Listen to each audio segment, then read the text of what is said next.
Can we request all dignitaries to come forward for a group picture? Yeah, we can all come that side.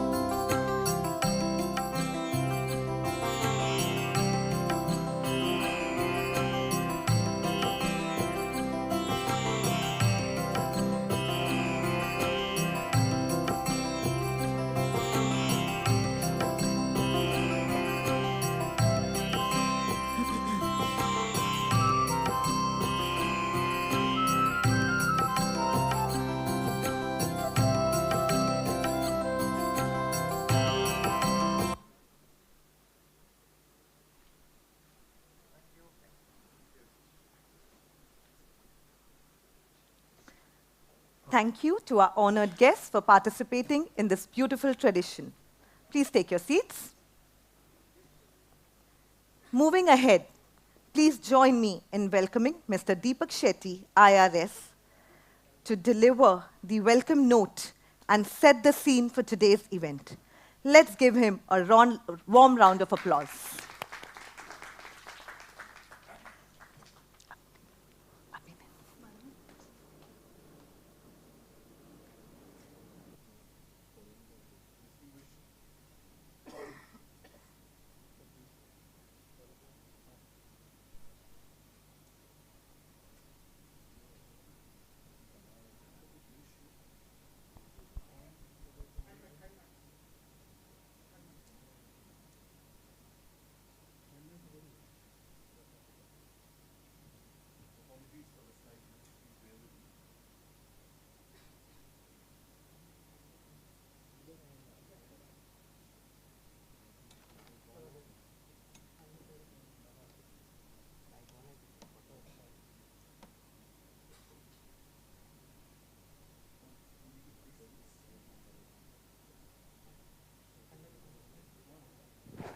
Can I have another one, please?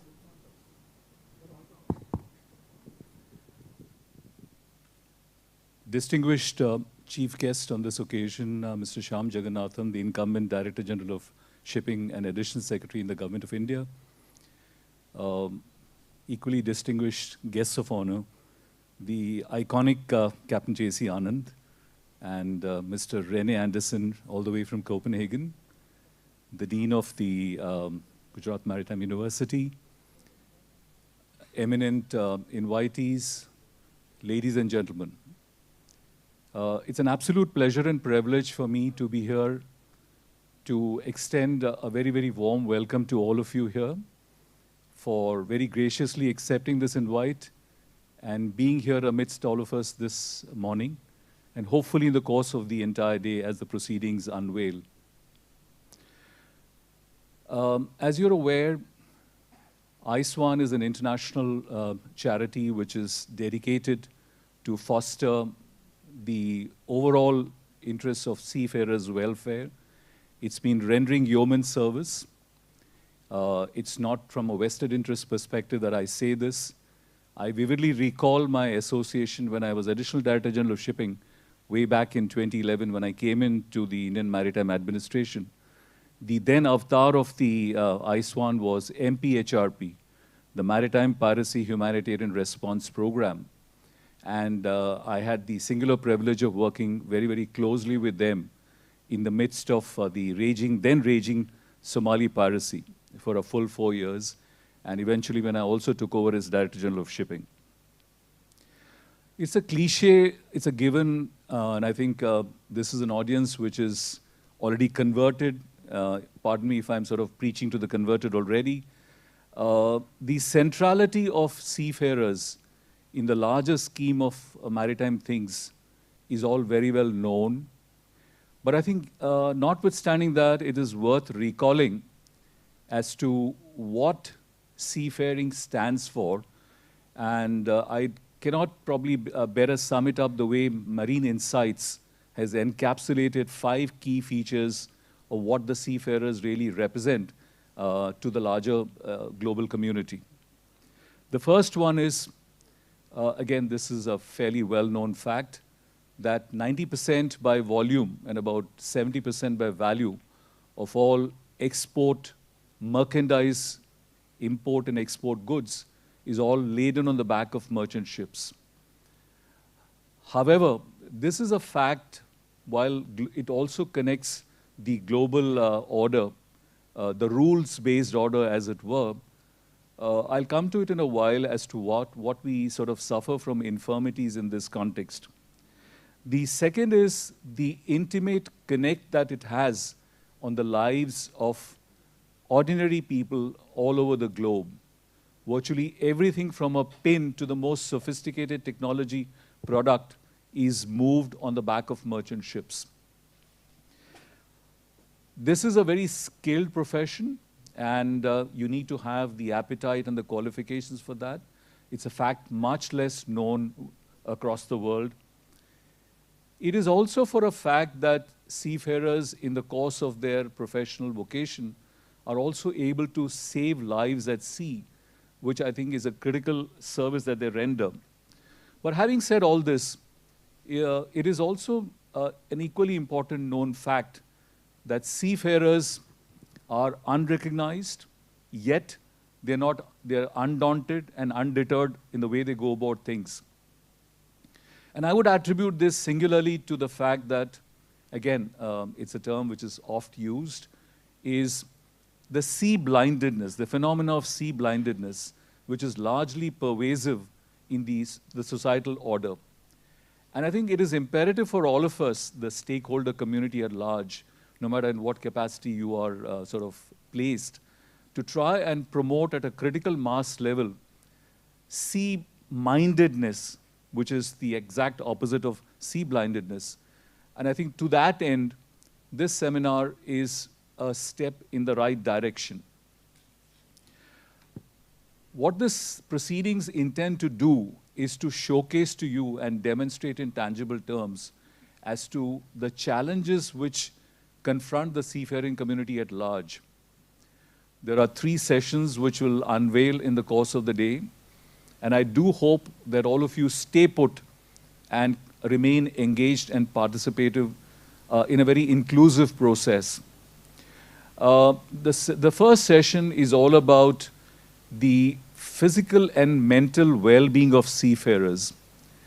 This is a phenomena which, of course, is known in the inner circles, but I suppose it is about time that we were able to bring out, and there is no sort of opprobrium or shame in saying this in terms of the mental and physical health. In this context, the criticality of support of the families of seafarers is a fact which will be highlighted in the course of session 1. In session 2, again, there will be aspects in regard to the fraudulent practices which bedevil the seafarer community at large in terms of all the shenanigans that go about, starting from recruitment of seafarers to the way they get placed and eventually leading to abandonment and non-payment of wages, etc. This session would seek to identify some of those key challenges, and to my mind, I think one of the takeaways which will, of course, you'll get to see in the course of the day is, and I'm a huge proponent of technology as a great way forward. If you're able to infuse technology, no matter in what avatar it is, and eliminate the physical interface between the various stakeholders and have it done very, very seamlessly, electronically, I think that's the way forward. More for it, we leave the rest of it for the session really. The third one is, of course, in the realms of the future, but it is just knocking at our doors. There is a paradigm shift which is happening in the maritime industry, and one of the key elements is the attempt towards decarbonization, which is to foster climate change, reduce the carbon footprint of the industry. Although the fact still remains that as an industry globally, it contributes to no more than about 3% of the carbon footprint. Yet, I think as a first mover advantage, the International Maritime Organization has been laboring to try and sort of sensitize the industry. However, that comes with its own baggage of challenges, and that impacts the seafarers no less. And so the session 3, the concluding session, will be dedicated to discussing some of the salient aspects of this that is going to come about. Just a few strands before I wind up. One is the fact that there are enormous security challenges which confront seafarers. At one point in time, in the not too distant past, we had the phenomenon of piracy, the armed robbery. Today we have attacks at various choke points in the international transport corridor. All of this really tends to play havoc on the overall well-being of seafarers. But I guess there are international fora and stakeholders who are seeking to redress and address this challenge. Another important aspect is, and I'm even open to being contradicted, the fact still remains that the Maritime Labour Convention 2006, which was the Magna Carta, the Bible as it were for seafarers, there are still slippages in terms of implementation and execution of several of these provisions, notwithstanding all the inspections that go about. But I think we are heartened by the fact, in fact, I was just discussing with Mr. Shyam Jagannathan, the DG, that the 4th special tripartite session of the ILO, the International Labour Organization, is currently underway in Geneva, which is seeking to address some of these core issues. And one of this is the fact of abandonment and also the issues arising from non-fulfillment of the contractual obligations of seafarers. We hope and we await with bated breath some of the recommendations, I think, which will come as key takeaways. There is also the aspect of corruption, which is an enormous challenge which is bedeviling seafaring in terms of their interface with various agencies at ports globally. That's an issue which I am sort of privileged to deal separately as the senior advisor of the Maritime Anti-Corruption Network, but this is not a platform to deliberate on that, but I just wanted to park that as a thought. And finally, I think over the last few years, we have seen the pandemic, the havoc that it has wreaked on the supply chain in terms of disruptions, etc. Yet, seafarers had risen to the occasion. And amidst all the chaos that unfolded then, they still continued to man the vessels and moved goods across the globe, ensuring that all of us at home had all the supplies that we needed. And yet, the fact that a simple resolution to declare them as essential or key workers is still finding resonance in the public policy circles, but I think we still await that day when that's going to be formally announced, and I think that's going to make a fundamental difference. With this, I would urge all of you to please remain, participate in the proceedings as we go along, and I wish all of you a very illuminative and productive day ahead. This is all that I wanted to say, is to set the scene. Thank you so much, ladies and gentlemen, once again, for turning up today in large numbers. And we are really heartened and delighted by your presence. Thank you.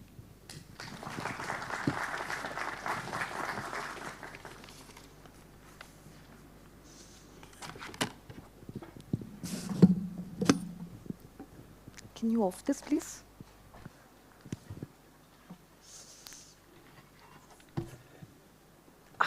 This feels better with a step up. Thank you very much, sir, for those insightful and inspiring words. Your experience and commitment to the welfare of seafarers and maritime industry continue to be invaluable. Your presence today not only sets a meaningful tone for our event, but also reminds us of the essential impact that dedicated leadership brings to our shared mission. We are truly grateful for your time and support. Thank you once again. Before I move ahead, Deepak sir has enlightened us of what the day is going to be ahead like. Seems to be a little heavy, seems to be coming up with a lot of information, with a lot of knowledge, with a lot of discussions. So for which I need each one of you to be alert, to be focused, to be attentive, for which I'm going to make you all do. I'm a psychologist by background, and all the psychologist-related activities runs in my blood. So to get your attention, to get your thinking caps on, to get your ears open, I'm going to make you all do a small exercise, which is called as a brain gym exercise. So we generally do exercises for our physical body to keep us fit, to keep us active. Today we need our brains to be active and fit. So let's do a small exercise. You need to be seated. You don't need to move around.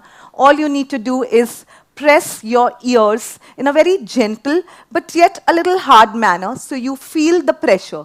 And how you're going to do it is you're going to start it from the top, and you can close your eyes while doing this. Feel the pressure. Start, press, go down. Reach to the bottom of your ears. You can close your eyes, feel the pressure. From down, move up again. Give a nice gentle pressure to your ears. Once again, we'll go down, keep pressing. At the end of it, your earlobes may look to be a little red, but that's okay. One last time.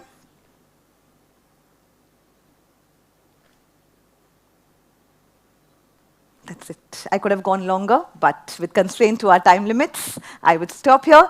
So this exercise will help you focus. We can do it as and when you feel you're getting a little distracted, you can just massage your ears a little. Thank you so much. It's now my distinct pleasure and honor to introduce our platinum sponsor, Gujarat Maritime University. An initiative by the government of Gujarat, GMU stands as a leader in maritime education, research, and professional training with a vision to elevate global maritime standards. Through its Center for Research on Maritime Labor Law, GMU plays a pivotal role in championing seafarer welfare. Their legal aid programs, awareness workshops, and groundbreaking research addresses the most pressing challenges faced by our maritime community. We are immensely grateful for GMU's unwavering support and dedication to advancing the cause of seafarers. Representing GMU today is Professor Dr. Tanuja Kaushik, the Dean of Academic Affairs. With over 22 years of experience, Dr. Kaushik has been instrumental in shaping academic programs and leading administrative initiatives at national and international institutions. She is a recipient of numerous prestigious awards, including the Entrepreneur Director of the Year at the National Excellence Awards 2023 and the Most Inspiring Educator of the Year in the Nationwide Award 2022. Please join me in welcoming Dr. Tanuja Kaushik to address the audience today.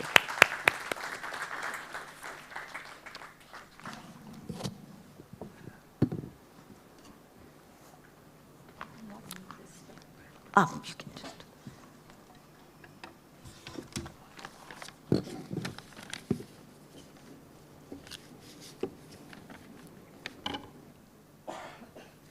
Honorable dignitaries, ladies and gentlemen, good morning.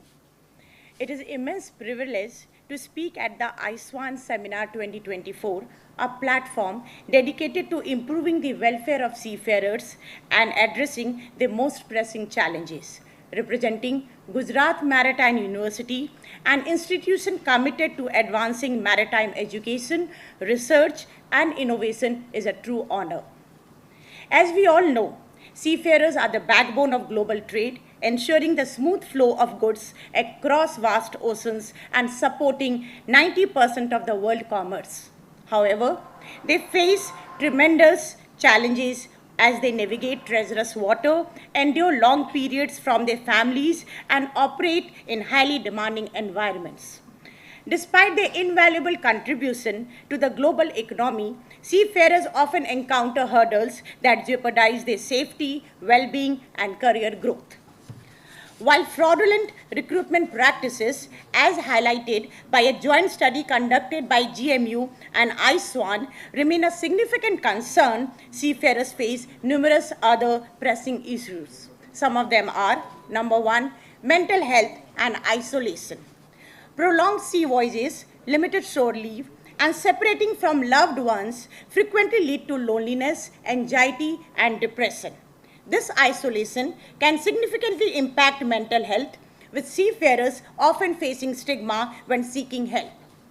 The limit on the ship, this issue making it difficult for seafarers to maintain contact with their families. Number two, health and safety risk. Seafarers often work in hazardous conditions with limited access to timely medical care. The integration of advanced technology, including cyber attacks and GPS interference, also poses new risk to crew safety and vessel operations. Working in extreme weather conditions and physically demanding environment further contributes to health issues, including musculoskeletal injuries, fatigue, and chronic illness. Number 3, abandonment and unpaid wages. Instances of crew abandonment are disturbingly common, with 132 cases reported in 2023 as per ITF report. Seafarers find themselves stranded in foreign ports without wages or support, and under the Maritime Labour Convention, ship owners are often unaccountable. These issues are compounded by a lack of effective legal framework and enforcement. Number 4, exploitation and abuse. Seafarers endure long working hours, inadequate rest, and in some cases, physical or verbal abuse. The weak enforcement of international labor standards worsen these conditions, making seafarers vulnerable to exploitation. Furthermore, the risk of shadow fleet, unregulated ships operating outside regulatory framework, poses additional risk to both vessels and the environment. Number 5, career progression challenges. Limited access to affordable, high-quality training and the complexity of certification processes hinder career advancement. The workforce shortage and the dangerous working condition contribute to the declining appeal of seafaring as a long-term profession. And last but not the least, gender discrimination. Women comprise just 2% of the seafaring workforce and often face discrimination, harassment, and unequal opportunity in the industry. Gender diversity remains an area of focus for improving inclusivity in the maritime sector. So the question is, what role can Gujarat Maritime University and ISWAN play in addressing these issues? At GMU, we believe in adopting a comprehensive approach encompassing research, advocacy, and collaboration. Our partnership with ISWAN reflects our shared commitment to understanding and mitigating the challenge faced by seafarers. It is both an honor and a responsibility to address a critical issue for the maritime sector, the aspiration and well-being of Indian seafarers. This concern is illuminated through a joint study conducted by GMU and ISWAN, which reveals shocking realities faced by young individuals aspiring to pursue career at sea. I am proud to acknowledge the efforts of my colleague led by Dr. Mohit Gupta alongside Dr. Abhay Singh and Mr. Jobin Matthew under the expert guidance of our Honorable Provost, Professor Dr. S. Kumar. Their contribution has been instrumental in driving this collaboration and the study forward. I also extend my sincere thanks to Mr. Chirag Bari, International Operation Manager, ISWAN, whose leadership has been pivotal in the study and in making the ISWAN Seminar 2024 a resounding success. Some of the key findings of this study are, number 1, economic vulnerability. 88% of the victims of recruitment fraud came from families earning less than rupees 5 lakh annually, illustrating the economic strain on these households and fraud. Number 2, targeting young aspirants. 43% of the victims are under 25, highlighting that young, inexperienced individuals at the start of their careers are being exploited. Number 3, rural impact. 76% of the victims hail from rural areas, demonstrating that communities disconnected from maritime hubs are particularly vulnerable to deceptive recruitment practices. So, what are the future directions?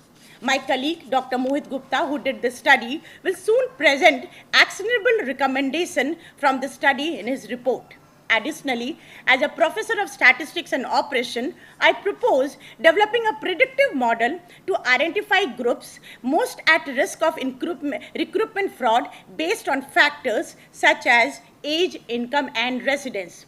We can formulate a hypothesis which can be tested later, where the null hypothesis would be age, income, and residence do not significantly predict the likelihood of recruitment fraud. And the alternate hypothesis for the same would be age, income, and residence significantly predict the likelihood of recruitment fraud. This model will enable stakeholders to take proactive measures to protect vulnerable seafarers. To further enhance seafarer welfare, GMU envisions expanding its research and partnership with key stakeholders, including DG Shipping, in the following areas. Number one, mental health support, establishing counseling framework and peer support networks, encouraging maritime organizations to provide mental health training for seafarers and shore staff.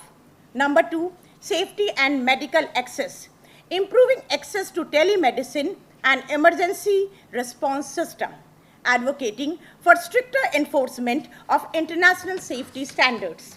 Number three, strengthening legal framework, updating labor laws to address wage dispute and abandonment, enhancing cross-border collaboration to combat exploitation and human trafficking. Number four, career development programs, offering affordable training programs in emerging fields like green shipping and automation, simplifying certification process to facilitate career advancement.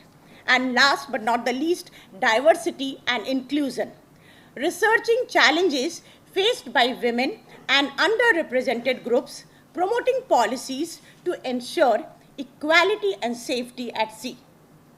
We must recognize that the welfare of seafarers is a collective responsibility.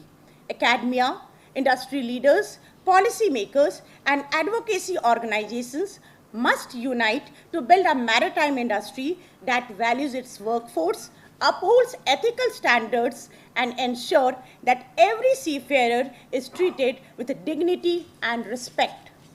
Gujarat Maritime University remains steadfast in its commitment to research and collaboration that leads to tangible positive change.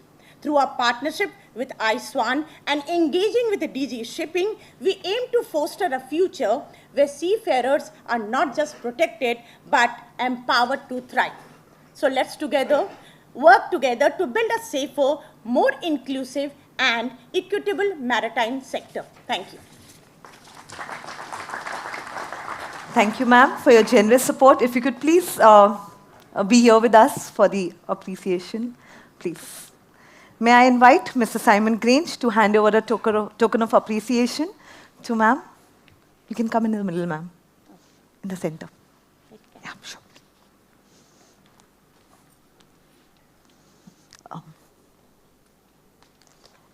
Can we have a round of applause?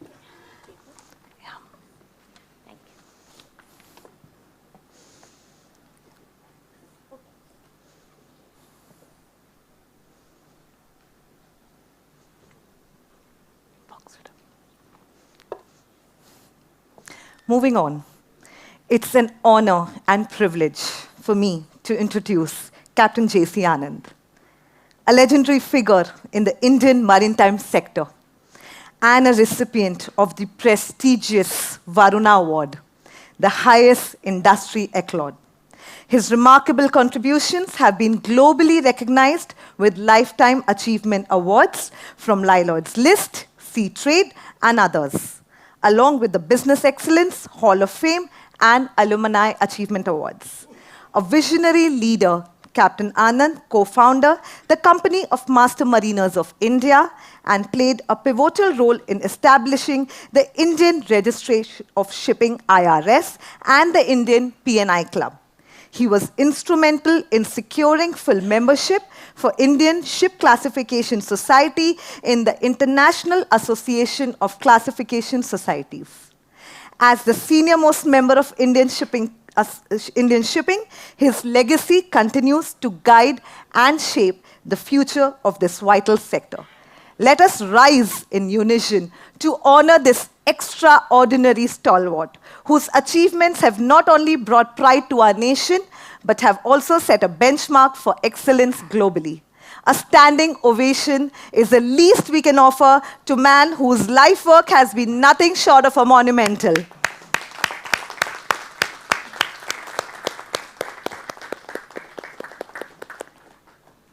We would like to hear from you, sir. Yeah.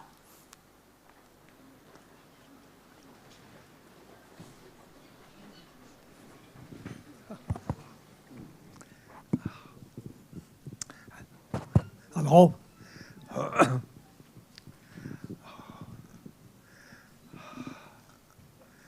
Mr. Deepak Shetty, sir, first of all, may I thank you for inviting me to today's function.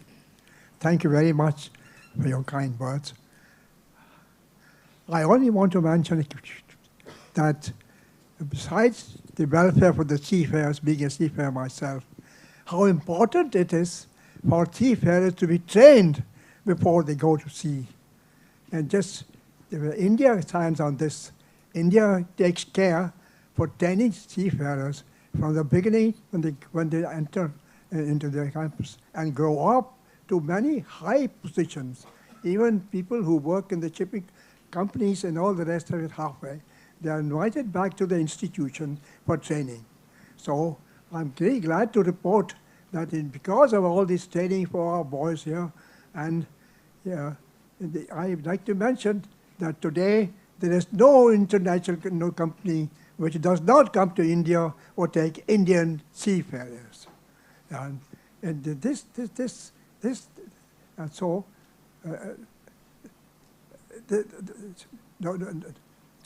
this gives them a lot of, so they are trained in one direction and they go up to higher positions and all the rest of it. So I just want to say that India stood in this year and a great inspire to the world of seafarers. And of course, they've done their duty for all the way down. Thank you. I'm looking forward for this invitation, and I hope I look forward to listening to the experts to update myself, although I still have some time, and I still have time to go through on this. Thank you. Thank you. Thank you so much, sir. It's an honor to have you here.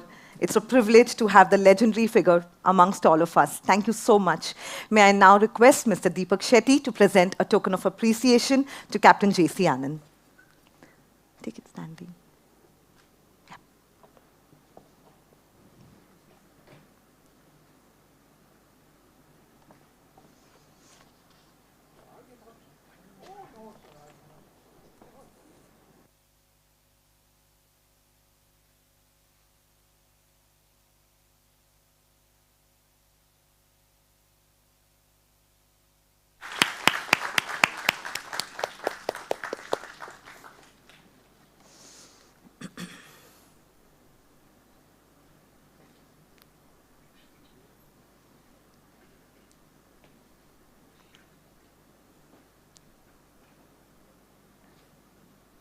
Thank you, sir.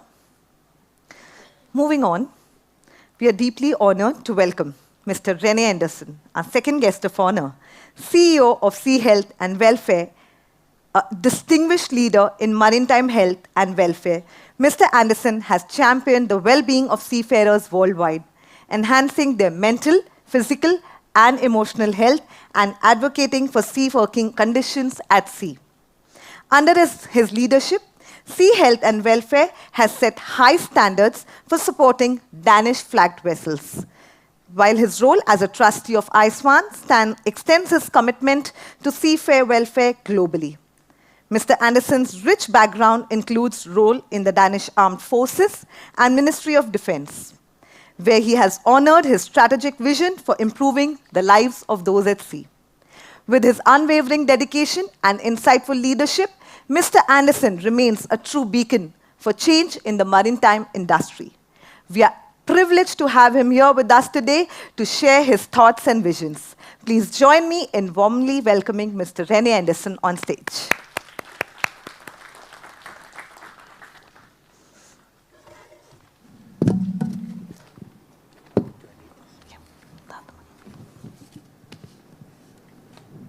Your Excellencies, ladies and gentlemen, my name is, as mentioned already, René Andersen. I'm the CEO for Sea Health and Welfare. I'm proud to be here, to be invited, to be the guest of honor at the National Seminar of ISWAN in Mumbai.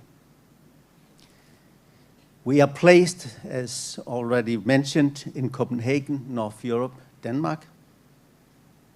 And Sea Health and Welfare was established back in 1949, so it's not a new organization. We had by law to provide assistance to the seafarers, regardless of nationality at that time, and we still have it, in all Danish ports and everywhere else worldwide. The legal foundation ensures stable financing, which is a significant advantage for our operation, and also for non-Danish flag ships by the rules of the MLCs. We have today about 17,000 seafarers as members, and we are serving 700 ships around the world. We go where the seafarer is. Our main task includes proactive outreach efforts, such as engaging with maritime schools and shipping companies, conducting courses, and visiting ships.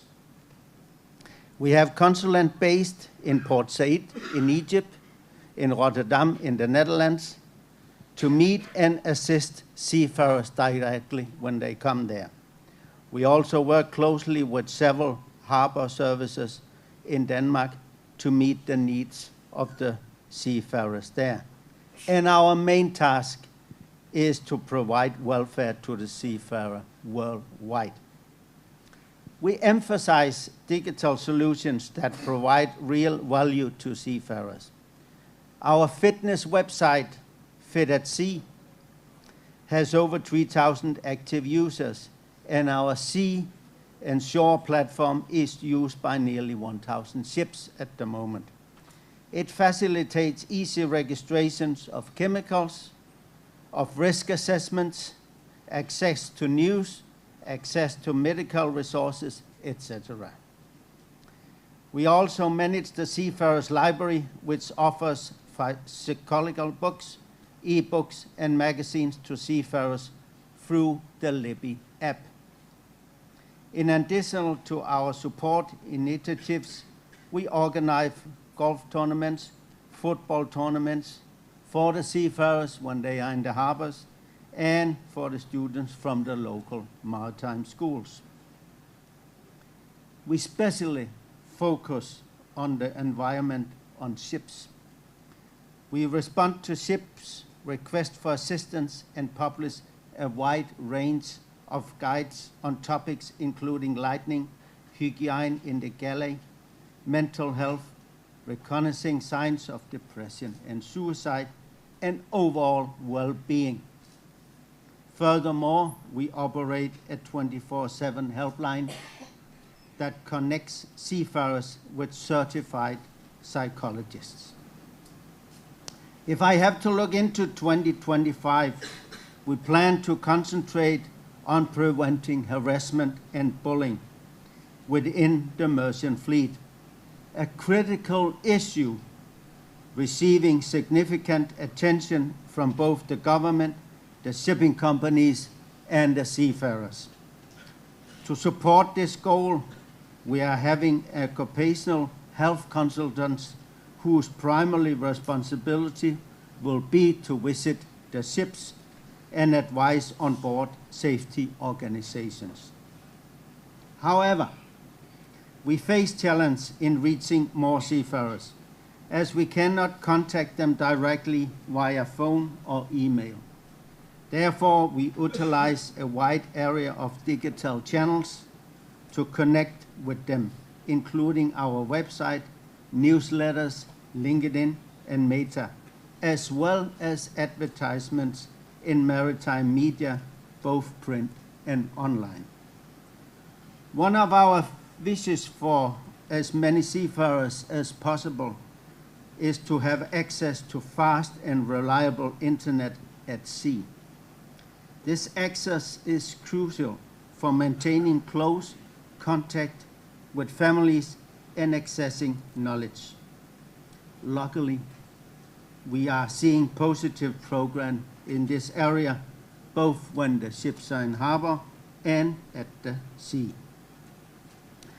As I said, I'm proud of being here as a guest of honor, but I'm likely proud of being a trustee of ISWAN for the last 5 years, because we share in both organizations the same values that we have shown in this seminar. I would therefore like to come into a small things about ISWAN as not mentioned yet.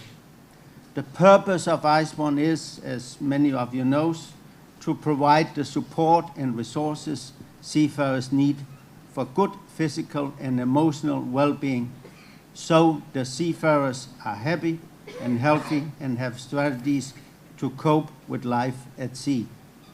In times of mental or physical crisis, ISWAN provides external assistance for seafarers and their families. Our vision is simple: better lives for all seafarers and their families.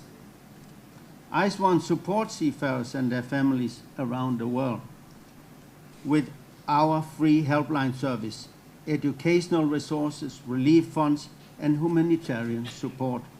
We also work to drive change within the maritime sector for better health and well-being, and our teams in India and the Philippines to identify areas of need and inform new projects and research. Our helpline Seafarers Help and Yacht Crew Help continue to demonstrate their worth to seafarers and their families with solid, practical, and emotional support. The value of dedicated helpline is also increasingly being recognized by employers. We are now operating 19 helplines commissioned by companies to provide specified support to the crews. I'm therefore very proud of what ISWAN has achieved and delighted that our work has also been recognized by the industry through several awards in the last years. And let me at the end say, I know the contribution seafarers make to the world's supply chains. We have seen it under COVID-19, and we are still seeing it. An organization like ISWAN is only as good as the people in it, and we are lucky to have good people in it. Therefore, I'm glad that I have the chance in front of all seafarers and distinguished guests in this room to say thank you to our ambassadors and volunteers in ISWAN, to our board members in ISWAN, and especially to CEO Simon Grainge and his team, who are there to support the seafarers 24/7 and who has made this day possible. Thank you very much.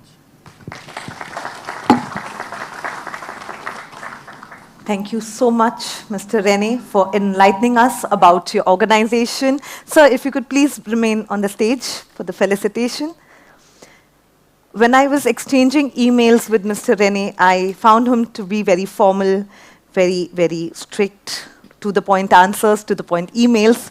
But I've been spending some quality time with him from the past 3 days, and he's the most humble, the most kind human I've come across. It's been a pleasure being around with you, Mr. Rene. I would request Mr. Chirag Bari to please felicitate sir with a token of appreciation from our side.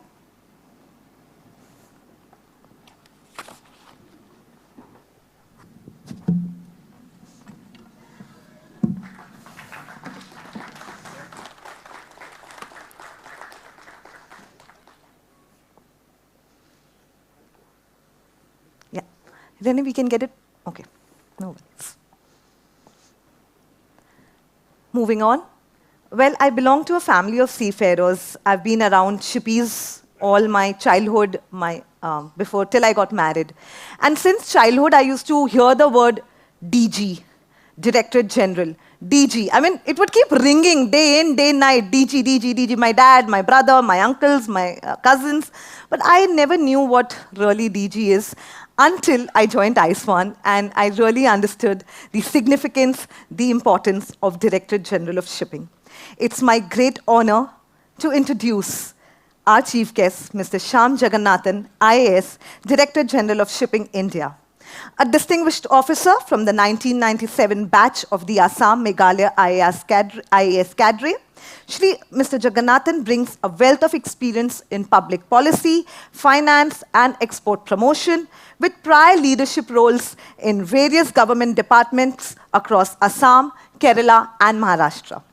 In his role as a Director General of Shipping, he plays a vital role in shaping policies that ensures the safety, security, and welfare of seafarers and the effective regulation of India's maritime industry. Under his leadership, the Director General of Shipping oversees critical regulatory functions from ship safety to maritime labor standards, maintaining India's compliance with international maritime conventions. Mr. Jagannath's commitment to improving working conditions for seafarers and his forward-looking approach to the industry makes his presence here a privilege. Please join me in warmly welcoming Mr. Shyam Jagannathan.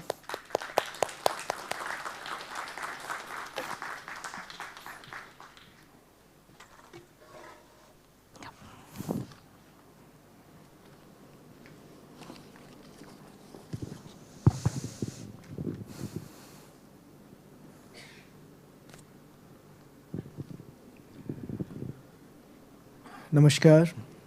It is indeed a privilege to be here in your midst.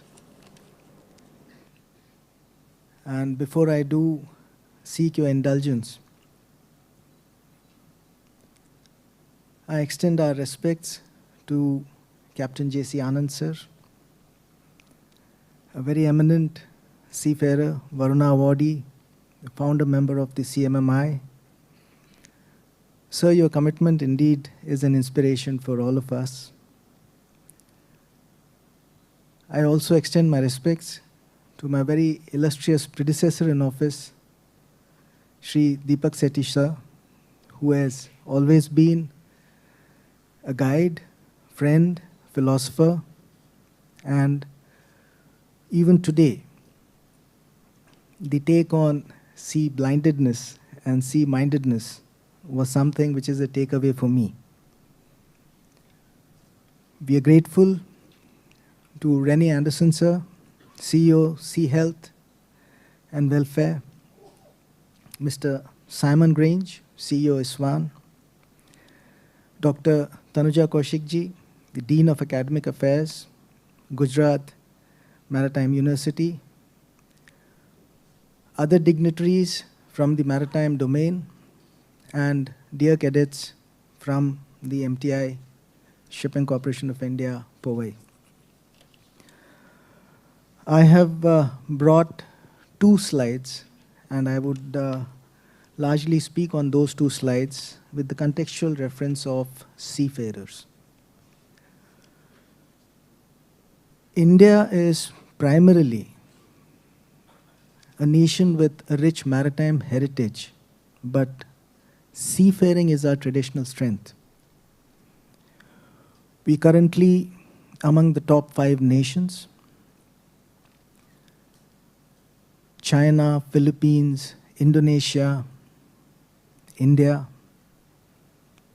And the seafarer is essentially a global citizen and at the core of the entire maritime domain.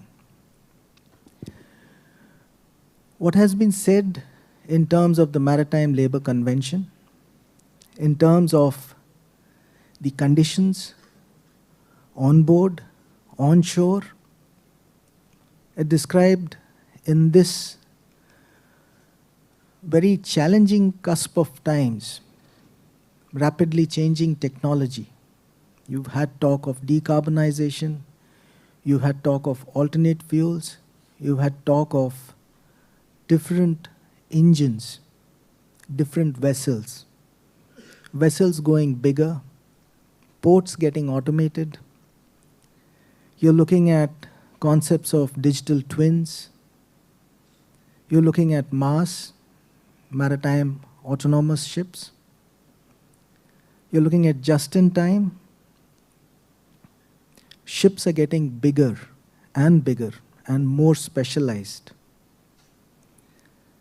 Now, in this, while you still have to contend with the sea, the oceans, the weather, you also have to contend with a new challenge, which is geopolitics. Look at what happened recently in the Red Sea. So as we trade, we exchange and look for aspirations for India to be a world economic giant, pushing for number 3 from the present number 5, targeting in the first 100 years of independence a $26 trillion economy. The two words that are very crucial for seafarers is just transition. While we pass through these changing times, the change management and insulating the seafarers' concerns and welfare is what is at the heart and soul of just transition. The first slide, which has listed out quite a few bullet points, is largely on the seafaring welfare part. My eminent colleagues, Captain Dr. Daniel Joseph is here. He's the Deputy Director General, Crew Division. And he will elaborately list out the engagement which has been attempted to be encapsulated in this slide. Abandonment was an issue. You would have to realize that India perhaps has one of the highest number of abandoned seafarers. And we are taking it up in right earnest to build systems to continue to be in touch with every individual and repatriate them back to India so that they can be back with their family. There are 600 such souls, our own brothers, who are out there in a foreign land, who are not sure about their tomorrow, who are not sure about the food on their plates, and not sure about when they are going to be back with their near and dear.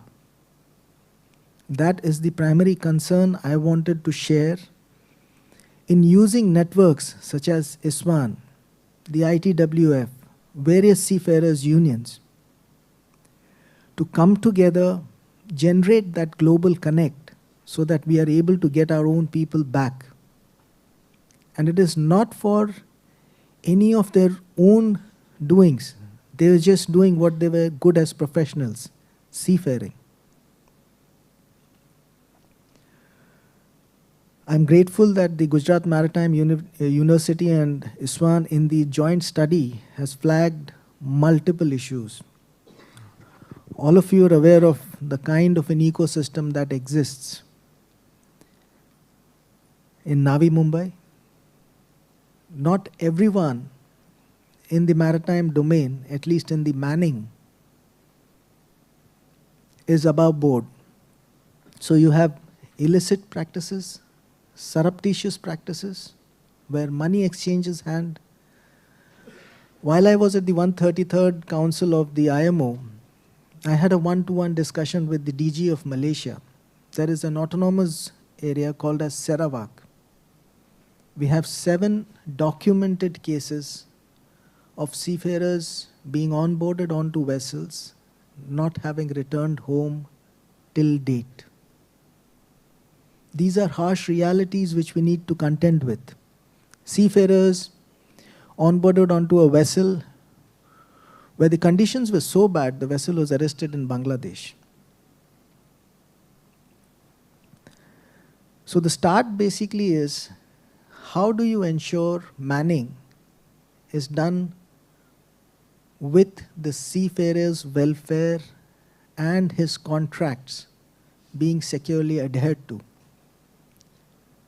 We in the crew division are working keenly on an RPSL, the Recruitment Placement Service Licensee module, which would be cutting edge, We expect to make it live by April. We have already commissioned, as per the Circular 25 of 2024, SMS alerts, which weren't being triggered for the last 2-3 years. Since August 14th, we have started the SMS alerts to seafarers. Whichever vessel they are being onboarded, they get an SMS alert, and they have to basically sign on also on our system, so we know there is no inconsistency in the vessel on which they have been onboarded and the vessel on which they actually physically are. Why I'm saying this is, a vessel capsized and sunk, Prestige Falcon. We had Indian seafarers on board. When the first intimation of the maritime casualty happened at DGCOM, we realized a certain number of those seafarers were officially on the system on some other vessel. Now this is happening because of an improper and a below board exercise by the RPSL in complicity with downstream agents. Wellness of the seafarers has been talked about. I am coming to this umbrella concept of Sagar Mein Yog. We are working on the 10 concepts of wellness. Certain companies such as MSC, such as Anglo-Eastern, have made this a part of maritime training. We are working on an institutional model which will then become a structured part of the STCW plus. Because as the STCW comprehensive revision is being undertaken, the HTW has recommended 22 areas of engagement where mental health is also one integral part alongside other 22 attributes. Sagar Mein Yog is linking our cultural heritage and addressing aspects such as mind, body, spirit, financial education, situational awareness, communication skills, social competence, clubbed and taught when the seafarer is in the thresholds of joining a professional career at sea. Just as your maritime inputs and your assessment of your competencies skills you on board, this will skill you for life, both at sea and off the sea. Professor Kaushik had mentioned the percentage of lady seafarers. For India, it's less than 1%. And Sagar Mein Samman is something we are working on, which is again an umbrella concept to promote more and more ladies taking up careers in the maritime domain. If everything we are working on goes well, we will upgrade our technology stack of the Directorate General of Shipping. By April, we should be able to make it fully functional for a 24/7 Seafarers Grievance Helpline. Now, how is this different from other helplines that are offered? Other helplines like the Nusi Sahara are what was spoken about being done by ISWAN, address the psychological part, or provide support and standardization, such as 19 helplines which were being done when our eminent guest from Denmark had said.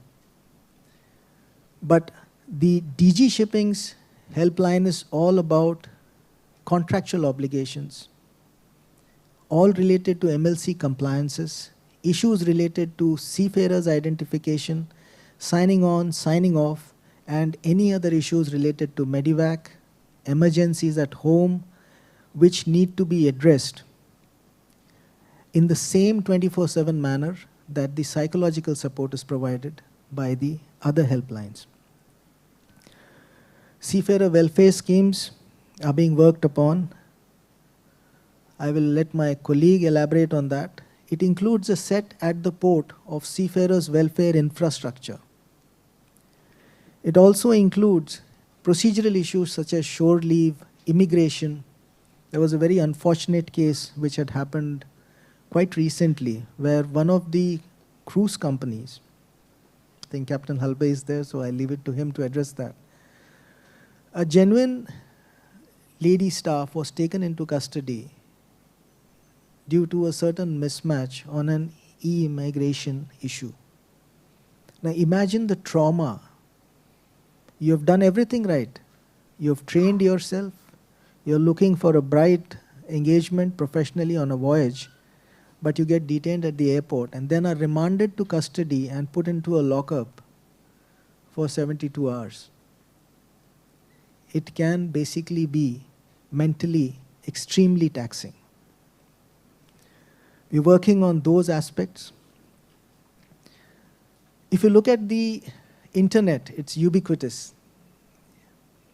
Now everyone talks about DG shipping, but if you look at DG shipping circulars, they are more explained by non-official individuals on platforms such as the YouTube than by the DG shipping themselves, because our website is on a .NET old platform.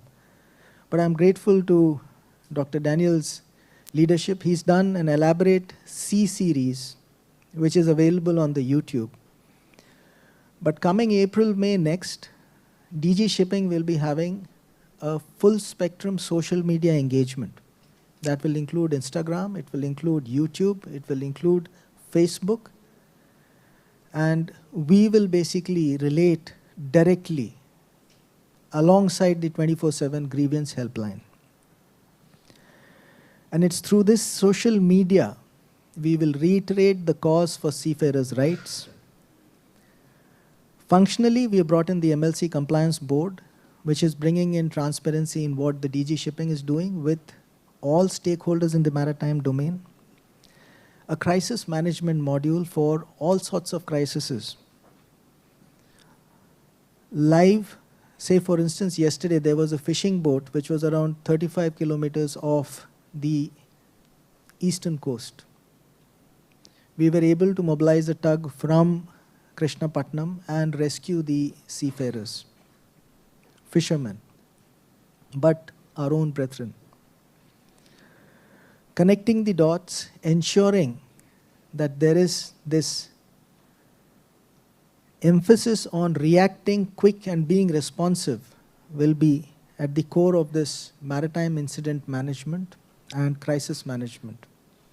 The DDG crew, along with the casualty officer, Captain Harinder, leads this connect.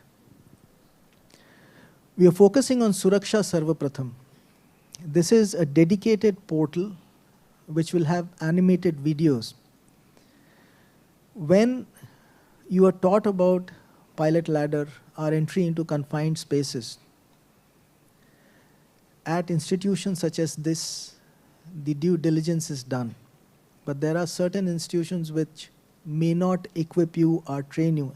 And as I said, some seafarers may use certain certificates which are surreptitiously obtained.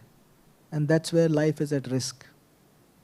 This portal is essentially focused on safety first, Suraksha Sarvapratham. And we intend to basically deepen all our casualty learnings from this. There's also this onus of putting the responsibility of the seafarer on the seafarer himself. So the seafarer's model code of conduct.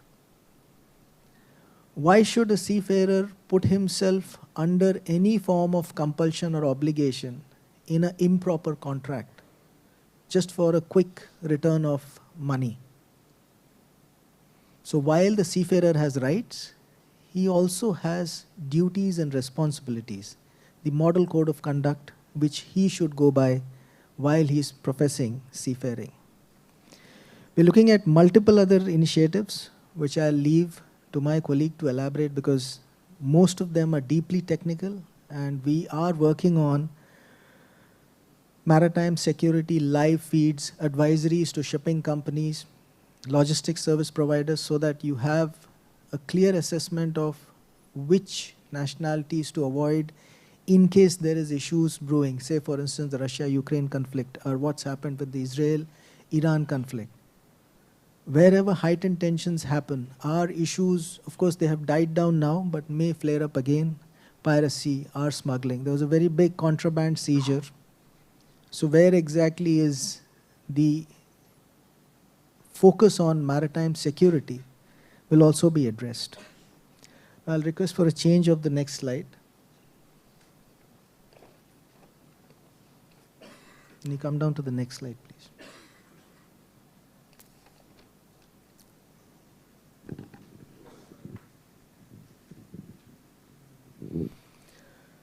So I have been talking about the crewing part, but I believe there's a second slide, which is essentially on the training part, which even Captain Anand sir, when he addressed us, spoke about.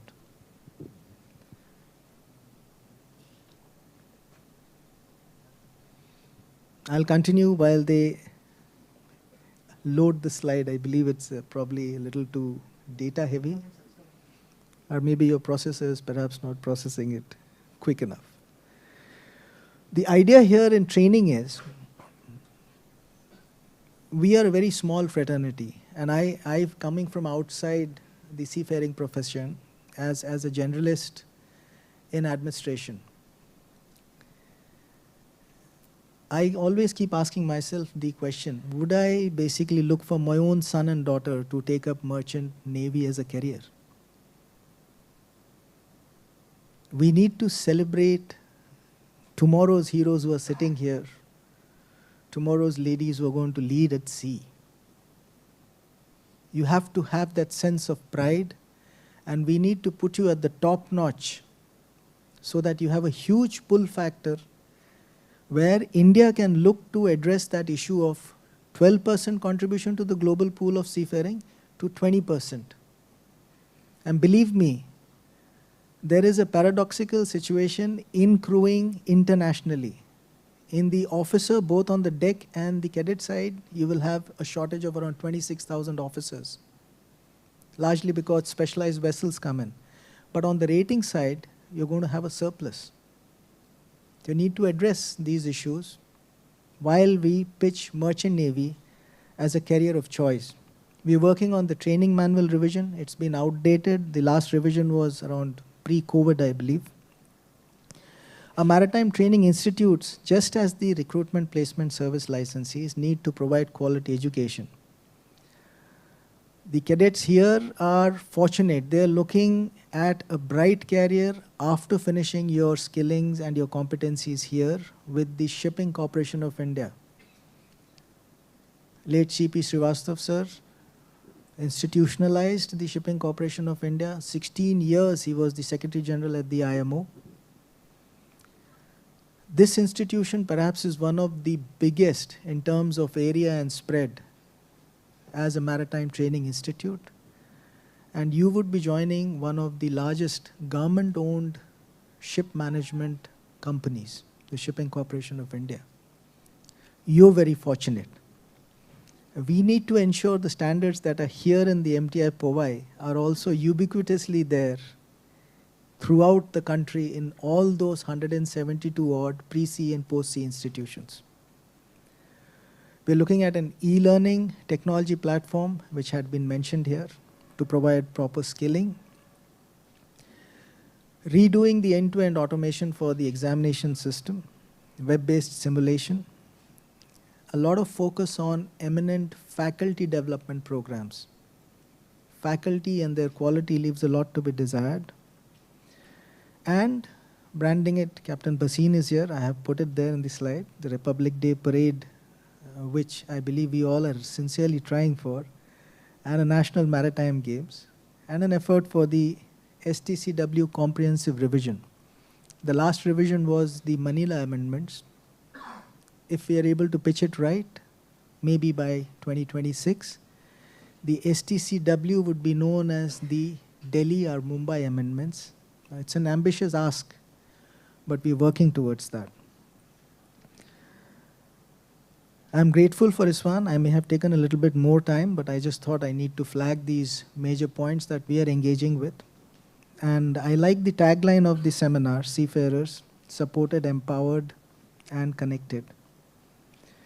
And before closing, I also wanted to announce that the very same Maritime Training Institute is now being worked for being upgraded to an international standard regional Indian Ocean Cooperation Sustainable Maritime Transportation Specializing Institute, which will work on decarbonization and multiple other connects.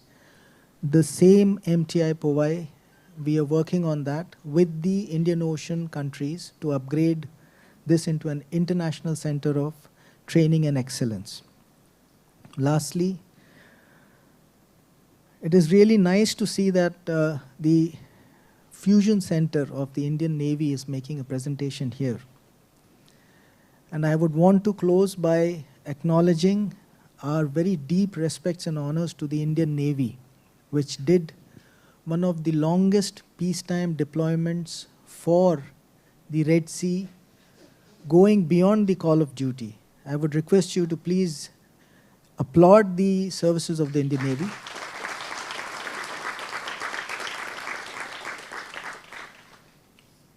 And we're also working for transition from Indian Navy to Merchant Navy for willing souls who would want to come over from Indian Navy to Merchant Navy. I'm sincerely grateful for this opportunity. ISWAN is being looked at as a partner by DG Shipping in terms of the mentoring that Deepak Shetty sir has been doing. And I believe the MOU should come through shortly. And we are grateful for the opportunity provided. Thank you. Jai Hind. Thank you so much, sir, for appraising each one of us here with all the wonderful work, all the critical work that the DG Shipping is doing under your guidance and support. I would request, sir, you to be present on stage. I would kindly request Mr. Simon Grainge to please felicitate sir with a token of appreciation.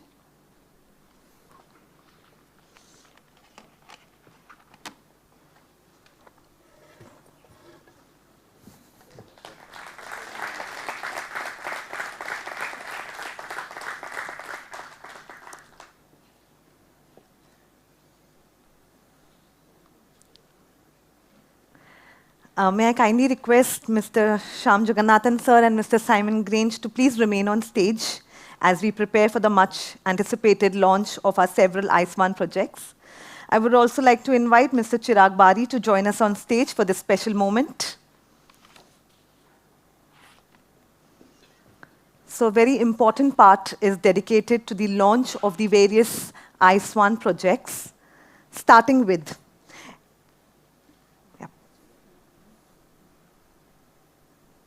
It's a great pleasure to officially launch the Family Outreach Program, the FOP. The Family Outreach Program by ISWAN is a dedicated initiative aimed at providing support, resources, and guidance to families of seafarers, addressing the unique challenges they face due to prolonged periods of separation and the demanding nature of the maritime profession. FOP includes targeted modules that focuses on enhancing family resilience, effective communication, financial planning, emotional and mental well-being for both seafarers and their families. To ensure the Family Outreach Program meets the needs of the seafarers and their families, a successful trial run was conducted on the 20th of September in India, with over 25 families participating. Observers from the shipping industry attended and closely monitored the entire program, providing insights on its structure and impact. We received valuable feedback from both the families and industry observers, which highlighted the program's effectiveness in addressing key concerns related to family resilience, communication, and well-being.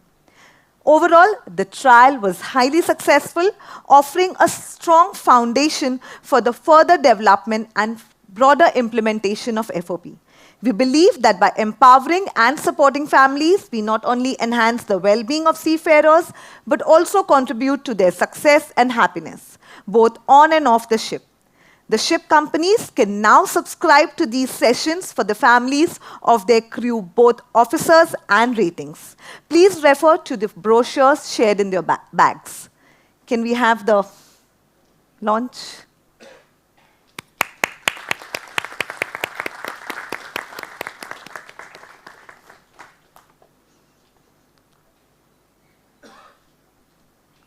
we have some pictures from our trial. Yeah. It was conducted in the same venue, and there are some pictures of our Philippines trial as well. It's already gone live in Philippines, and it's highly successful. Thank you. We are now moving on to the launch of ISWAN Gujarat Maritime University research report on fraudulent crewing agent issues in India, which provides critical insights into key issues affecting seafarers today. I would request Professor Dr. Tanuja Kaushik and Dr. Mohit Gupta, Assistant Professor at Gujarat Maritime University, to kindly join us on stage for the launch. This comprehensive report highlights the growing concerns surrounding illegal recruitment practices that exploit vulnerable seafarers, often leading to financial and emotional distress. It dwells into the tactics used by the fraudulent agents, the impact on seafarers and their families, and the long-term consequences for the maritime industry. The research, a product of survey being carried out among Indian seafarers and qualitative interviews with industry stakeholders and legal experts, outlines key recommendations for strengthening regulatory frameworks, improving awareness, and enhancing protection mechanisms for seafarers. This launch underscores ISWAN and GMU's shared commitment to addressing this pressing issue and protecting the rights and welfare of seafarers across India. I now request all the dignitaries to officially launch the ISWAN GMU research report on fraudulent crewing issues in India.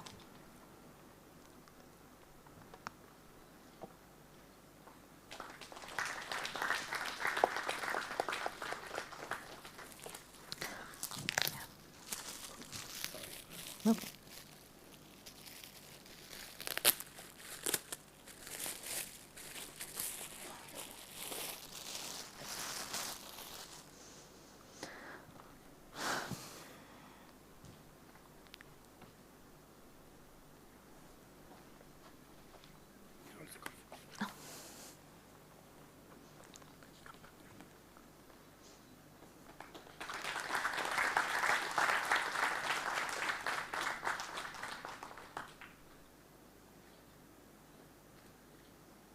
Thank you.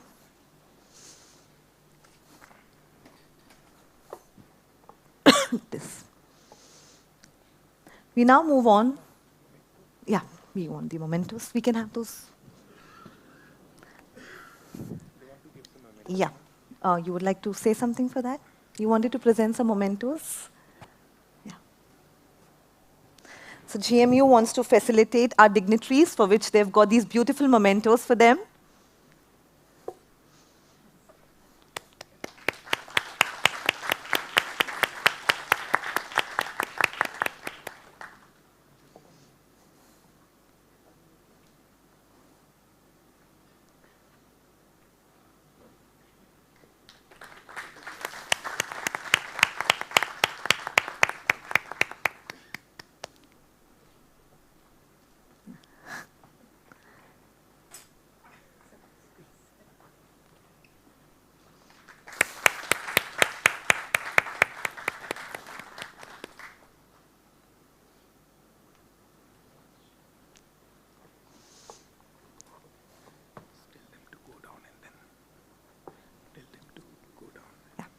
Thank you.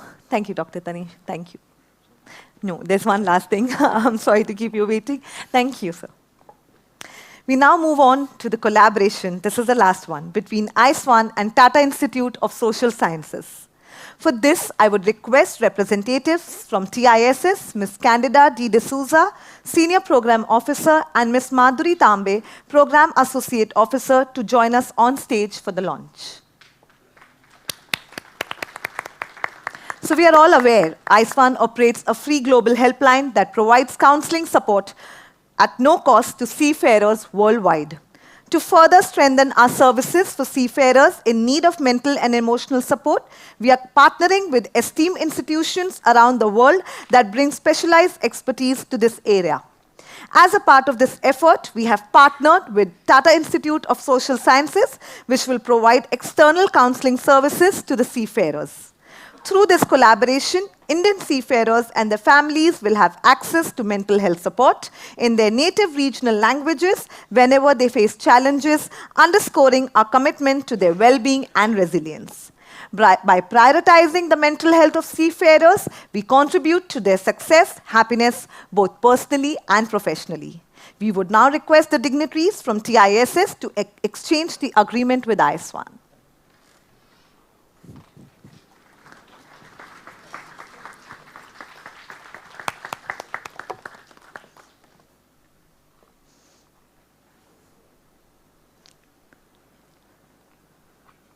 I would request Mr. Shyam Jagannathan sir to present a token of appreciation to our esteemed representatives from TISS. This gesture reflects our gratitude for TIS's invaluable contributions and partnership in advancing welfare initiatives for seafarers.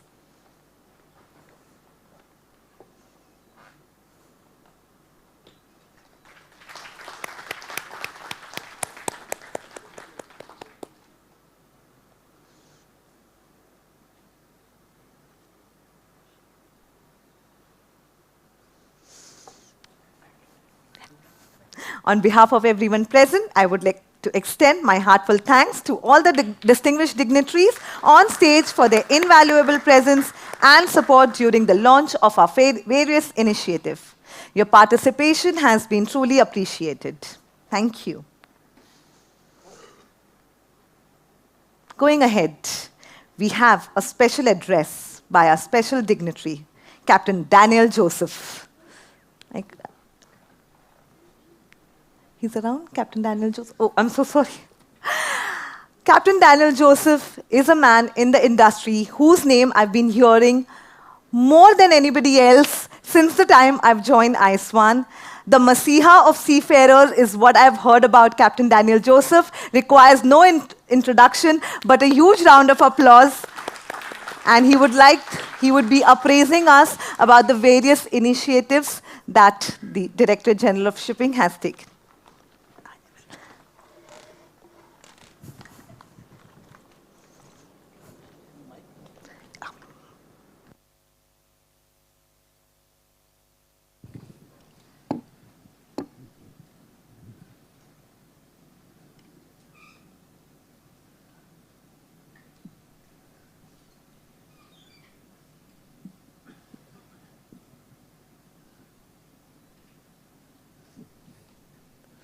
Good morning, everyone. I'm honored to be invited as a special guest for giving lecture on the topic related to the Indian seafarers and initiative by the Directorate General of Shipping. These are the contents which I'll be elaborating and quickly running through.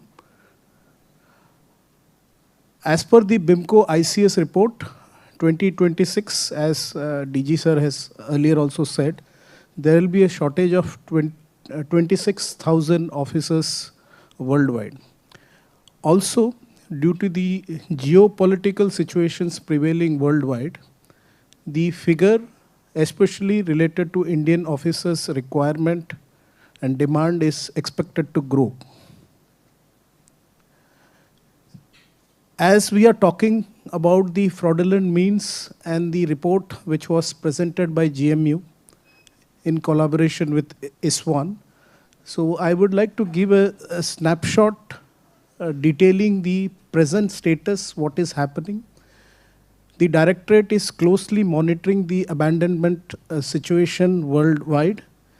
This is the current figure, and in the last 1 year, almost 11 months, we have successfully got 440 seafarers, Indian seafarers back, and currently 637 seafarers are struck worldwide.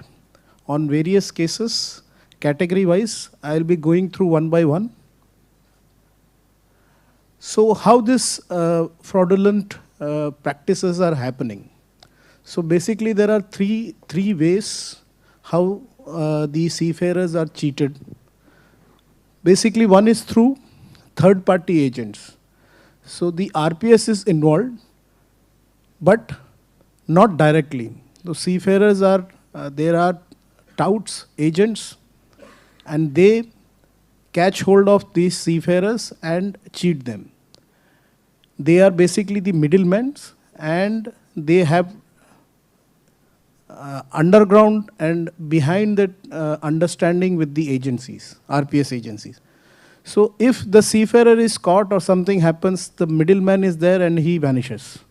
That is the first method. The second method is recruitment by the approved RPS agency, where the seafarer is recruited for some other vessel, but he is placed on some other vessel.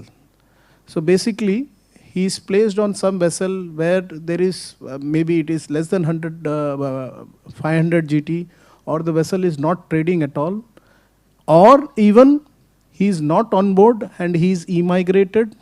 He is working in some petrol pump or some malls or somewhere, and he is shown on the vessel on some other vessel which is higher GT.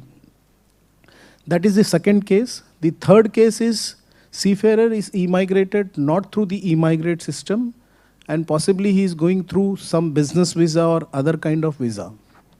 That is the other way of cheating. These are the three ways where the seafarers are cheated, and they ultimately lead to abandonment.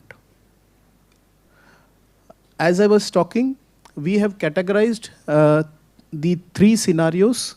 First scenario is a better scenario. All three scenarios are worse than each other. But the scenario one is better, where we have little control and we have expectations that we can get our seafarers back.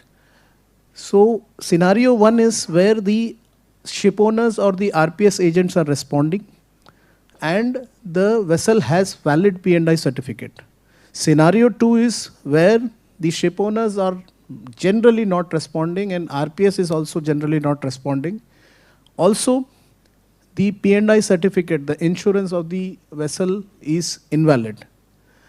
The third scenario is worse a lot, where the seafarer is detained or put behind bars or in jail due to violations as per the law of the land. So all three scenarios we have initiated actions, and after informing the authorities, scenario one, the seafarer or the master can invoke the P&I cover and they can get their wages and repatriation. The second scenario is a little tricky one, where through the help of the lawyers or through help of the port authorities can arrest with a maritime lien on the vessel and get the repatriation and the seafarer's wages. The third case is a dicey one, where without the support of the High Commission in the concerned country and with the consular access and support and with the assistance of lawyer, the issue can be resolved. So what steps have been taken from the Directorate? Step one, you can also see the Seafarer helpline from the ISWAN.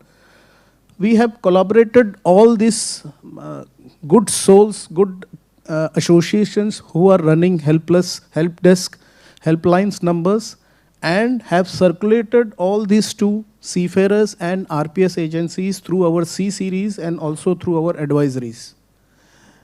Similarly, we have reiterated our contact point for grievances, where it is displayed in our website in the front page, where all numbers, contact points are given. Also, a DGCOM is decided and dedicated as a nodal agency, where it is declared a WhatsApp number is there, a mobile number is there, where seafarer can contact 24/7, it is available, and all details including DG number, mobile number and my number are displayed.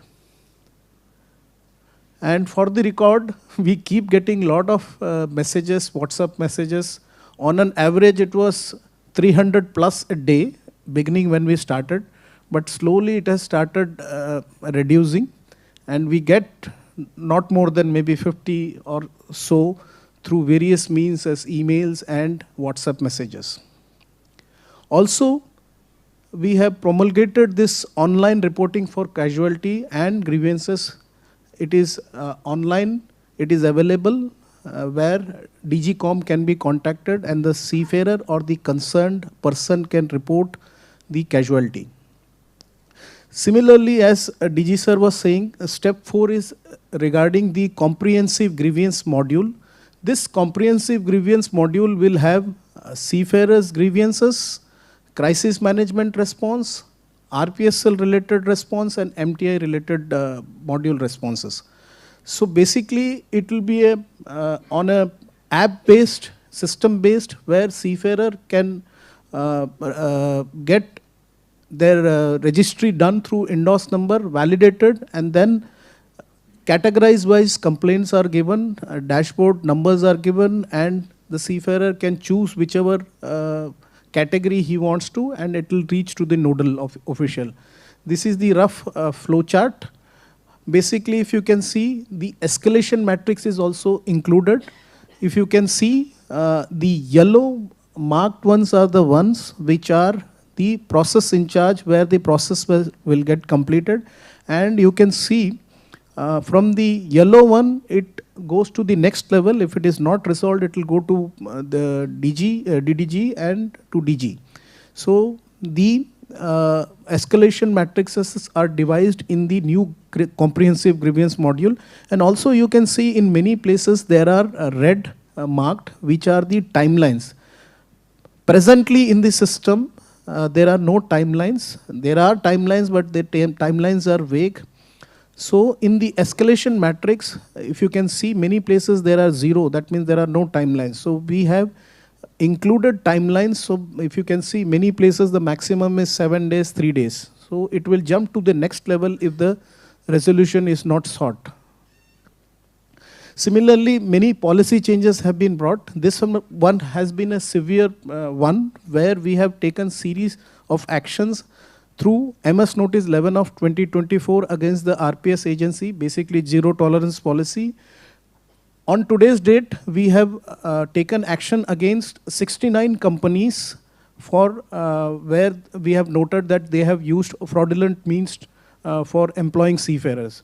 Now, blocking of their privileges, and also intimating them to the Ministry of Corporate Affairs for blocking of their DIN numbers, directors numbers. And also actions have been initiated against seafarers who wantedly have got involved in that, and they have used fraudulent means to get their sea time. So at today's date, we have 234 seafarers whose indoors have been blocked for doing such errant fraudulent activities. Also, we have initiated DGS crew branch circular policy, where we have initiated this e-migrate system, and also the SMS alert has been initiated. With this SMS alert, seafarer gets alerts any changes in the master checker had done to his sign on and sign off, including port of joining and country of joining is reflected. And we have started closely monitoring ports which are errant, which are generally errant, such as Malaysia, Sarawak, Iran, and we have taken actions against companies. Similarly, we have initiated this, we have reviving the CIP, where industry, there are a lot of issues and they have raised, and it is being under review. Also, we have initiated Sagar Mein Samman and Sagar Mein Yog, which I will be discussing later on the initiatives. As I told you about the surprise inspections, we have already initiated, and 69 companies, RPS agents have been suspended. Similarly, MS bill is going to come, where we have emphasized the strong criminal liability against the willful default of the RPS agency. Presently, the rule provisions are not strong enough, so we have included that. And also there is a proposal for increasing the bank guarantee depending upon the commensurate of the number of seafarers the RPS agents employ.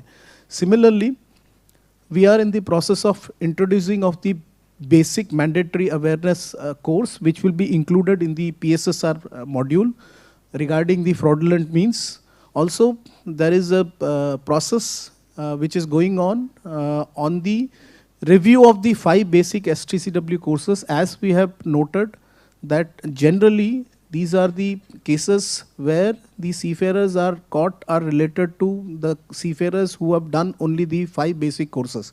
So there is a proposal also for increasing the course for 1.5 to 2 months course duration for them, including the review of CDC rules 2017. And necessary amendment will be done to TEEP. We have carried out series of RO and RBS workshops, and also state-wise, I myself have given lectures for awareness to seafarers through C series and seafarer advisories.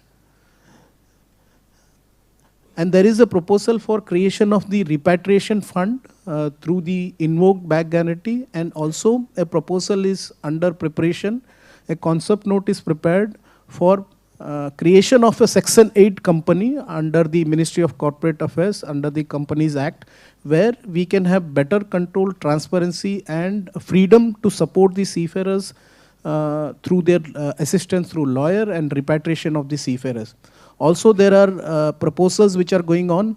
Also, with ISWAN, it is in the last stage with the MSL and further with Ministry and MEA for clearance. Similarly, ITF and Sailors Society, we are in tie-up. There is also a proposal going on where we want the association to help irrespective of the seafarer, whether they are their members or not, on the arrested vessels.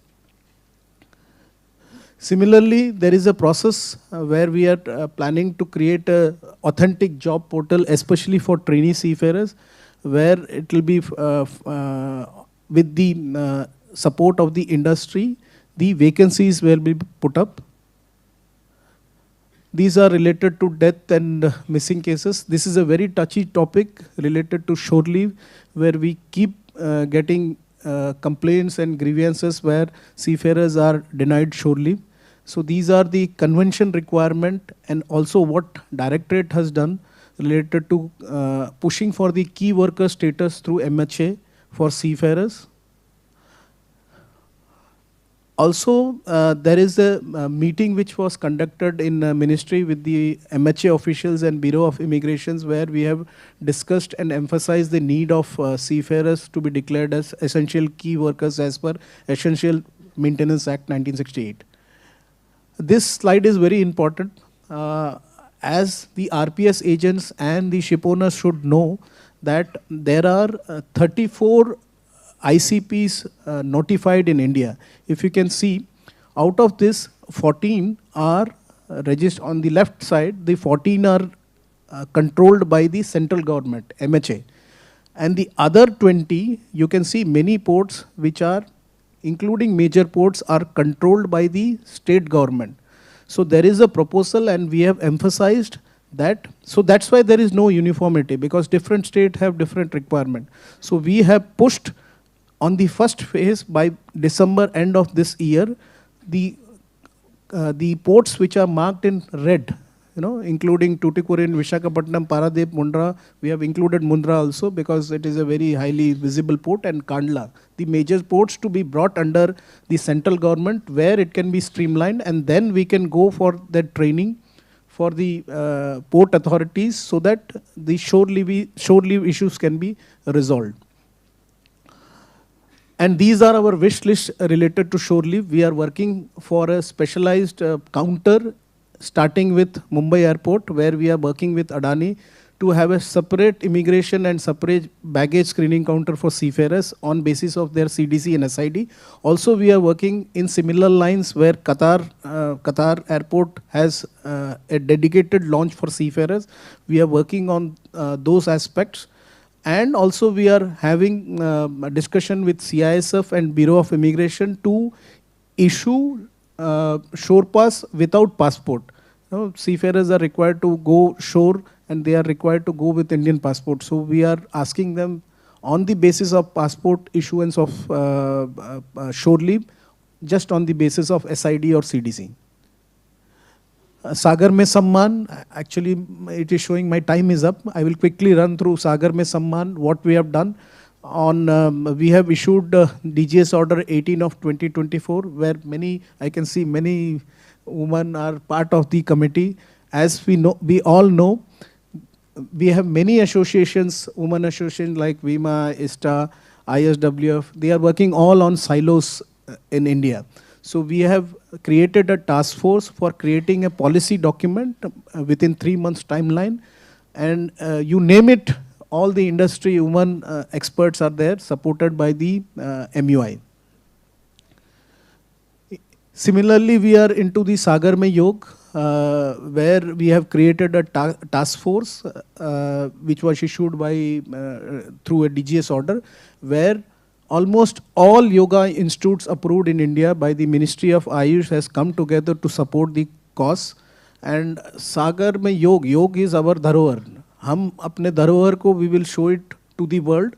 And our aim is in the next council possibly showcase this through the Indian ambassadors. Indian ambassadors are our seafarers. You can see seafarers goes all over the world. So we want to promote this Sagar Mein Yog and represent this in the next council in IMO and ILO also, present the module which we have done. The stage 2, this NUSI has been very kind enough to support the cause. So with experts, the other 7 modules related to the wellness module will be covered. Similarly, the last one, trust me, this is the SWBAT, Seafarers Welfare Board Audit Team. We have created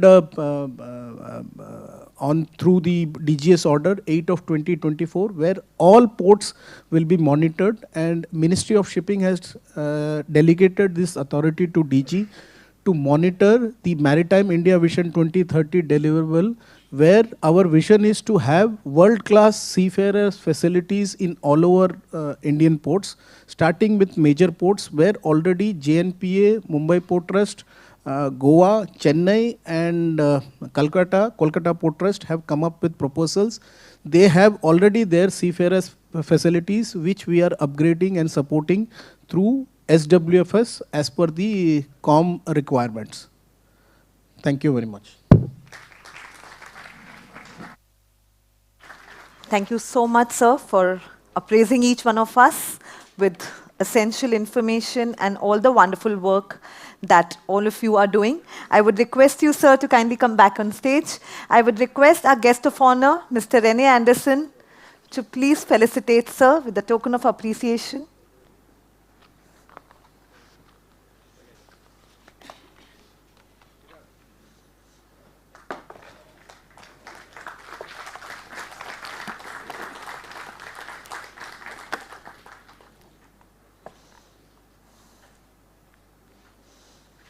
Thank you so much. For all those who have joined us a little late, there's something exciting which each one of you must know. The Sailor Today Radio Contest. Exciting news for all the attendees of the ISWAN Seminar 2024. As a part of the event, Sailor Today International Maritime Radio is giving you a chance to win a Marshall speaker. You heard me right, it's a Marshall speaker. Participate in the contest and have a chance to get the speaker for yourself. How are you going to do this? Download the Sailor Today International Maritime Radio app. Go to the message section, bottom right corner of the app. Click on the ISWAN button. Answer the provided questions. A lucky draw will be done at the end of the before we end the seminar today, and we will be picking out the lucky winner for this contest. So grab the opportunity and win the contest. Now, moving on, let's take a short coffee break. Please take this opportunity to connect with fellow attendees, exchange ideas, and reflect on the valuable insights shared so far. You can also visit the stalls set up outside the auditorium by Gujarat Maritime University, Fleet Management, Maersk Fleet, and Kandla Seafarers Welfare Association. We would have a 20 minutes break on the timer, and we'll resume our session back at 11:30.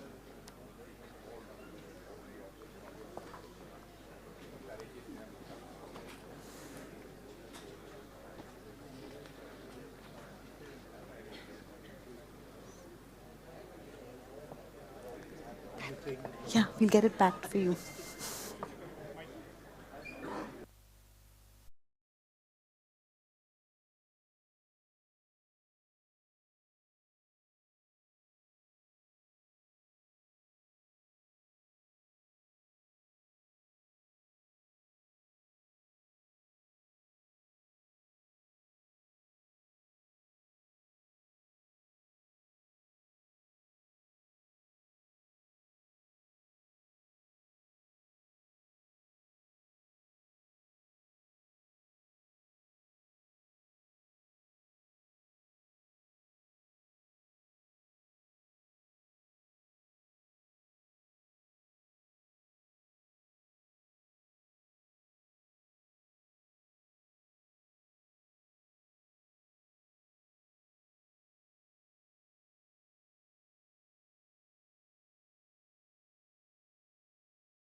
Okay, we move on while the others are joining us back. Can we have all attention back? Okay. Next, we have the Indian Navy's Information Fusion Center. The Indian Navy's Information Fusion Center for the Indian Ocean Region, IFC-IOR, plays a pivotal role in strengthening maritime security, ensuring that the vast waters of Indian Ocean remain safe for all those who traverse them. We are privileged to have him with us today to share his valuable insights.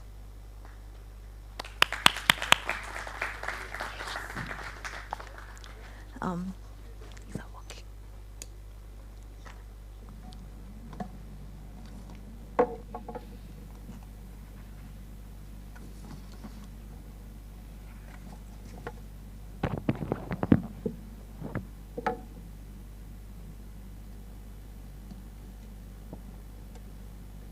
Distinguished with the complex regard to the Indian Ocean region. The maritime domain holds immense strategic, economic, and cultural significance on a global stage. Over 90% of world's trade and 95% of all that data that goes around the world travels through undersea cables, thus making the maritime domain vital for economic prosperity.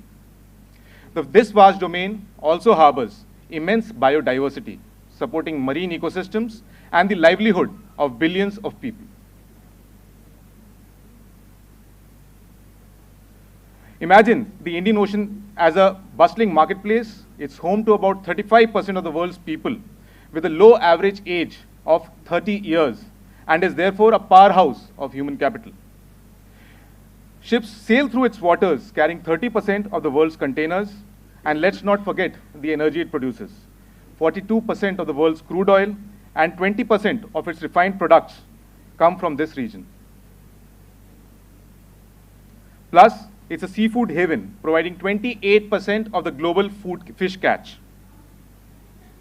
Unfortunately, the region's economic challenges, as highlighted in the United Nations Development Programme Human Development Report 2023 and 24, also increases the potential of non-traditional threats like drug smuggling, human trafficking, contraband smuggling, and these illegal activities can undermine safety and security in the region.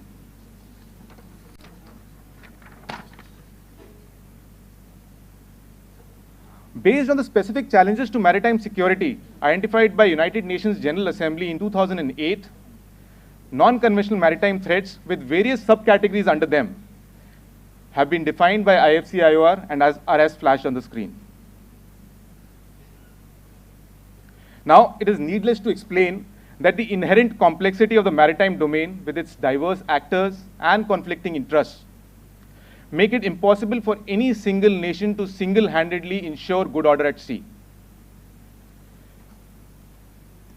Cognizant of this very challenge, IFC-IOR was inaugurated on 22nd December 2018 with the vision of promoting collaborative maritime security and safety in the region. The center was formally notified by the International Maritime Organization in April 2019. Now, in order to contextualize my talk, it is important that I first explain the region's Maersk situation and set things in perspective. The Gulf of Guinea is one of the major hotspots for maritime piracy and armed robbery. In 2024 alone, the center has monitored 22 incidents so far, highlighting the vulnerability of shipping in this region. An incident in May 2023, which involved the motor vessel Fidan, saw pirates strike a vessel at a staggering distance of 363 nautical miles southwest of Cabo Verde, indicating the scope of this particular threat. Beyond the sheer number of attacks, the tactics employed by these pirates in the particular region is concerningly violent. Reportedly, the perpetrators have adopted to a new tactic, which involves collusion with boat operators who simulate engine failures and lure passengers into ambushes. The center has recorded 5 such incidents this year. Moving on to West Asia, the maritime security landscape in West Asia amidst the ongoing conflict has emerged as a new dimension to non-traditional threats. Non-state actors have increasingly targeted merchant traffic, disrupting global supply chains and causing substantial economic losses. Another concerning development is the resurgence of piracy. a threat that had largely been dormant over the past decade. This resurgence is attributed to the diversion of security forces towards the Red Sea, leaving other areas vulnerable to attacks. Based on the trends observed in the present year, mariners were warned by the Centre that the decline in piracy in the third quarter of 2024 was owing to the southwest monsoons, and mariners need to maintain their guard against piracy. Subsequently, the Centre received a report of a pirate action group which departed from east coast of Somalia of Seafarer on 23rd October 24. On 1st November, an Iranian dhow was hijacked, risking their lives on perilous journeys, attempt to cross over the French territory of Mayotte. Further, East Africa has emerged as a crucial transit point for illegal narcotics. It serves as a transshipment hub for cocaine from Latin America to Europe and Asia, as also receives opiate products from the Golden Crescent. The cocaine seizures in this region this particular year accounted to a quarter of the total narcotic seizures by various organizations. South Asia is facing a significant maritime security challenge. In the past year alone, we've recorded 663 maritime security incidents. These incidents primarily involve contraband smuggling and illegal, unreported, and unregulated fishing. IUU fishing is a particularly problematic problem in this particular region, challenge in this region, as it often occurs in the areas beyond national jurisdictions. The unregulated nature of these activities not only depletes the fish stocks, but also damages marine ecosystems. Further, South Asia also faces the brunt of narcotic smuggling, which poses a serious threat to regional security and stability.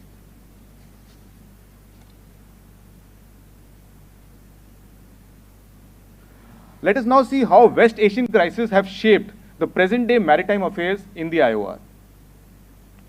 The geopolitical situation in the West Indian Ocean region post-Israel-Hamas conflict on 7th October 23 spiraled into the maritime domain with the hijacking of motor vessel Galaxy Leader by Houthis on 19th November 23. The subsequent attacks on merchant traffics in West Asia led to a shift in security focus, leaving other areas vulnerable to piracy. This resurgence of Somali piracy highlights CGM ships Benjamin Franklin and Belém and MSC Antonio demonstrate the fragility of global supply chains and the potential for localized events to disrupt maritime trade on a global scale. The figures on the screen clearly substantiate the effectiveness of attacks on choke points in disrupting global trade. Such incidents stand a chance to embolden other actors in the region, especially considering that a majority of global shipping traffic passes through these critical waterways.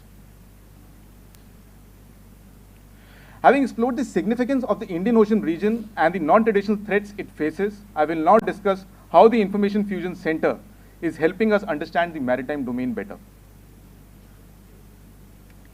IFC IOR integrates three essential elements aimed at strengthening the system's knowledge, which include fusion of minds, capability enhancement, and functional linkages. I shall now discuss these one by one. IFC IOR benefits greatly from the concept of fusion of minds, wherein the international liaison officers posted permanently at the center bring together diverse perspectives and experiences, fostering a deeper understanding of the regional dynamics. By combining their unique regional expertise and domain knowledge, ILOs contribute to a more comprehensive and nuanced understanding of the Indian Ocean region. This fusion of minds enables IFC to better analyze the information, identify patterns, and anticipate future trends. Furthermore, ILOs also enable a better response by shortening the diplomatic channels. Here, I would like to highlight one such example where ILOs played a critical role.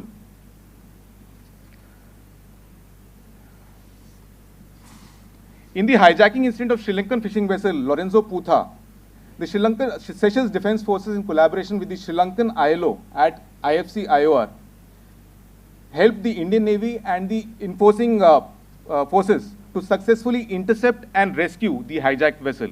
In the incident, the operational coordination and information sharing between the Sri Lankan and the Seychelles ILO at IFC IOR played a key role.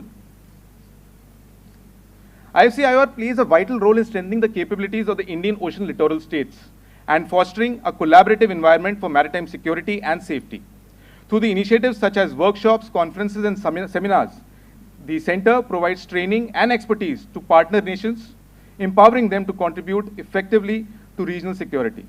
Examples of these efforts include the recent data management course for the East African Standby Force and our ongoing collaboration with the East African countries to develop standard operating procedures for their information sharing centers. The Maritime Information Sharing Workshop, which is a flagship event of IFC-IOR, witnessed a participation of 41 personnel from 26 countries in 2023. The next version is scheduled in 2025.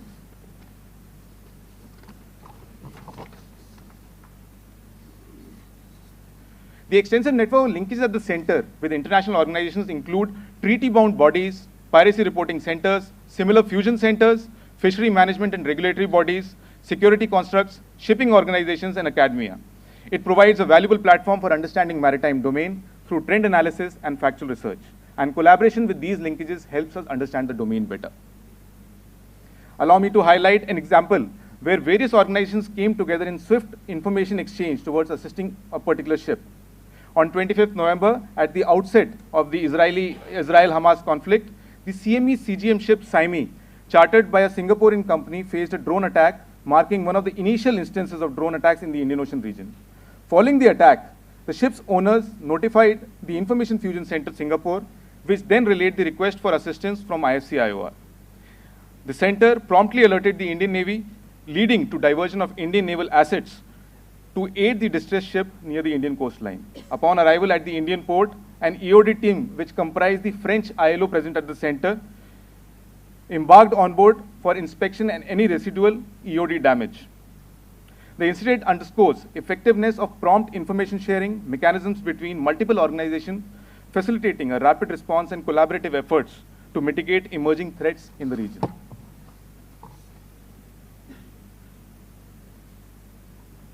As I've covered before, being an information fusion center, we at times receive intelligence on maritime incidents and crimes through our ILOs and international linkages. There have been numerous occasions where the center has been instrumental in providing vital support to the ships in distress, reinforcing our steadfast commitment to aiding shipping community. While operational actions are the visible manifestation of these responses, I would like to highlight that it is the seamless interaction with the shipping companies, the CSOs in the background that plays a pivotal role in success of such operations.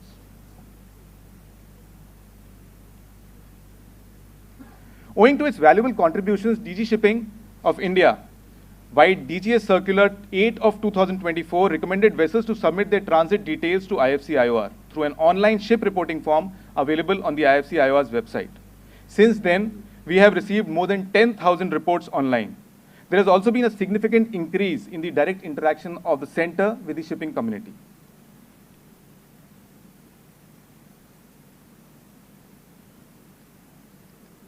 Before I end my presentation, I'll just like to cover one short instance of MV Ruin, which occurred the release occurred this particular year, and I won't take more than 2 minutes on this. MV Ruin was hijacked by Somali pirates on 14 December 2023. The hijacked vessel was initially intercepted by the Indian Navy on 15 December. Subsequently, the Indian Navy, with the back-end coordination by IFC-IOR, successfully negotiated the release of the injured crew member. On 14 March, Ruin was monitored transiting from the coast of Somalia into the open seas after spending 3 months in Somalian coastal waters with the possible intention of hijacking opportune merchant traffic plying through this region. Accordingly, iron ships Kolkata and Sea Guard in RPA were diverted to investigate the vessel.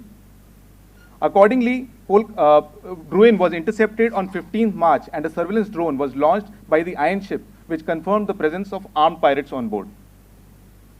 In a hostile act, one of the surveillance drones was targeted and engaged by the pirates.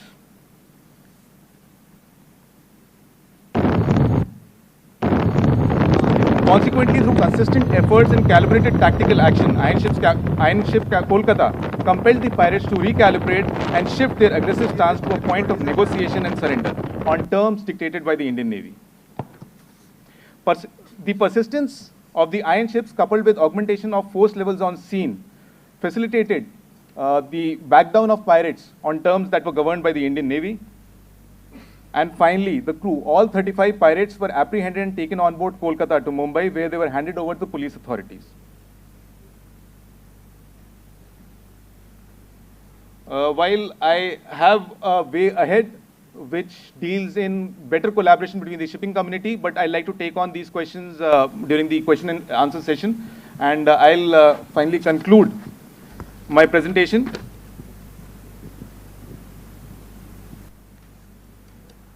By saying, I would like to reiterate that IFC-IOR, we remain focused towards better understanding the maritime domain through collaboration and cooperation.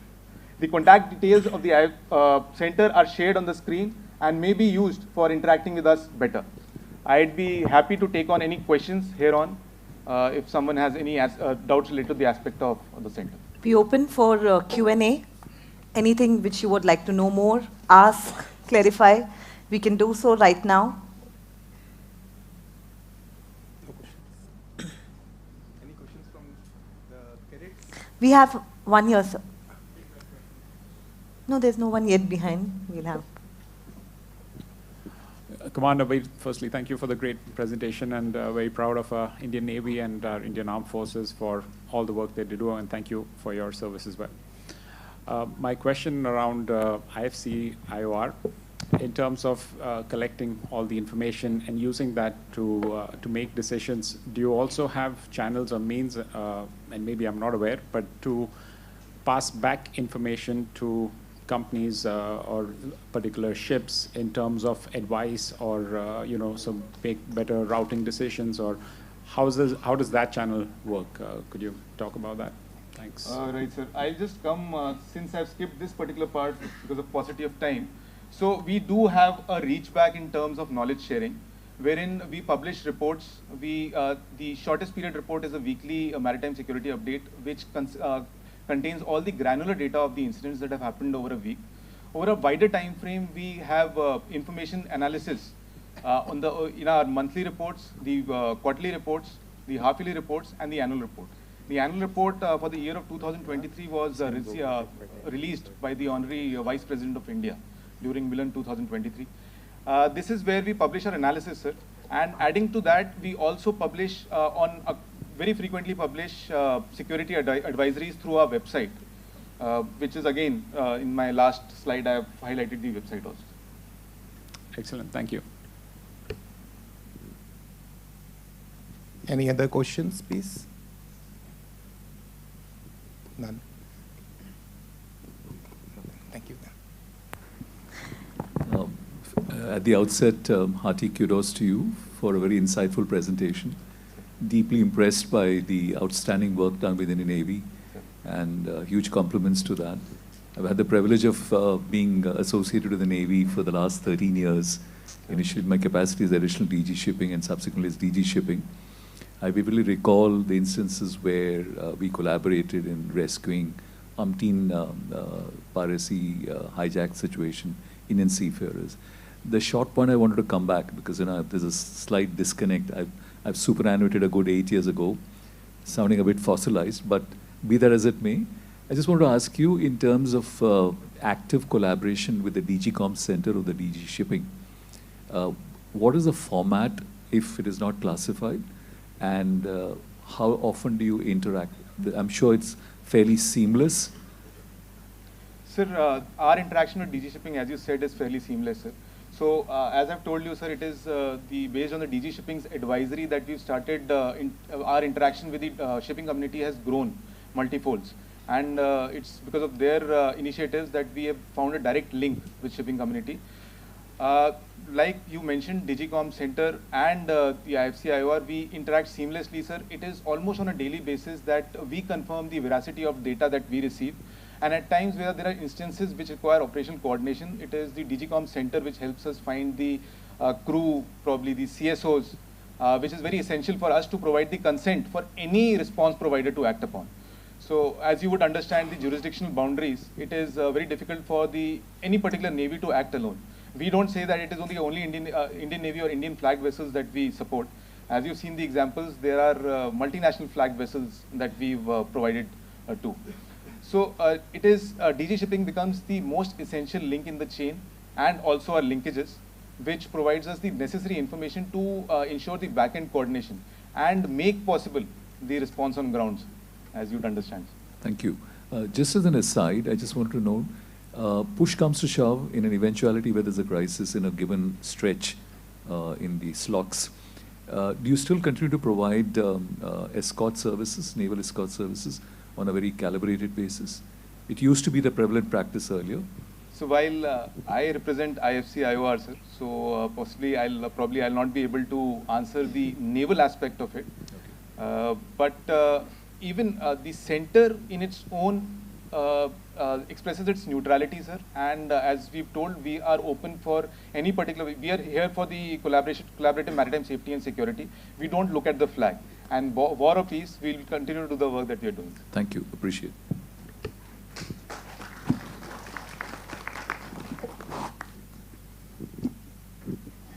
Any more questions?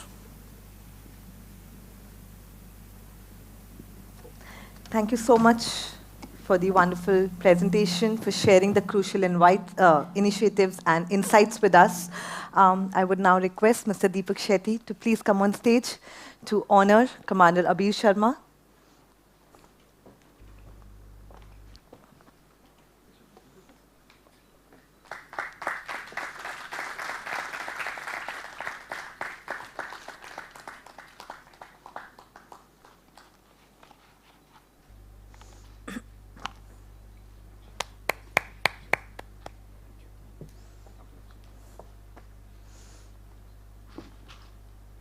Thank you. Now we move into a particularly significant discussion on the role of families in seafaring. Families are often the unsung heroes behind the success of seafarers, providing crucial emotional and psychological support to those at sea. Their resilience, strength, and dedication to help seafarers stay connected to home even in the most challenging times. Our panel today will delve into how we can better support seafarer families, ensuring they have the resources, systems, and networks they need to navigate the unique challenges of seafaring life. It's my pleasure to introduce our moderator for this panel, Simon Grainge, Chief Executive of ISWAN. He was appointed in the month June in the year 2021, with 20 years of experience as a police officer and extensive leadership in the charity sector. Simon has worked in fields like homelessness, poverty reduction, and international development. His work in disability programs across Nepal and Pakistan has strengthened his passion for the welfare of vulnerable communities. Simon describes the maritime sector as a hidden gem and is enthusiastic about the contribution to this field through ISWAN. Thank you, Simon. Now let me introduce our esteemed panelists. First, we have Dr. Harish Shetty. He is a senior psychiatrist renowned for his work in community mental health. He has led interventions in school mental health, suicide prevention, and disaster relief, and has been a pivotal figure in the rescue and mental health recovery of seafarers affected by piracy. We welcome you, sir. Next, we have Ms. Saleha Shaikh, founder of the MUIS Women's Wing, has been married to a master mariner for 30 years. Recognizing the need for family support system, she established the Women's Wing of the Maritime Union of India, which offers mental wellness services, grievance handling, and legal support. A certified coach and top 100 women in shipping honoree, Saleha is also the co-founder of Dynamic Consultants, a maritime solution company, and a passionate advocate for leadership and gender equality. Next, we have Captain Karan Kochhar. He is a maritime leader known for his dedication to diversity and equality in the industry. With a career spanning over 2 decades, he has worked extensively with gas carriers and technical management. Now the managing director of Maersk Fleet Management and Technology, he's a vocal support of initiatives like #EqualAtSea, promoting women's inclusion in the maritime. Next, we have Captain Sharad Kishore. He is a master mariner with over a decade of experience on oil chemical tankers. Known for his strong leadership, he successfully led a rescue operation in July 2024, saving 6 lives. He is actively involved in maritime organizations, including the Younger Members Council of the Nautical Institute, and is an associate fellow of the Nautical Institute. Captain Sharad is also a member of the Institute of Chartered Shipbrokers and a life member of Company of Master Mariners India. Over to you, Simon, to start with our wonderful panel discussion. Thank you. And here we go. Can we have another mic on stage, please? Please be seated.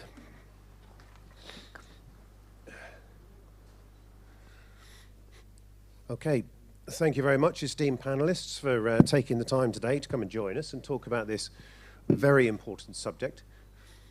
As Suchita was describing about the family outreach program and why it's so important, ISWAN has a key service which is called Seafarer Help. It's a helpline for seafarers, but it's also for families. And it's like that, and it always has been the same, because right at the outset, it was recognized how important families are in terms of being the most crucial element of the support network for a seafarer.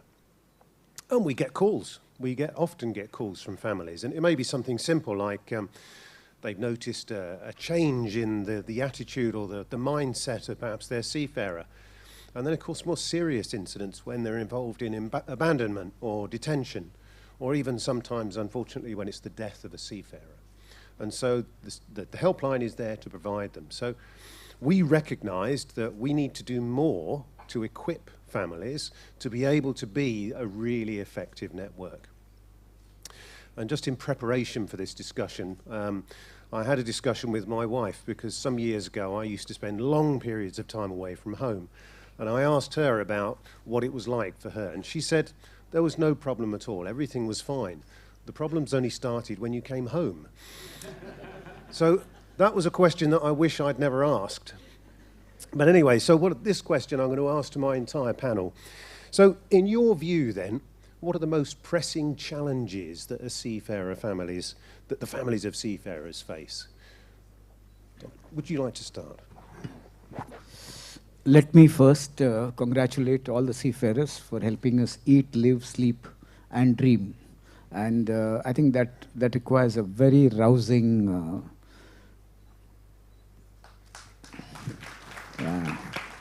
Thank you. Let me start by saying 3 things. Let the seafarers' family accept that this is the truth. Husband will be away. Husband will be away, or wife will be away. That's number 1. Number 2, remember, there are no nuclear families in India. All families are joint families, because you might be nuclear, but you have an extension, cousins and taus and so many. So do not live in a vacuum and a belief that you're living in a nuclear family. Build your support system across with people who are sane, just, and non-judgmental, and open your eyes, your vocal cords, when there is trouble. Number 3, which is extremely important. So I say kill shame and seek help. Number 3, which is very important, is there are crises in the families, and there are 3 or 4 crises which is very important. And largely it is crisis of loneliness of the mothers. Number 2, difficult children, scholastic issues, teenagers, and gadgets in children. So Harvard says something very beautiful in their 75-year-old study, which was longitudinal. Involve your children in household chores to build self-esteem, confidence, and connections. 75-year-old ongoing study. So do not exclude the child from household chores. Number 2, again very important. Before he comes to his teens, be very wise with the gadget. Be very wise. That's a big issue. Number 3, remember that sleep improves mental health. And that is so vital. Number 4, 1 out of 3 people who end their life by suicide in India is because of family problems. So build connectivity within, connection outside, and see that you do not sit down and say that you are alone. You are never alone. Indian families are joint families, which includes maids, housemates, neighbors, and relatives. So this is the general way of handling things. But the problems I face is that most of the mothers or the fathers, when they come to me, they feel that the husband or the wife on the sea doesn't understand them. And the second is, he tries to micromanage the family. My dear seafarers, trust your spouse at home to handle the family, encourage her, inspire, and lastly, appreciate small things on the phone. Do not investigate. Did you wash the car? I'm working so hard, but you cannot take care of one child? Who said one child? Have two.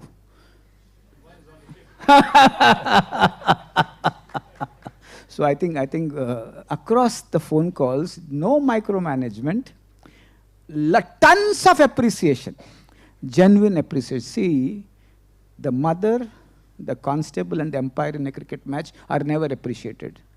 No sick leave, no paid leave, no nothing, nothing. So when you are on the ship, widen your eyes, broaden your smile, and start with appreciation. When you appreciate a mother or a teacher, your children do much better. Lastly, all the ship owners here, please understand that your captains have to be trained, your chief officer has to be trained on basic counseling. But many captains in my training program, this is not my work. He has to get there and work. We don't want to hassle others. But the point is, if you have no emotional competencies, you will remain a captain. You will not come to the office. Training, building emotional competencies in captains and senior officers helps the entire process.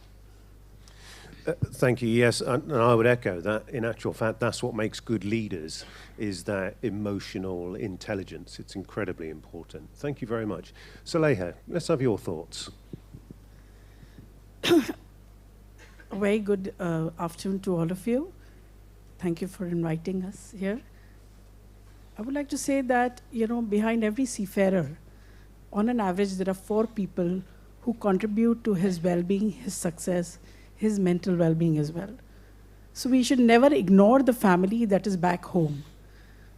Whatever the seafarer does is guided by the family back home. And I always tell the seafarers' wives, spouses especially, that you make sure that you are there to hear your spouse when he calls you, when he's stressed, you're there to listen to him, because this kind of support is extremely important. So the role of families is extremely important, because back home, the family, the wife especially, is going through a lot of hardships in the sense that she is playing the role of the husband, the spouse as well. She's playing the role of both parents to the children. She's also looking after extended families like her own in-laws, her own parents. Maybe one of them would be terminally ill and they need some kind of caregiving support. So there is many times a burnout as well.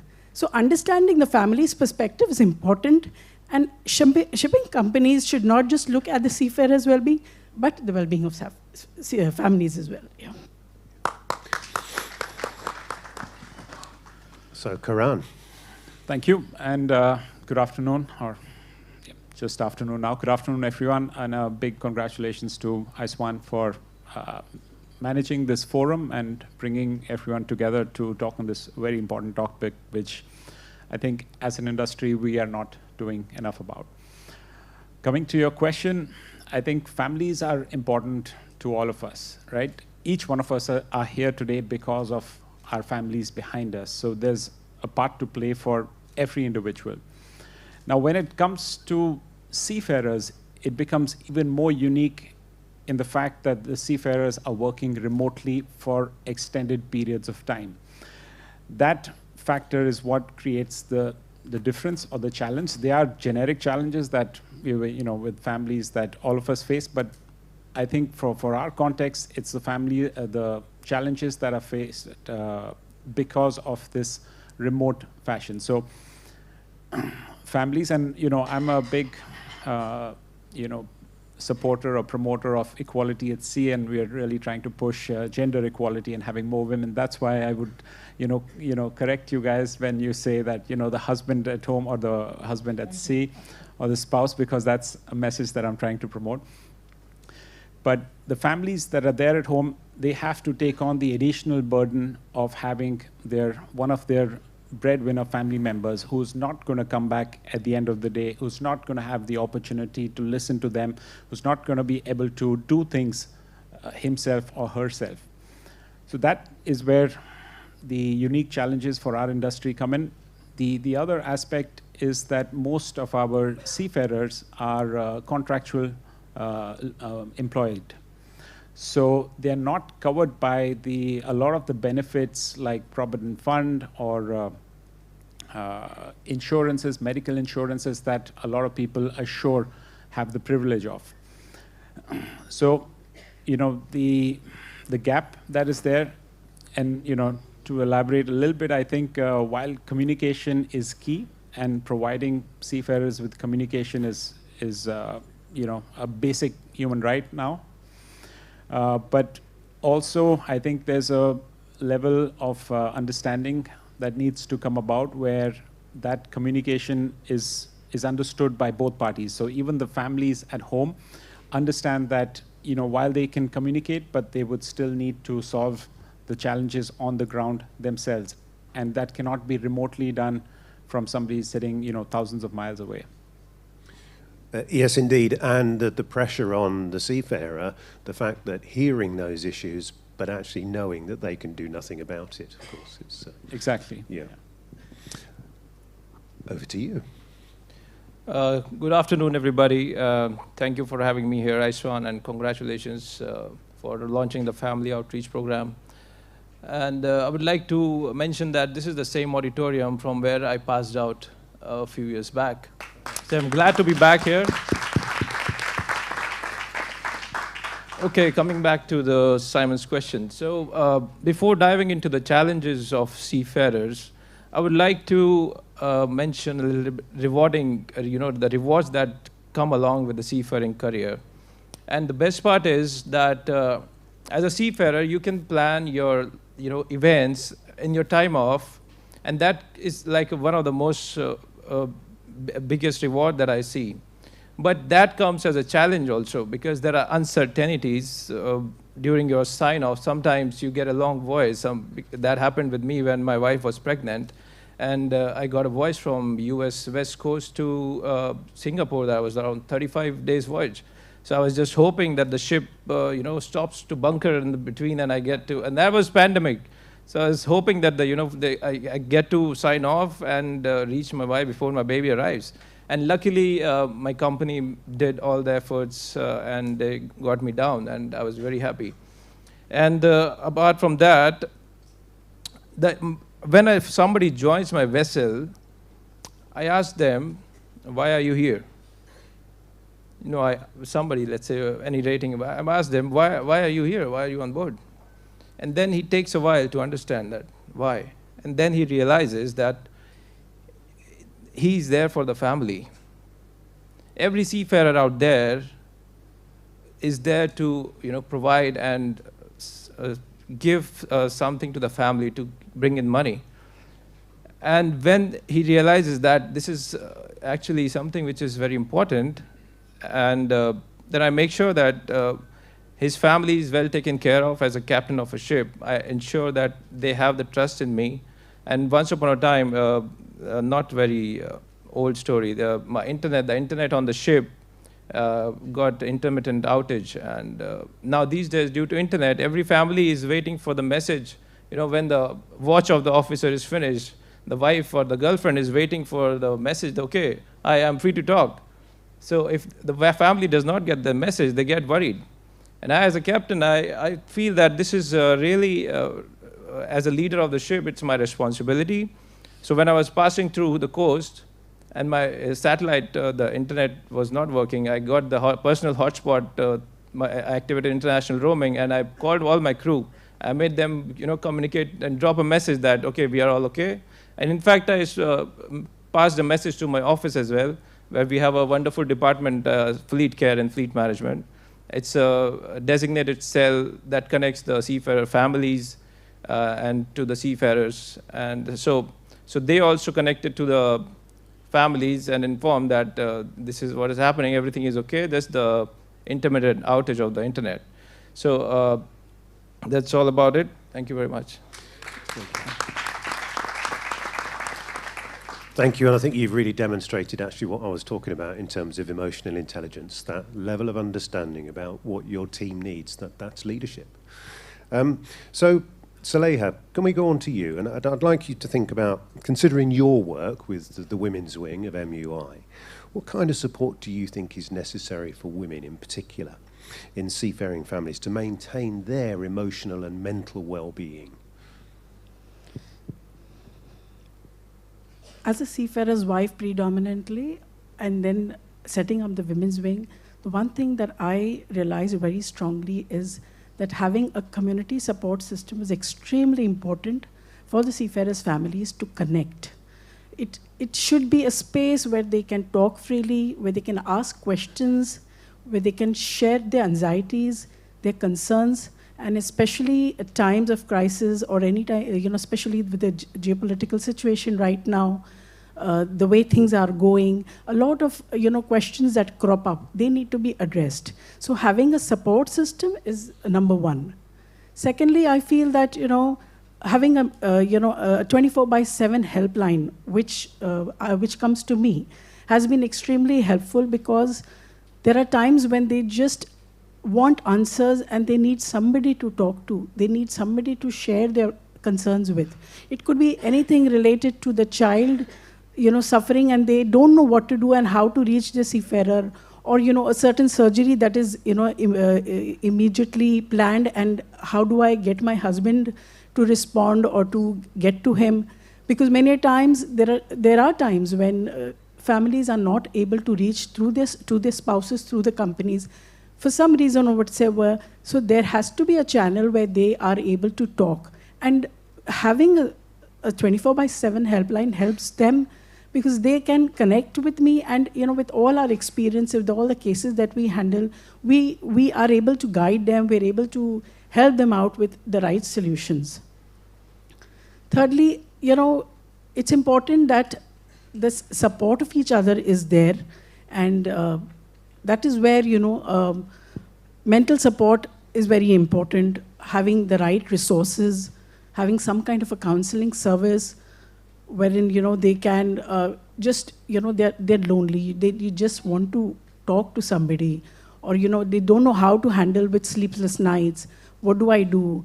I'm stressed about certain things. So mental health support and some kind of intervention in that regard is also important, because these are things that predominantly we in India we don't share out. And it's unfortunately the case, but nobody wants to discuss their mental health issues with anybody. And it's not, even the word mental goes against, understanding with a lot of people. They don't want to know that there is some kind of help that they need. For all they need is just talking many a times, and that helps with a lot of problems.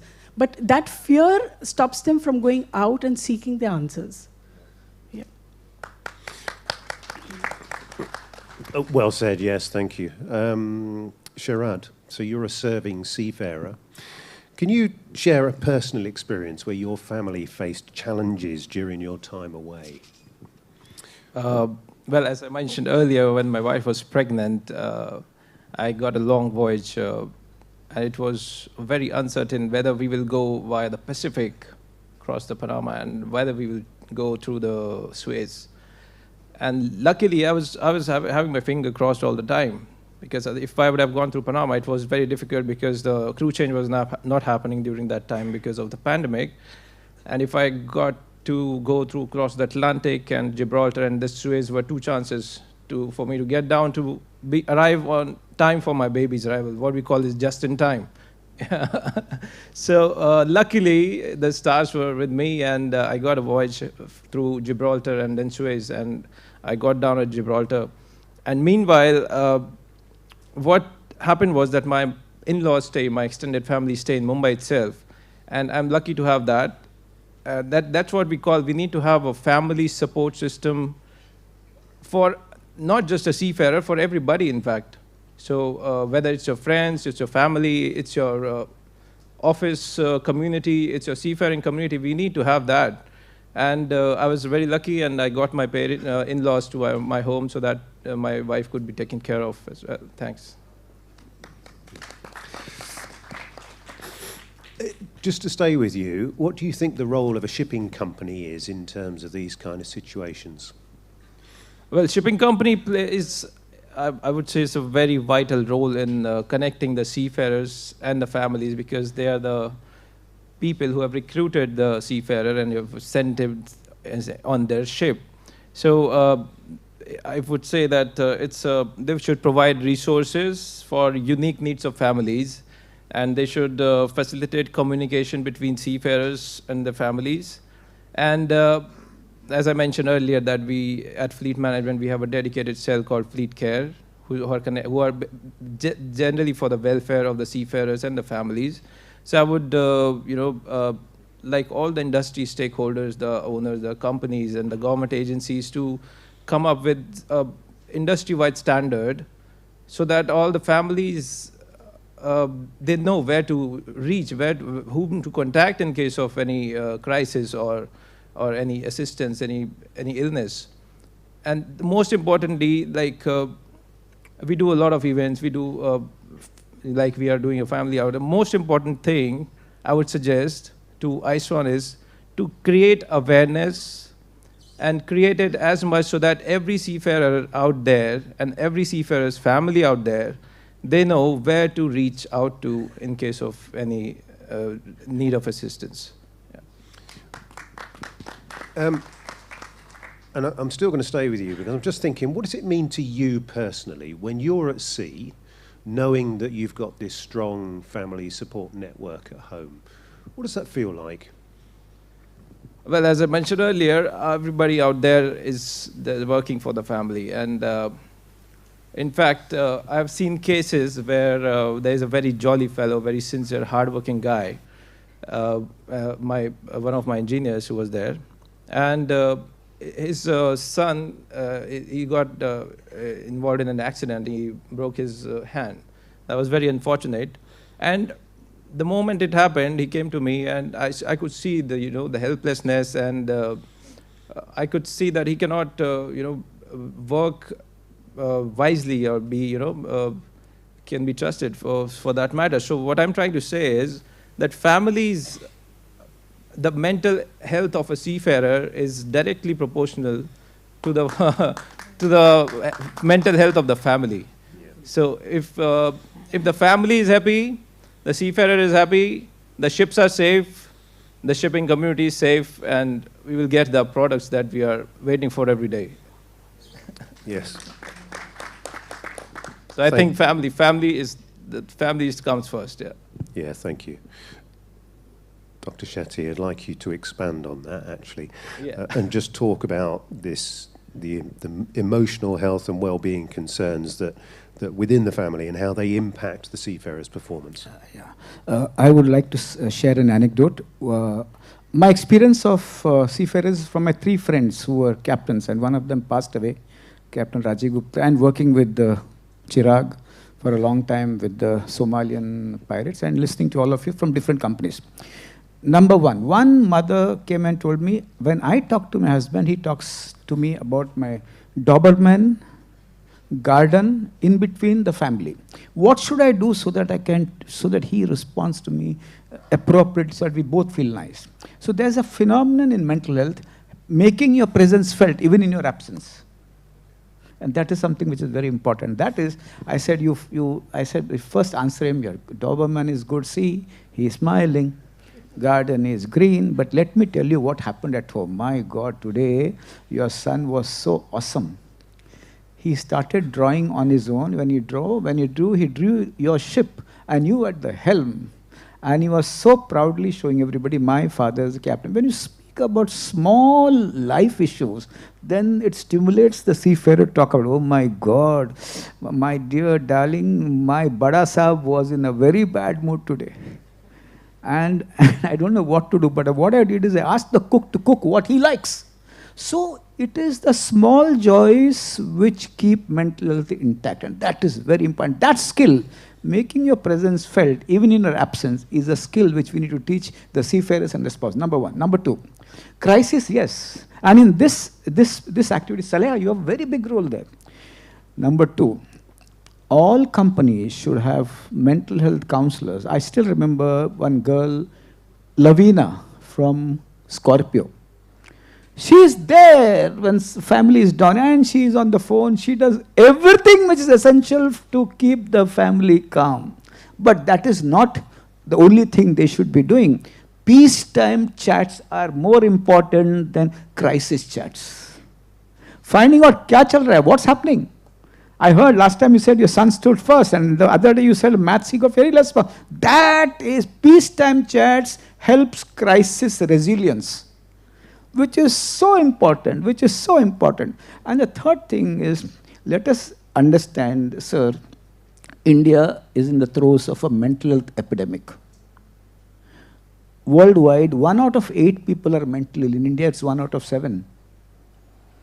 And so, regular screening of seafarers and the spouses, which is voluntary, a mental health checkup online with protecting the GDPR, taking the GDPR into account, would help them to identify whether they are depressed or only distressed, and so that they can seek early help. A lot of mothers who are very harsh with the children are very depressed, not distressed, and that identification has to happen very early.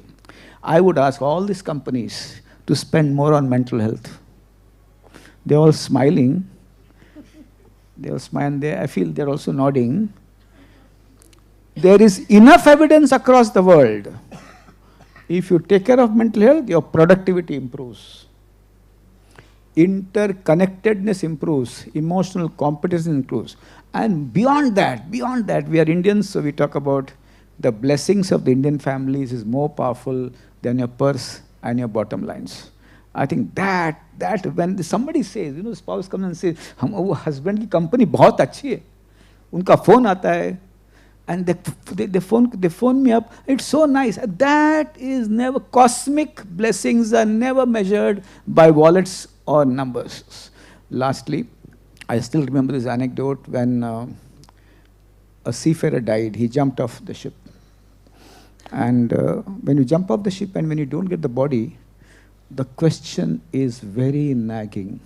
At that time, specialized support, even when he is off rolls, even when you have paid all your dues, still the family settles down, is some intervention, which is a human intervention, which is not strategy for the company, but that will go a very long way.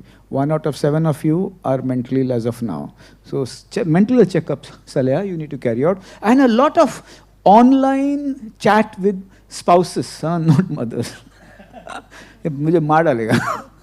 And children, remember, I still remember this incident. A senior editor of Times of India became the editor. He told all his journalists, remember, every family who reads the newspaper have children. Highlight stories of children, positive. And then you'll find the family is aligned with the newspaper. So please look after the children and unburden the weight on the mother. It might look intangible, but the impact of what you do with the children will be tremendous. So do a lot of mental health programs. Your pockets will be full, your numbers will increase, and your profit shares will also increase. Thank you. Yeah, please do. Well, Dr. Harish, there's nothing to say against your profession, but what I would like to add is that mental health, of course, is important, but what comes, is the physical health that brings good mental health. Because a sound mind stays in a sound body, what we call in a Japanese proverb. So I would urge, and that's what I do on my ship as well, to take care of your physical health so that your brain can be, wise and sane as well. Yeah, that's all. Thank you. Yes, and I'm struck by what you said about making your presence felt. And I recently spent some time on board a vessel, which was fascinating. But I was struck by this particular deck officer who, at the same time every day, would make sure that he went to his cabin so that he could read a story to his child. And he would miss meals, and he would have to sort of change shifts around and all sorts. But it was so important to him. And he was lucky to actually have a captain who understood that as well. Okay, so we've talked quite a bit about shipping companies as well, and Karan, as a representative of that, will come to you. So in your view then, what role should shipping companies play in maintaining the well-being of seafarers' families while their loved ones are at sea? Thank you. I've been waiting to speak since Sharad was talking about it, and then with Dr. Shetty. So I think Sharad pointed out a really pertinent thing, that it is the shipping company who is there, between the seafarer and the family member. And that's a hugely important position to be in. And I think for all of our shipping companies, it's important to acknowledge the importance of the families. And we treat the families with the same level of importance that we are also treating our seafarers, because of the level of impact that they can have on the well-being of the seafarers, and thereby the well-being of our vessels and our operations. Also, as Sharad mentioned, communication, open communication, proactive communication, making them aware about life at sea, but also about, the challenges at sea. Making them, like in the pandemic, we had, sent out appreciation letters to all family members for what their spouses were contributing to the maritime trade, to keeping the, global supply chains moving when everyone else was, sitting back at home and working remotely. Our seafarers didn't have a choice. To keep them updated on what are the safety protocols. And I think all the companies and the industry did a lot for families at that time. And I think that's something really good, and we should applaud. Yeah. As Saleha mentioned, employee assistance programs covering mental health. It's also not just mental health, but also welfare programs on board covering physical health. I think that's something that is also the employer's responsibility to provide. Creating awareness sessions, that's also there. But the one thing that I think I would, challenge Dr. Shetty is, there are companies, we're handling 10,000 seafarers. There are companies here who handle 20,000 seafarers. We don't have the resources to have that chat with each and every one of them all the time. So we follow a principle of moments that matter. And that means that we can't be there for everyone all the time, but in the moments that matter. Now, these are the difficult moments. These are the moments of sickness in the family on board the ship, of injuries, of accidents, but also the moments of celebration. If you're getting married, if you're had a child, these are the moments that matter. And if you can reach out to the seafarer and their family in those moments, then they are yours forever. This is the best retention tool you can have if you can make an impact at these moments. When a seafarer is, signed off from a ship on an illness or an injury, and sitting in Korea in a hospital where he cannot use his phone, he cannot communicate in his language with the people around him, his family is sitting at home and they can't reach out. We are the ones that are there. And that is the most critical moment, where the wartime, where everything that we do at that point will have a huge impact for the years to come. And memories. Yes. So that's the, and also, like, we all, those of us who are parents here, know how huge an impact, like something like childbirth is.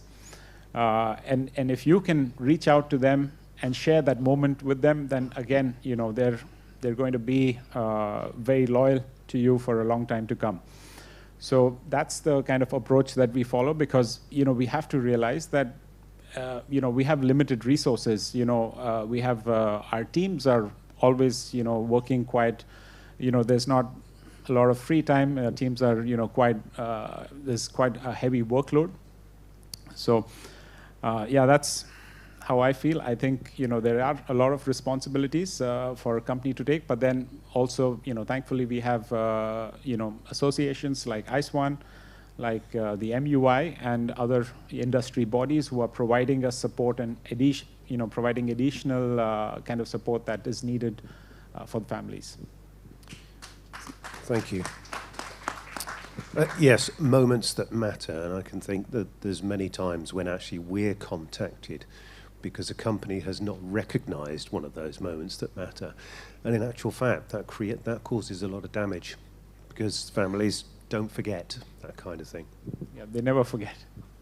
And maybe just an anecdote, you know, like many years ago while I was at sea, there was a gift from the company that was sent home for my wife.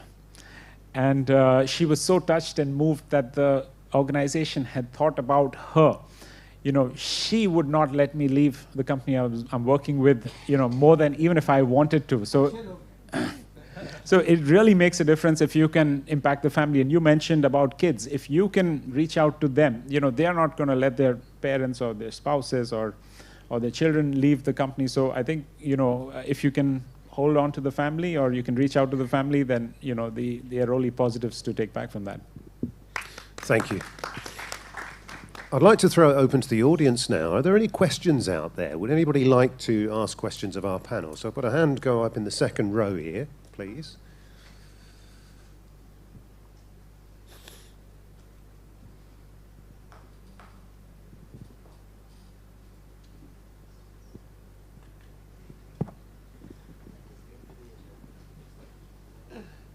Hello. Yeah. Hi, this is Captain Shaukat Mukherjee. Dr. Shetty, I would like to make a suggestion, and it's more of an observation. You said this the topic of family support in seafaring. I want to ask to the audience and to all of you, how does this, tell me any one industry where we don't require family support. Why are we singling out seafaring?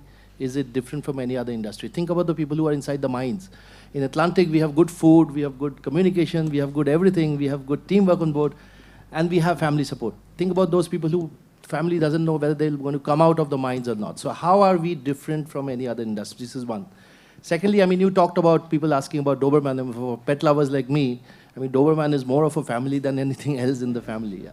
So things like, you know, in today's world, Dr. Shetty, we have better lives on board, better communications facilities. When we sailed, we didn't have internet, we didn't have, of course, we had alcohol, but we didn't have internet, we didn't have anything. I mean, but now we have internet, we have better communication, we have, how I personally think, it's a very personal opinion, I don't want to generalize this, I personally think the talk of mental health on board is overrated in today's world. I personally think this because we had much better lives on, much less facilities on board, but was there a mental health issue? What is it that is turning us around? Well, I hear this all over, hamare zamane mein. And this hamare zamane mein syndrome is wrong. I'll give you facts and data. In the 1970s, there was a big study on IQ and EQ. And they found that IQ was less, EQ was okay. In the 80s and the 90s, a similar group was studied for IQs, and IQ increased by 20% because of nutrition, other things, but EQ went down by 20%. This era is not an era of agriculture. This era is an era of cognition. And this entire globalization where the pace has increased, gati or garmi, dono bad gayi. In that context, there is enough evidence to say that mental health is one of the foremost casualties across. Foremost. Young girls in India commit more suicides than young boys. If you look at the NCRB numbers, I think your eyes will open. Never do this mere zamane mein, that those zamane mein comparison nahi hai. When I used to walk from my house to the station, I was in the 3rd standard, I could enter a train easily, the ladies compartment welcome me and give food. Now if you go and walk on the road, if you have a car, you can't drive. If you have to walk, there is no space. So that is a metaphor. Globalization increases space, and the direct adverse effect of this is mental health. So mental health is not overrated, sir. Number 2, why are we talking about mental health? I agree with you, mental health is important in all places, but we are working for seafarers, which is why we are talking about mental health of seafarers. Of course, if you want to have a session of mental health with mine workers, we'll do mental health mine workers. It is narrative like yours that builds myths around mental health. Please come and sit in my clinic for one day as an observer. At least 10 people want to end their lives. at least 10 people. My colleagues are there, psychologists, psychiatrists, they will vouch for that. Mental health is reaching epidemic proportions in the country, not because of you and me, because of the way the world is. So let us acknowledge, and also acknowledge, sir, do not be overtly confident about your relative's mental health. Please keep a watch. I'm not talking about him, I'm talking about me. So let us watch. Why? Because things have changed. So now, that brings, how can we maintain our mental health in this era? Harvard says, because nobody will challenge me if I say Harvard. Harvard says, yoga to hoga. I'm not talking about the Prime Minister. Harvard says that. So my dear friends, the sympathetic drive is very fast. Bao, chalo, jao, let us go, let's for date, go for date, let's drive, let's take our kids. We'll have to calm down the sympathetic drive and get the parasympathetic drive. That only happens awareness, mindfulness, meditation, and prayers. So I think, I'm sorry if I've been a little harsh to you. I would like to meet you and shake hands and apologize. But the point is, Dunia badal rahi hai, sir. And it is so important, sir, that we need to take mental health very carefully. 25-year-old Air India pilot committed suicide because the boyfriend was not there. We have not heard that. Hamare zamane mein suna hi nahi, sir. So, zamana badal gaya, sir.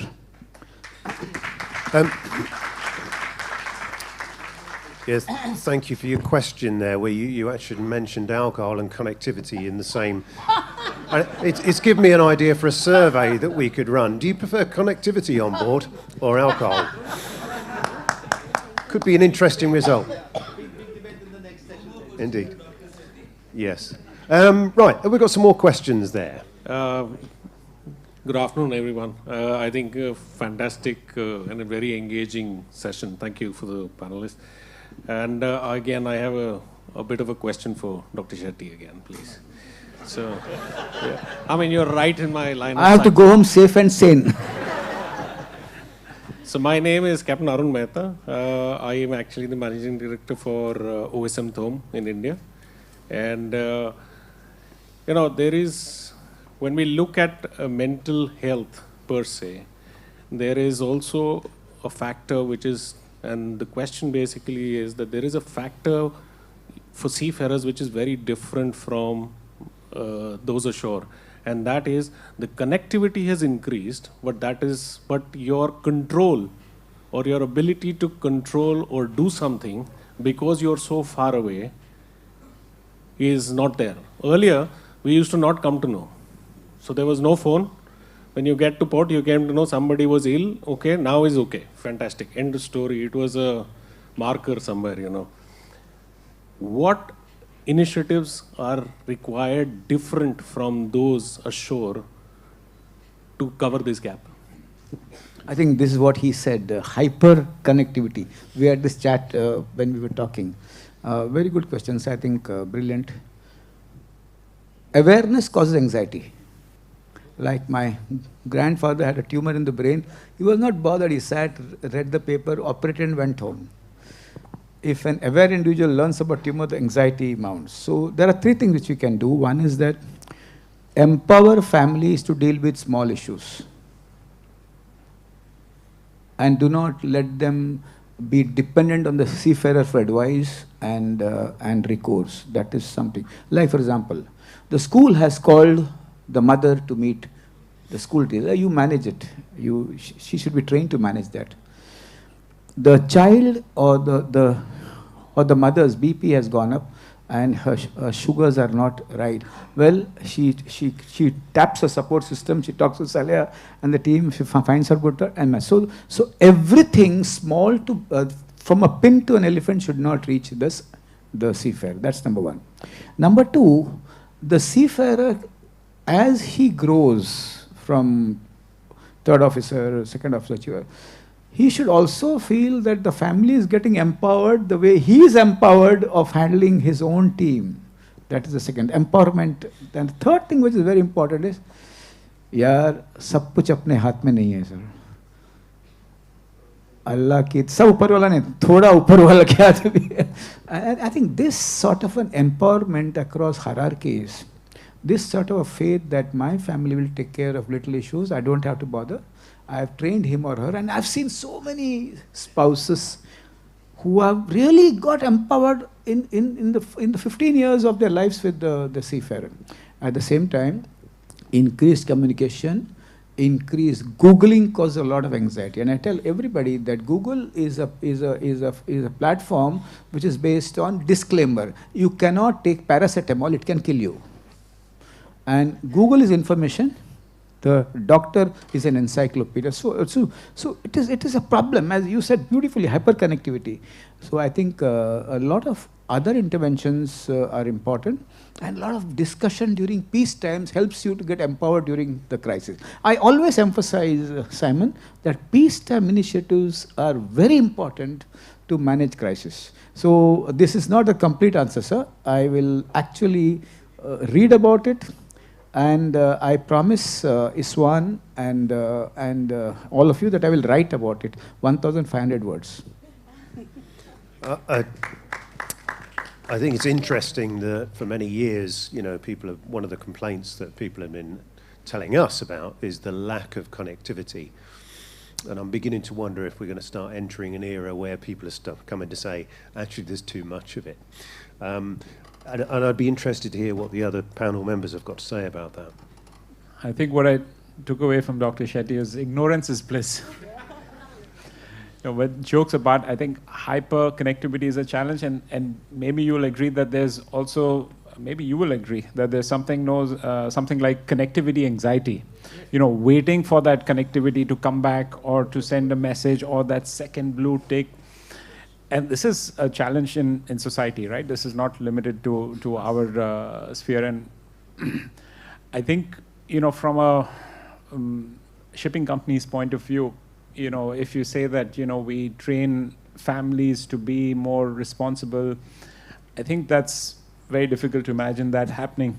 I think what our sphere of influence is on the seafarer, and if we can help them during their training in their institutes and so on, become more resilient, and also help their families to set the standards that, hey, I'm going to be away for X amount of time, and these are the things I can do, I cannot do. But hyperconnectivity is so real, like somebody sitting thousands of miles away on a ship, the doorbell rings, and before anybody opens the door, you already know, that your Amazon parcel has been delivered, or whatever your food item has been delivered. So it is really too much information.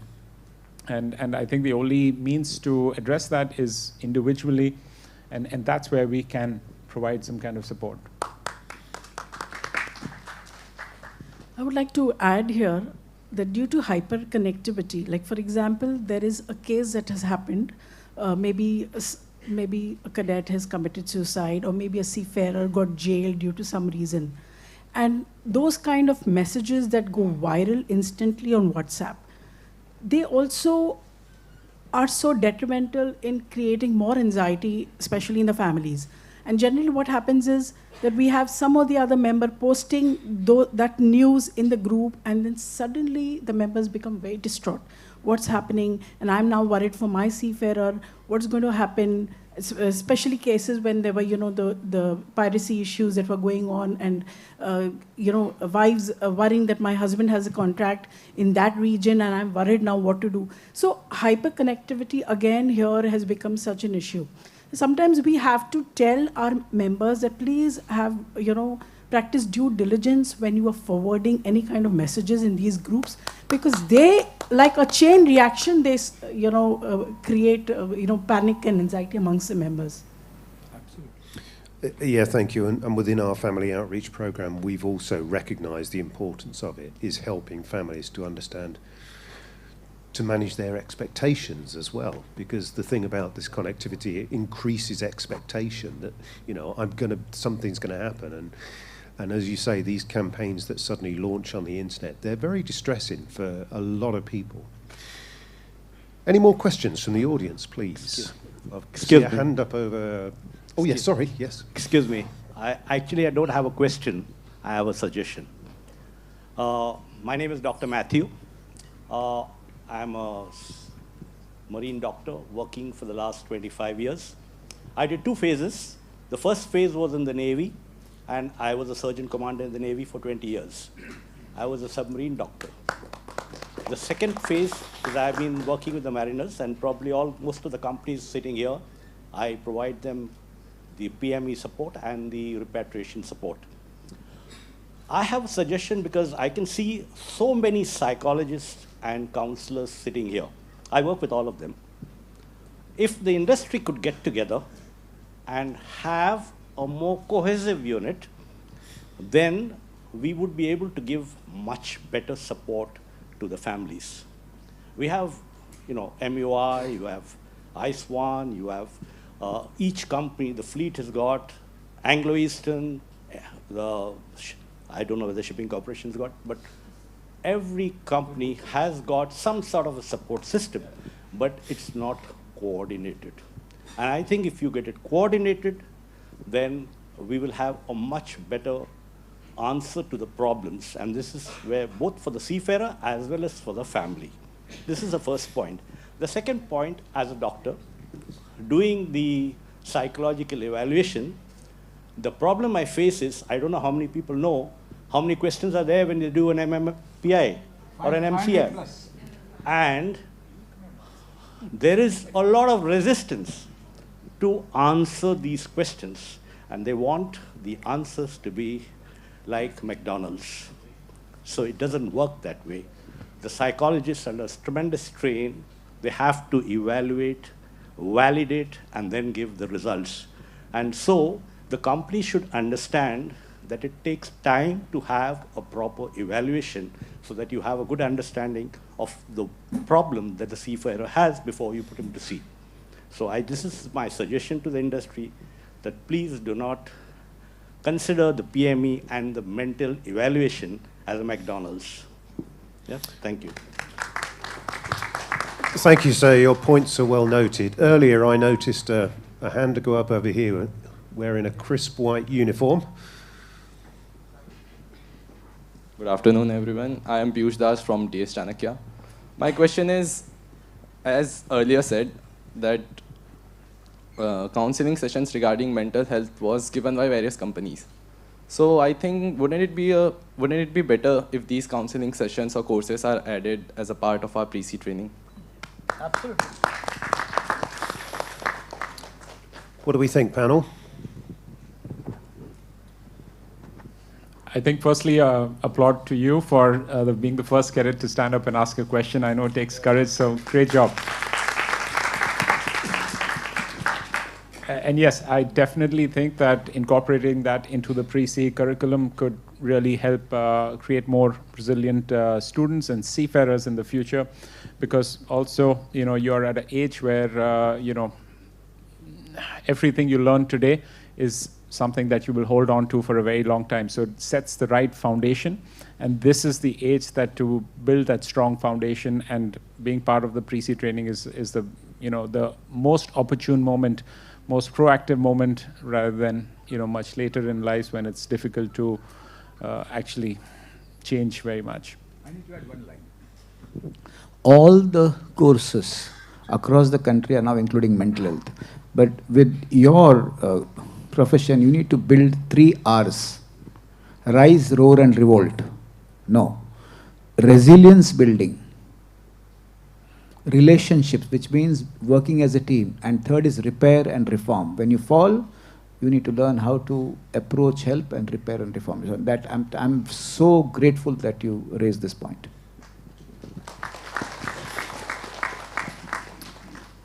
Okay. And I've got one, we'll have a final question here, please. Thank you. Chirag wants to ask something. Good afternoon all. I'm Chief Engineer Karan. I'm sailing with Scorpio Marine Management. The question is to Dr. Shetty. I have been reading a little bit of books, and the point where I understand the need for a psychiatric help or to talk to someone is identifying where you exactly need help. People are suffering for ages together, or for, for that instance when that incident happens in the family. But identifying the point where we actually need to address that issue or take help is something which is a very difficult thing. As a team, a leader, I can see, performance drops, or maybe he's disoriented somehow on his job. Maybe that can be one of the reasons where I can come and talk to him and take him in confidence and understand what is going on with him at the back of his mind, at the back in the family, and then identifying that need of help. But I would want a few pointers where, we could understand even when he's behaving, there have been incidences where there have been suicides, he's fine the day before, and the next day he has committed a suicide. So that shift of a complete mindset, sometimes it's not identifiable and we cannot provide the help which is needed. So I just wanted a few pointers. Yeah. I think number one is, there's issue, stress, distress, disease. Most of the problems which I have faced in the ship through the companies, most of the shippies don't share that they are taking medications, even before. Number one. Earlier, the captains would go to the rooms and check if there are any psychiatric medications. Number two is denial of the family ki something has happened. I still remember this boy who said he wanted to die. Then on call, we spoke to him. I said, no, he has to be hospitalized, and let's talk to the family. So your friends spoke to the family, and then they said, he's taking medicines for epilepsy and depression for a long time, not revealed. Now, why does this happen? Stigma.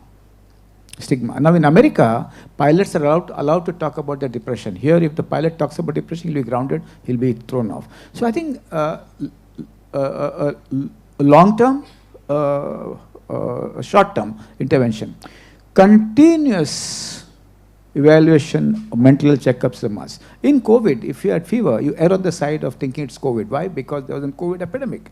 When there is a behavioral change, we err on the side that we need to screen, unless proved otherwise. And then, if you factor a mental health policy in industry, which is inclusive, there's no mental health policy in any company, any of these companies. If you have a mental health policy which is inclusive, where stigma breaks, I'll tell you how it breaks. If your company has a mental health checkup, your CEO should be the first person with his wife to go and do a mental health checkup. And then the stigma breaks. So we need to break stigma, use scales, which are, how many psychologists are here? Yeah, thank you. Thank you. So use scales which are absolutely can say that this is it. You need a psychologist, you need a friend, or you need a family, or you need a psychiatrist. So popularizing this across all companies with a mental health policy which is inclusive is extremely important.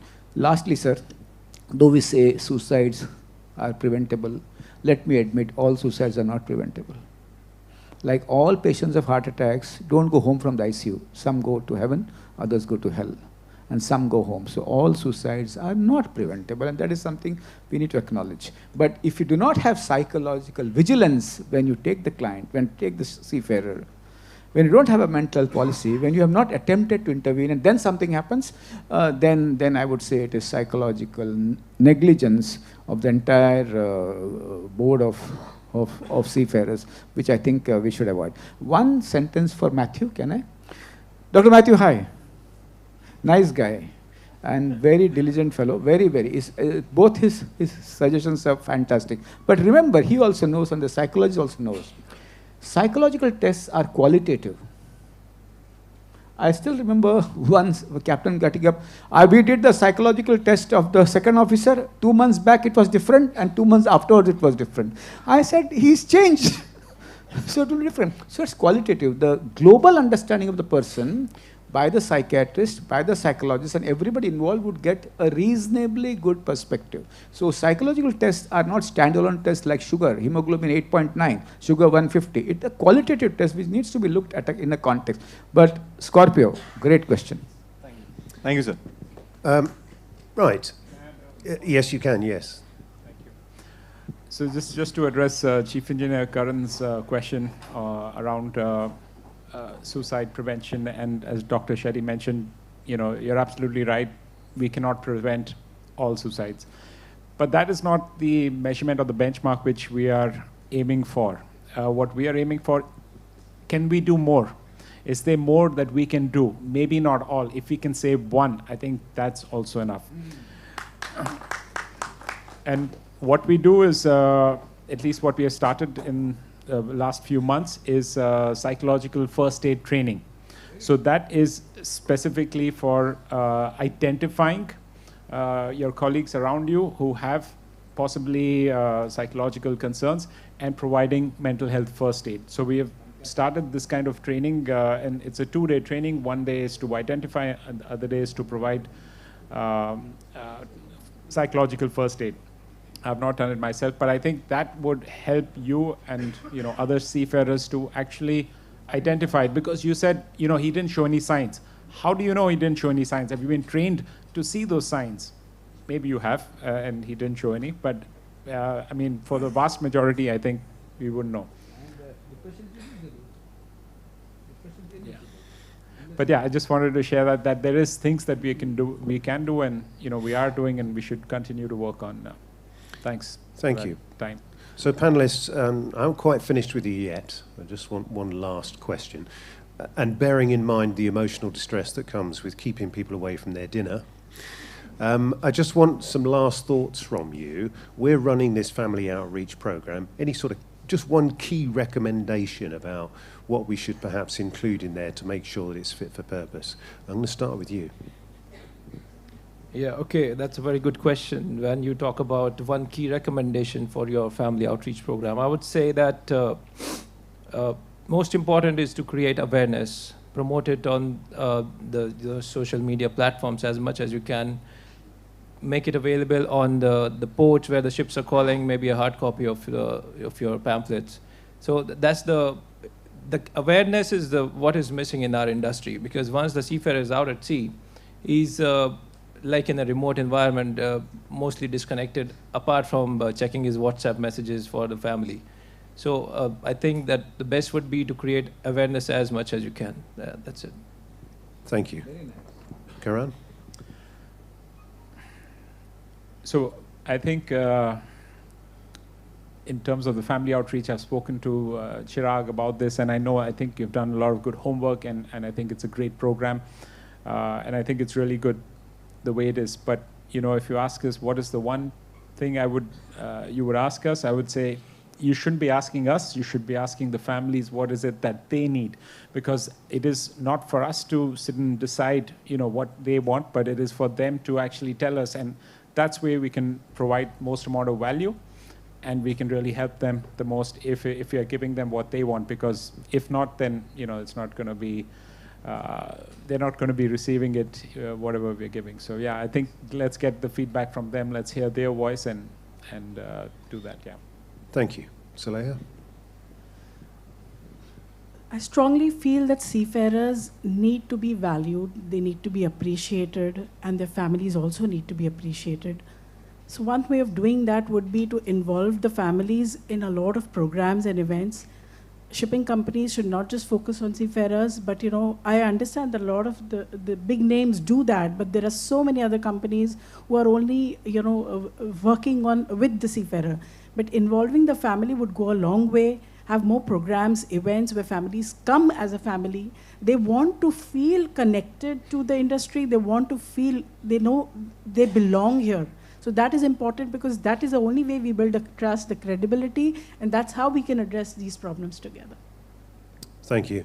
And Dr. Shetty, you get the last word. TCS has a program known as Care Champions. All those who have been treated and recovered, they become ambassadors of mental health. We can do it here. Number 2, break the myth with all the seafarers that time is not always the best healer. When you have a lung abscess, you go to the doctor immediately. But if you have SAD, you say, we'll go tomorrow. And the third thing, which is extremely important, is that awareness has to be conducted in a very meaningful and a very sensitive manner. It's not transacting information. It is just breaking the myths and creating a space for science to enter. And that is something we need to do. Also, helping the world around to recognize 28% of the fish comes from Indian Ocean. I mean, I heard the commander say. So what you're enjoying here is largely because of guys who are at sea, and that sort of a community appreciation will also improve the collective self-esteem. And lastly, You may have 20,000 employees, but you have to reach out to the last employee. And you can't say you are working with numbers. And that is very important. So panel, thank you very much indeed for really, taking part in that. I've enjoyed it. Yes, and thank you to the audience as well for your questions. Yeah, just 1 minute. I'd just like to thank the panel and the moderator for hosting such a, Stand up, sir, so that they can see you. Yes, I'm Captain Manish Kumar from DG Shipping. I would like to thank all the panelists, including moderator and ISWAN group, for holding this such a important topic. Would like to add what panelist has said about the mental health. Most of the companies, or I would say the good companies, are already doing the standards, but there are a vacuum. There is a requirement to have this mental health well-being module all across the board. So for that, DG Shipping has come up with a module, what DG sir has said, Sagar Mein Yog. That is not only limited to yoga, that includes mental health also. That includes 10 fundamental points which will create awareness, which will create mental and the physical health.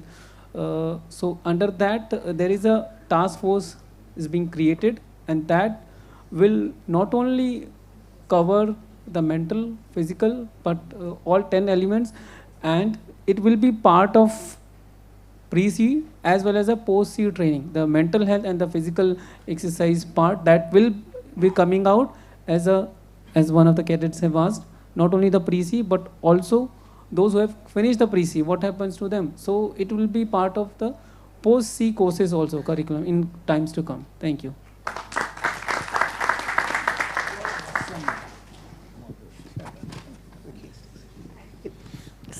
Yeah. Thank you to our esteemed panelists for sharing your invaluable perspectives today. Thank you to the moderator for conducting the panel discussion very well. The well-being of seafarer families is integral to the overall welfare of seafarers, and today's discussion has highlighted the critical importance of providing them with the support they truly deserve. Now that our insightful panel discussion on family support in seafaring has concluded, I would like to invite Captain Pradeep Mohanty, Deputy Conservator of Deen Dayal Port, President of Kandla Seafarer Welfare Association, to kindly come on stage and present our panelists and moderator with a token of appreciation. Can we have the...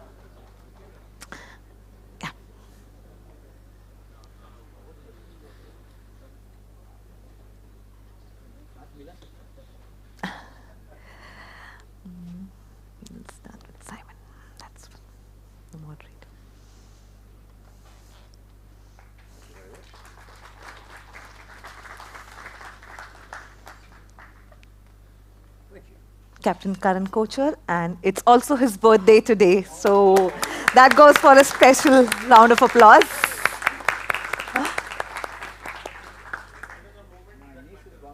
Yes. Dr. Harish Shetty.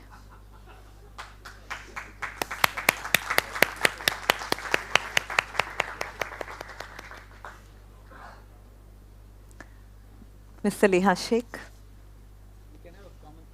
Yeah, we'll have a group picture. He'll be right here. Hanji, we'll take it ahead. We've got the last one.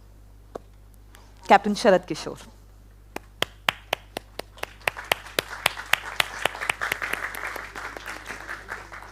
I would request everyone to join for a group picture.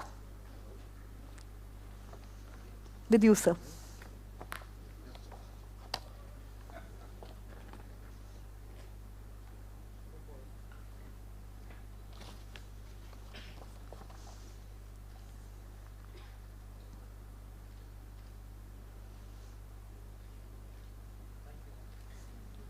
Thank you.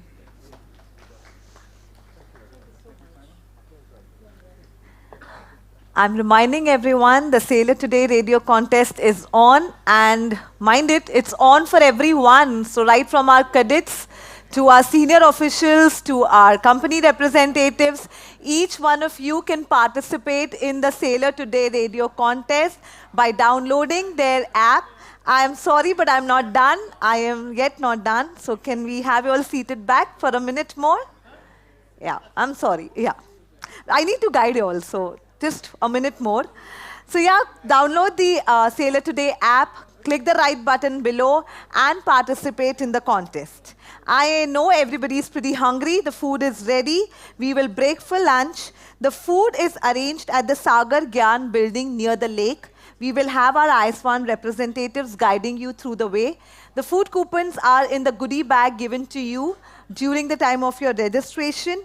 We will resume our session back at 2 p.m. We can head for lunch. Thank you so much.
Yes.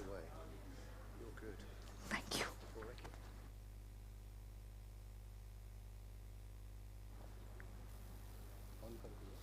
On air?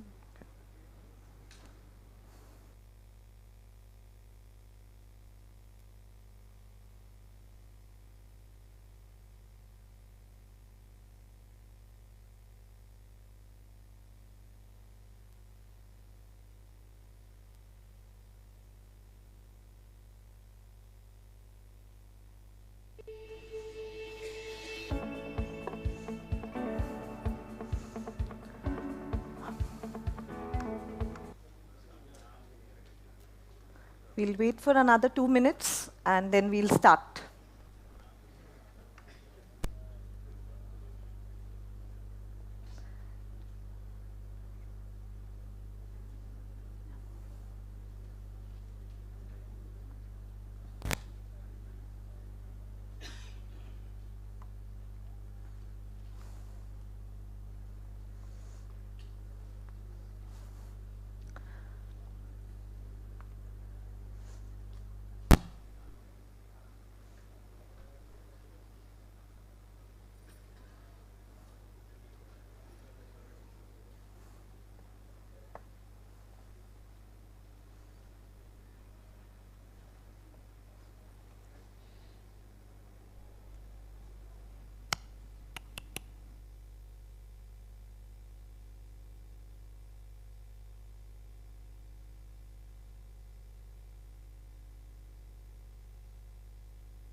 After the wonderful lunch with a wonderful view, we all must be a little, kind of in the AC.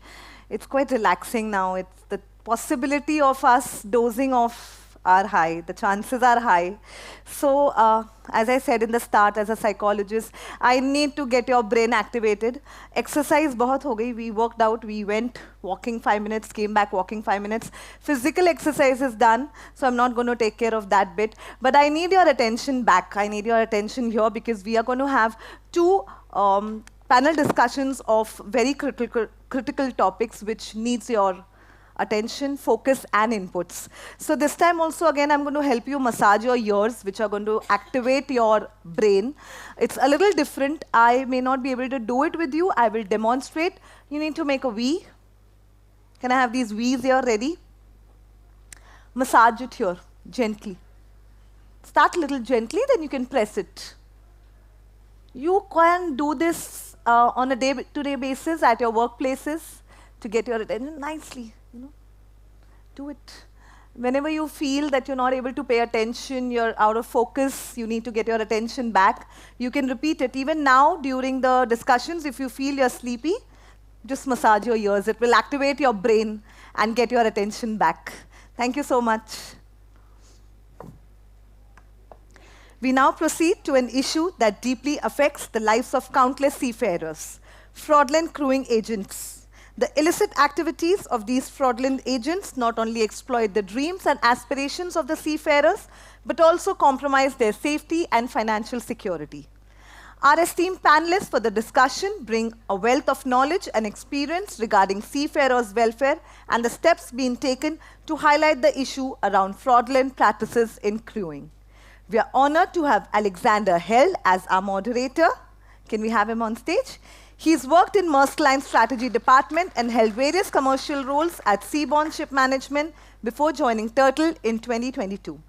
Turtle is an online marketplace empowering seafarers with fair, self-determined recruitment progress and enabling direct hiring by reputed shipping companies. With over 180,000 registered seafarers and leading companies across all major vessel segments on board, Turtle is driving change in maritime sector. Next, I would like to introduce our first panelist. We are privileged to have with us Captain Manish Kumar, a seasoned maritime professional with over 16 years of experience at sea, particularly in commanding state-of-the-art LNG ships. Since transonating ashore, Captain Kumar has been serving as Nautical Surveyor at the Directorate General of Shipping, being at the helm of crew branch some time back. He was directly involved in policy decisions around safeguarding seafarers from joining ships through fraudulent agents. Joining me next is Dr. Mohit Gupta, Assistant Professor at Gujarat Maritime University, who heads the Center for Research in Maritime Labour Law. With an academic background in international law of the sea and maritime labour law, Dr. Gupta's research has been widely recognized, with publications in prestigious journals such as Ocean Development and International Law. Moving on, we are pleased to have Marville Espago, the Regional Manager for ISWAN in the Philippines. As a passionate maritime professional, Marville has held leadership roles in organizations like AMOSUP, Youth Network, and ITF Young Seafarers. His advocacy for seafarer welfare, coupled with his previous experience as a second officer, gives him a unique perspective on the challenges faced by seafarers and how we can collectively support them.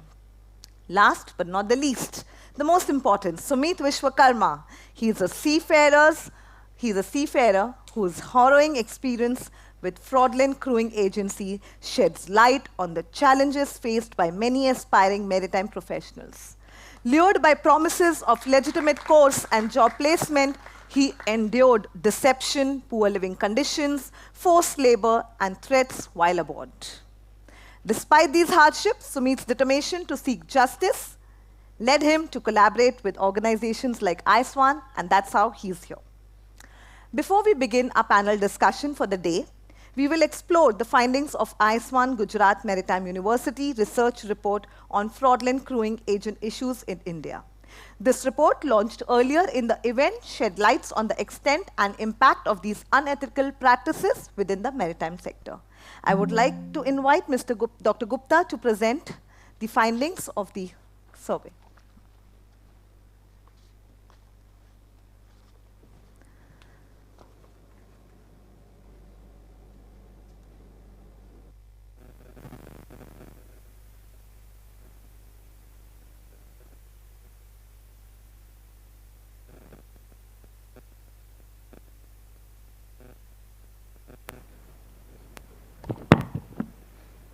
So thanks a lot to one and all present here. So I will be very quickly going through the finding of this report, research which we have done along with ISWAN. So as the title suggests, this study was on impact of recruitment frauds on Indian seafarers. Now we all know that seafaring is something which is running the economy, also contributing significantly to economy also. First of all, why we wanted to do this study, because we came across, particularly ISWAN has the data to show that there have been so many instances. In fact, there are more than 1,000 seafarers who have been duped by recruitment agents since 2019, and the data is with ISWAN.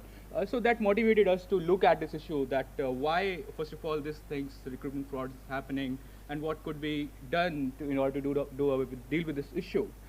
First of all, what we did to carry out this research is that we looked at the legal regime which is present in India, and also we looked at the international law, Maritime Labour Convention in particularly. So when it comes to Maritime Labour Convention, Regulation 1.4 of the convention talks about this, that state parties should regulate private recruitment and placement agencies, and that is a licensing regime. They should operate under a license. Furthermore, Maritime Labour Convention itself says this thing, that taking fees for giving a job on ship is prohibited. So this is briefly what international law says, or Maritime Labour Convention says, and this treaty is a widely ratified treaty, including India has ratified to it. Now coming to Indian law, majorly India has taken various, like if you see the legal regime in India, there are so many things which have been done in India as well. For example, there's a criminal law, general criminal law, now it's the Bharatiya Dand Sanhita, which talks about in section 318 about the cheating. And then there are various steps taken by DG shipping as well. For example, e-migrant system is one of the steps which has been taken and which is working also. And apart from this, there's recruitment and placement rules of 2016, which is specifically say this thing in rule number 4. It says that recruitment agency should take a license from Seamen Employment Office, and then further taking money has also been prohibited. Recruitment agent can't take any fees. That is mentioned in rule number 5. So we have seen this, but what we have found is that as of now there are few things which can be worked upon. Firstly, recruitment and placement rules of 2016 don't impose any penalty on unregistered manning agency if they are engaged in recruiting seafarers, taking money. So that's something which is missing, and maybe like in new merchant shipping bill, which the bill which has been there in 2020 version of the bill talks about this, that unlicensed manning agency will be penalized, and also there's an imprisonment also if somebody recruits without license, without having a license. But there are still, for instance, we conducted several stakeholder interviews as well, and interview of the seafarer who were duped. So in that also we came across that sometime even if they want to file an FIR, want to invoke the criminal law, it takes a lot of time, and sometimes police officers are also reluctant to register FIR also. But that's also one thing, particularly the time which the criminal litigation takes, but that is also one thing which came out of this report. Further, we also looked at other jurisdictions. We compared India with other countries like Philippines, Indonesia. What we specifically found is that, for instance, if we talk about Philippines, there are 2 types of licenses which are required to have a recruit. So first of all, if somebody want to be a recruitment agent, want to be recruitment agency, seafarer recruitment agency, then first of all there will be temporary license will be given, and then after 2 years the permanent license will be given. That is one thing which I found particularly in Philippines. Also, I think in the morning also it was said in India, when it comes to recruitment and placement rules, RPSL company, recruitment company, has to maintain a bank guarantee with Seamen Employment Office, and there's some amount which is being mentioned. So when I looked at Indonesia and Philippines, the bank guarantee which RPSL company has to maintain is much more. So maybe that thing also we can just see. I think in the morning itself it was pointed out that in future even Government of India, the shipping is also planning to increase that bank guarantee amount. So also there are few more things which were found which are mentioned in the bottom here, that in Philippines particularly it's the agency, maritime agency itself also initiate that criminal action in collaboration with Department of Justice. This is something which can be seen in the context of Philippines as well. Now, apart from this, there were certain findings on the basis of the responses which were collected from the seafarer who have been duped. So this figure particularly shows that the people who are more prone to be duped are those people who are young. So as per our data, it's like 61 people who have 61% of the people who have been duped are below 25 years of age. And also it has been found that education level also. Education level, it is seen that there are significant number of people who are not graduate and who are falling prey to those fraudulent recruitment agencies. And also 49% of those people who have been duped have zero experience of sailing, which means that this is the modus operandi of those fraudulent recruitment agents. So generally they target the freshers. Further, it was also seen in the research that we asked to them, the people who were duped, that why they have paid money to the recruitment agent. So they said that because of unemployment prevailing and also because of financial stability. So somewhere we have to look at the demand and supply gap also here, because it's because it's maybe in the desperation, those freshers who need job, they may fall prey to those fraudulent agents paying money to them. Further, we also saw that in what mode they have paid the money to that fraudulent agent. So it was very interesting to note that in 60% of the cases it was a bank transfer, which means that it could be traced as well because it's a bank transfer. And also we have also asked that where they have met those fraudulent recruitment agents, and here again it was found that 76% of the respondents said that in the office, they know the physical location where the office is where they met. So which means that there is this particular modus operandi which is being used. The agents, the fraudulent agent, are specifically targeting this particular sector here. And finally, we also asked them whether they have approached police. So in 70% of the cases, it was said that they have not approached the police, they have not filed the FIR. And in some of the cases, the percentage is also mentioned here. We also asked them why they have not approached the police. So they were saying that they were unaware, and also like police was reluctant in registering the FIR. So that is also something which shows that there is also need to invest on law enforcement as well. Although there is IPC, there is now Bharatiya Dang Sanhita, there sections are there, but it may be that more enforcement has to be there. Police official may be sensitized that they should take up those kind of cases. Further, we also towards the end we also asked them this question that what is their employment status after experience with fraudulent agent. So 39% of the people said that once they have paid money, then they never return to sailing. They chose to go to some other profession. But that is also one thing which is important here. So finally, like I will, of course, during the panel discussion, I will be discussing it particularly on the suggestion and recommendation. So this is briefly what we found out from our report. So that is it. Thank you.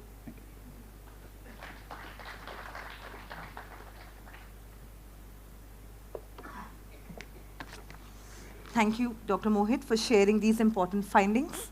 Now we move on to our panel discussion. After the panel discussion, we'll open the floor for questions from the audience. Over to you. We need the mic for the stage.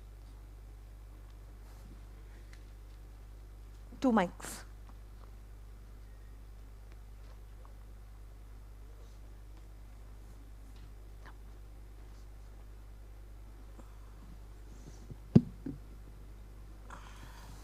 Yeah, hello here from the panel and the stage. So first of all, I have to say that's an honor for me to be here, moderate this panel on such an important topic. So Dr. Mohit, thanks a lot for sharing the results of your study. That was very insightful and interesting, I think, for all of us here in the room. And on the one side, we have the survey results, which are giving you an overview over the current situation and also potential ways to improve going forward. But we think it's also very important to zoom a little bit in and also have invited Sumeet here on stage today, a seafarer that has actually been affected by these fraudulent activities that we heard about in the study. So I would like to give the word to Sumeet to share a little bit about your experiences, your situation now, and how you have perceived what you have been through. Thanks, Sumeet.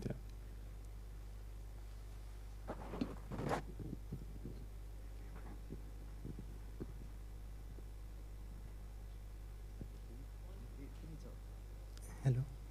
My name is Sumeet Vishwakarma. I am from Mumbai, and I am here to explain my story, what happened with me.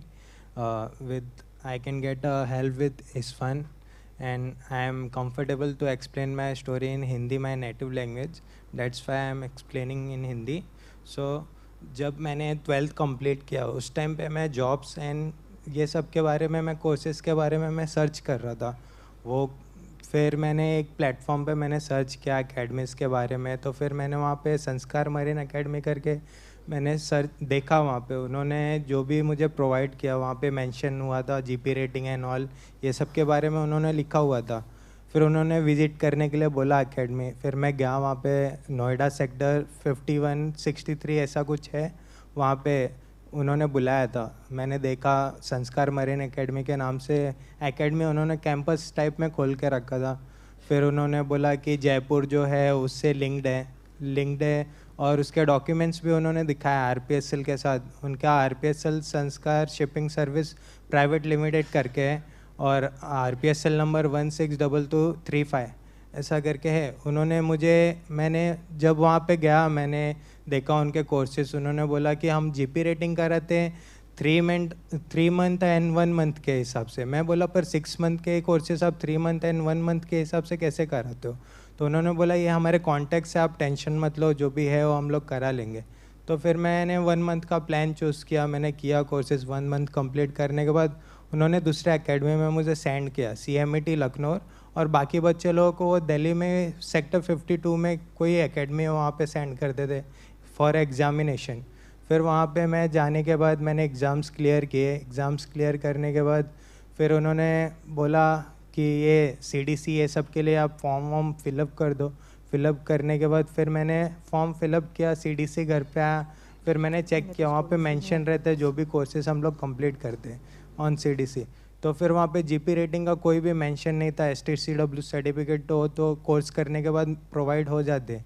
तो फिर मैंने contact किया उनसे, उन्होंने बोला कि आपको tension लेने की बात नहीं है और रिस्पॉन्सिबिलिटी हमारी, हम आपको प्रोवाइड करेंगे। फिर उसके बाद मैंने बोला हाँ ठीक है। मैंने वेट किया, फिर बोला कि प्लेसमेंट के लिए। तो फिर उन्होंने बोला कि आपको हम लोग प्लेसमेंट देते हैं, फर्स्ट प्लेसमेंट जो भी है वो हम चार्जेस लेते हैं। हमने आपको पहले ही बताया था, कॉन्ट्रैक्ट पेपर भी हमने आपको प्रोवाइड किया था। मैंने बोला हाँ। तो फिर उन्होंने बोला 3,40,000 फॉर दुबई प्लेसमेंट। तो फिर मैंने बोला ठीक है मैं दे देता हूँ, पर प्रॉपर चाहिए, क्योंकि मैंने बाहर भी बहुत सारे ऐसे वीडियोज़ वो टाइम पे देखे थे यूट्यूब पे जो फ्रॉड करते थे। मैंने ये सोच के ले लिया कि वो मेरी एकेडमी है, मेरे से फ्रॉड नहीं करेगी। मैंने प्लेसमेंट के लिए 3,40,000 चार्ज दे दिए। फिर 18 अप्रैल 2024 को उन्होंने मुझे सारे डॉक्यूमेंट्स दिए for Dubai placement. Company name RS sure shipping private limited, और शिप का नाम था इमोजिन, और हमरिया पोर्ट जो शारजहाँ पे है वहाँ से मेरी जॉइनिंग थी ऑन 19 अप्रैल को। मैं 18 को फ़्लाइट लेके 19 पहुँचा रात के 2 बजे। वहाँ पे कोई भी रिसीवर नहीं आया था लेने। फिर एकेडमी को फ़ोन किया तो उन्होंने बोला आपका एक एजेंट है वहाँ पे, शिवम राजपूत करके, उनका कॉन्टेक्ट नंबर दिया, बोला इनसे बात कर लो, वो आपको आगे बताएंगे आपको क्या करना है। तो फिर उनको कॉल किया तो उन्होंने बोला आप टैक्सी ले लो, ये एड्रेस है, मैं टैक्सी वाले को बोलता हूँ, वो आपको होटल पे छोड़ेगा, आप स्टे करो वहाँ पे, फिर आपको दूसरे दिन ज्वाइनिंग मिल जाएगा। फिर मैं वहाँ पे जाके स्टे किया। स्टे करने के बाद फिर सेकेंड डे पे मैंने कॉल किया। होटल का सिचुएशन भी अच्छा नहीं था, वहाँ पे ऐसे बग से सब से घूमते थे। वो वीडियो कॉल करके भी दिखाया तो बोला कि एक दिन है मैनेज कर लो, दूसरे दिन तो जाना ही है शिप पे। फिर मैं वेट किया एक दिन, फिर सेकेंड डे पे मैंने कॉल किया। फिर कॉल करने के बाद फिर उन्होंने बोला कि वेदर कंडीशन है, इसके वजह से आपको वेट लगेगा, क्योंकि वो टाइम पे फ्लड का टाइम था दुबई में, क्योंकि बारिश कर रहे थे, आर्टिफिशियल रेन। फिर मैंने वेट किया, फिर ऐसे करते करते 10 डेज़ हो गए। 10 डेज़ के बाद फिर उन्होंने बोला आपको अभी ईरान जाना है, आपकी शिप वहाँ पे आएगी। तो फिर मैंने DG वेबसाइट पे चेक किया खुद से मैंने कि शिप का लोकेशन कहाँ पे है। फिर वो पोर्ट मतलब ईरान में उसका कोई पोर्ट ही नहीं था जहाँ पे वो वेसल आती थी। फिर मैंने उन्हें बोला तो वो मुझे थ्रेटनिंग देने लगे कि आपके वीज़ा सारे कैंसिल कर देंगे अगर आप नहीं जाओगे, सारे रिस्पॉन्सिबिलिटी आपकी। वो टाइम पे मैं अवेयर नहीं था ये सब से, मुझे कोई आइडिया नहीं था कहाँ से हेल्प लूँ, क्या करूँ। फिर उसके बाद उनके फोर्स करने के बाद मैं चले गया ईरान। ईरान में जाने के बाद सिराज एयरपोर्ट पे मैं पहुंचा। वहाँ पे एक मेहंदी करके एजेंट आया, उन्होंने मुझे रिसीव किया। रिसीव करते हैं मैंने देखा बहुत सारे सीफेरर्स ऐसे ही आए पड़े हैं, 20 to 50 सीफेरर्स। उनके पासपोर्ट उन्होंने ले लिया आते एयरपोर्ट पे। फिर आधे लोगों को लेके गए, फिर मुझे और मेरे साथ जो एक लड़का था उसको वेट कराया, आफ्ताब अली करके। फिर सब आधे लोग चले गए, हम 2 लोग बचे। उस टाइम पे एयरपोर्ट पे कोई ऑफिसर थे, वो आए, उन्होंने बोला आप किसके साथ हो, तो हमने एजेंट का नाम बताया। तो उन्होंने डायरेक्ट बोला आप ये रूम में जाओ, रेस्ट करो, और फिर हमें बंद कर दिया रूम में एयरपोर्ट पे। फिर एयरपोर्ट पे बंद करने के बाद फिर हमने एकेडमी को कॉल किया। एकेडमी ने बोला वेट करो, कोई ना कोई आएगा आपको लेने। फिर वापस हम लोग बोल रहे नहीं आ रहे। फिर शिवम सर को कॉल किया जो राजपूत शिवम थे। उन्होंने बोला आपके एजेंट आके आपको लेके जाएंगे, टेंशन मत लो। फिर ऐसे करते करते हाफ एन आवर्स के बाद वो आए, लेके गए हमें। फिर उसके बाद बस स्टैंड पे उन्होंने हमें छोड़ा, बोला आपको अभी भूशेर जाना है, 9 आवर्स का ट्रैवल है। तो 9 आवर्स का ट्रैवल करके भूशेर गए। वहाँ पे नीली ओशन ईरान में एक कंपनी है शिपिंग जो ऐसे शिप पे चढ़ाती है, उनका एक एजेंट आया लेने। फिर उन्होंने क्रू हाउस रात में 2 बजे हमें छोड़ा। एक क्रू हाउस था, वहाँ पे ऐसे इंडियन फिलीपींस बहुत सारे ऐसे भरे पड़े थे जो ऐसे फ्रॉड करके बच्चे लोगों के साथ वहाँ पे छोड़ा हुआ था। फिर हमने देखा, रात भर उनकी स्टोरी सुनी कि ऐसे ऐसे। फिर मॉर्निंग में कॉल किया एकेडमी को, तो एकेडमी बोल रही है आप हमारे थ्रू गए हो, आपका कोई टेंशन की बात नहीं है, हम आपको सेकेंड डे पे शिप पे चढ़ा देंगे। और फिर हमें कुछ आइडिया नहीं था, सबकी बातें मतलब सुनते थे। फिर स्ट्रेस भी बहुत आ जाता था। फिर डेली ऐसे मैसेज करते थे कभी है, फिर कुछ ना कुछ इशू दे के वो लोग वेट कराएं। 1.5 महीने के बाद फिर उन्होंने बोला मुझे कि आपको अभी टग बोट पे जाना है, नहीं जाओगे तो फिर सारे पेपर्स आपके कैंसिल और ईरान में भटकने के लिए छोड़ देंगे। तो फिर ऐसे फोर्स करने के बाद मैं गया टग बोट पे, किश आइलैंड पे टग बोट था, उसका नाम याशिर करके ऐसा कुछ है। वहाँ पे मैंने काम किया। वहाँ पे 24 आवर्स काम कराते थे, 2 आवर्स स्लीपिंग देते थे और हर वहाँ पे रैंक का कुछ मायने ही नहीं, जो रैंक है। मैं एज अ ट्रेनी ओएस वहाँ पे कोई भी किसी भी फील्ड में, इंजन में, डेक पे, वहाँ का मतलब बाज टो करता था, बाज पे भी काम, फिर ब्रिज पे भी काम, जो काम रेस्ट नहीं करना है, बस रात के टाइम पे जो भी 2 घंटा इंजन बंद करने के बाद मिलता था सोने के लिए। फिर खाना भी उतना प्रॉपर नहीं था, ऐसा टेस्ट था कि खाने के बाद उल्टी हो जाती थी, ऐसा सिचुएशन था। फिर ऐसा मतलब बहुत ज़्यादा हार्श हो गया। तो फिर मैंने ओनर एक दिन आए, ओनर से मैंने बात किया, उनको सिचुएशन बताया। तो उन्होंने ईरानी में बात किया अपने क्रू मेंबर से। तो उन्होंने क्या बात किया, फिर उन्होंने बोला कि आप अपने क्रू हाउस में चले जाओ, नहीं तो आपको 24 आवर्स काम करना पड़ेगा। मैंने बोला ठीक है, अगर आप लेसिंग दोगे तो मैं करता हूँ, लेसिंग नहीं दोगे तो फिर मैं नहीं करूँगा। तो उन्होंने बोला ठीक है, मैं लेसिंग नहीं प्रोवाइड करता हूँ, आप जा सकते हो। तो उन्होंने मुझे क्रू हाउस रिटर्न भेजा। फिर उसके बाद मैम का कॉल आया, आप कहाँ पे हो? तो फिर मैंने बताया ऐसा ऐसा सिचुएशन था, मैं वो रिटर्न आ गया क्रू हाउस में। तो उन्होंने बोला अभी आपका सारा पेपर सब कुछ कैंसिल, अभी आपको बाहर निकाल देंगे।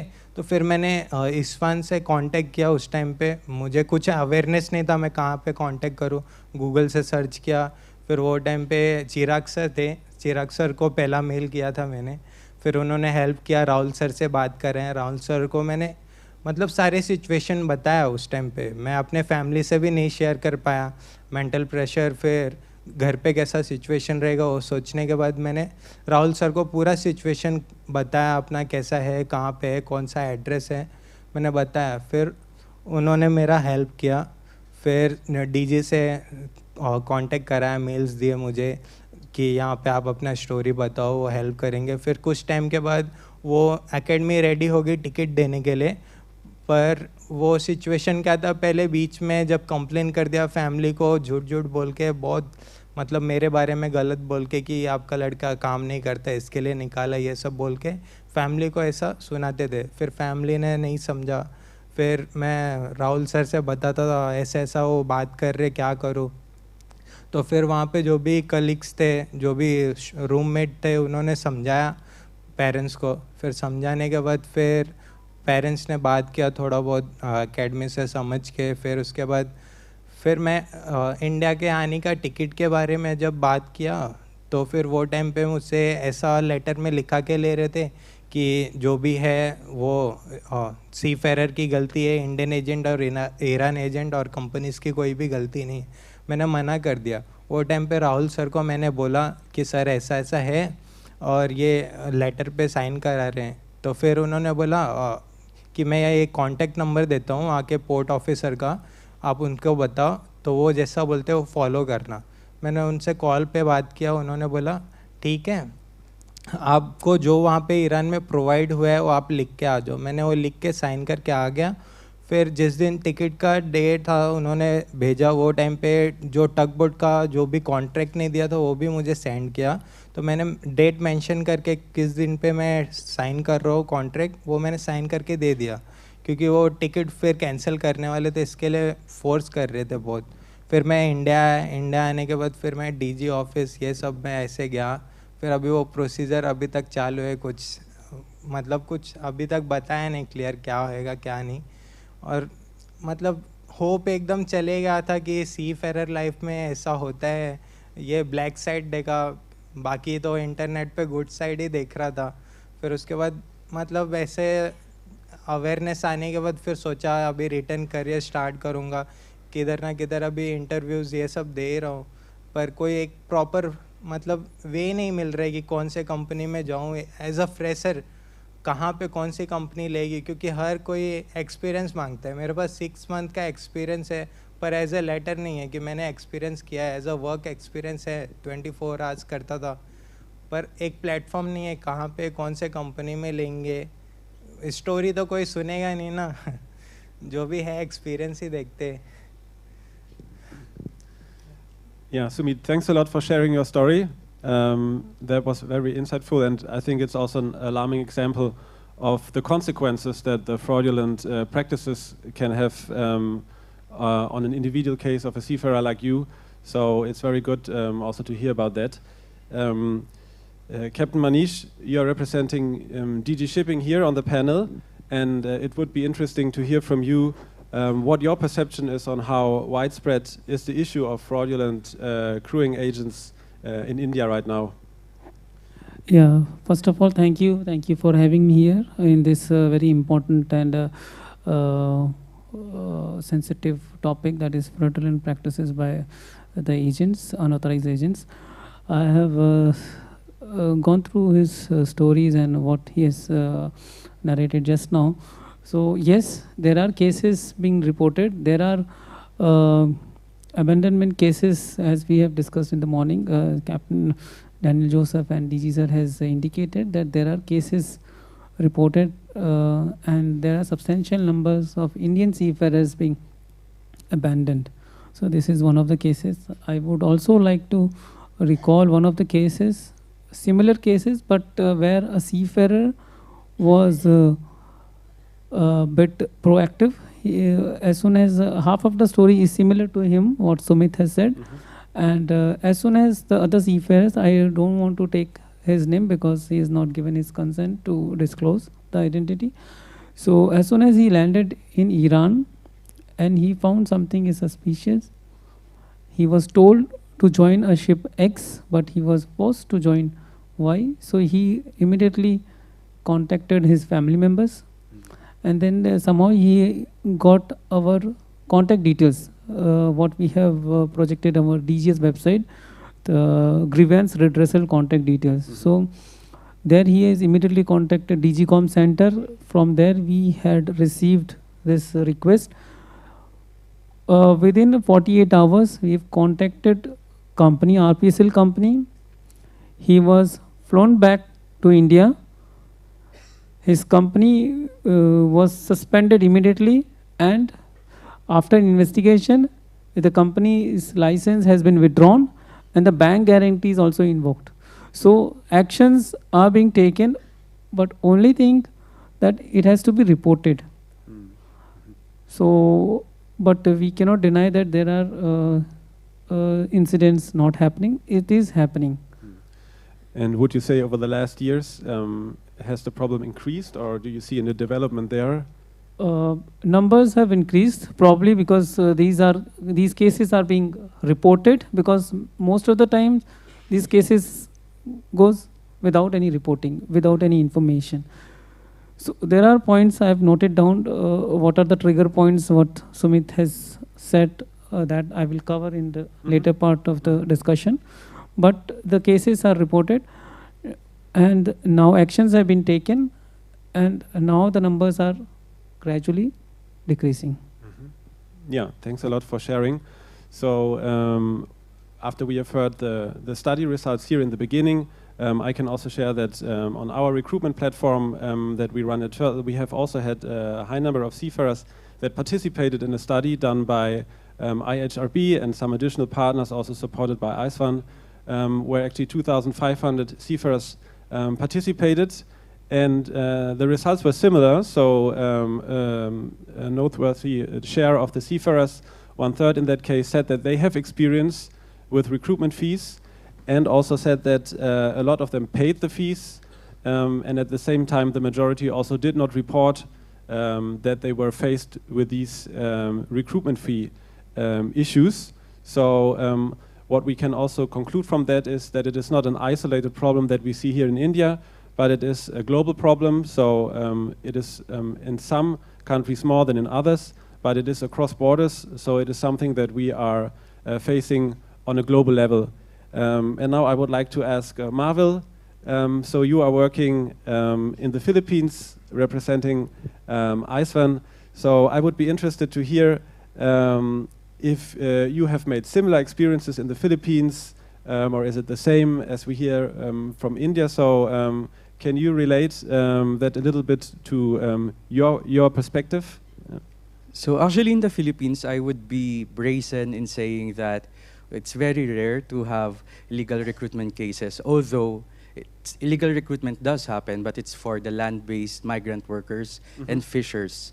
So the problem with those migrant workers is that there is a lack of, legalities that actually protect them. And I've heard Dr. Mohit saying that we need like laws to penalize those who are engaging in illegal recruitment policies. Actually, in the Philippines, we do have a law called the Amended Migrant Workers Act, which actually penalizes all persons who are engaging in illegal recruitment by at least 12 to 20 years of imprisonment and some sort of fines as well. So, laws should have teeth that comes with it so that it makes people afraid of not abiding to it.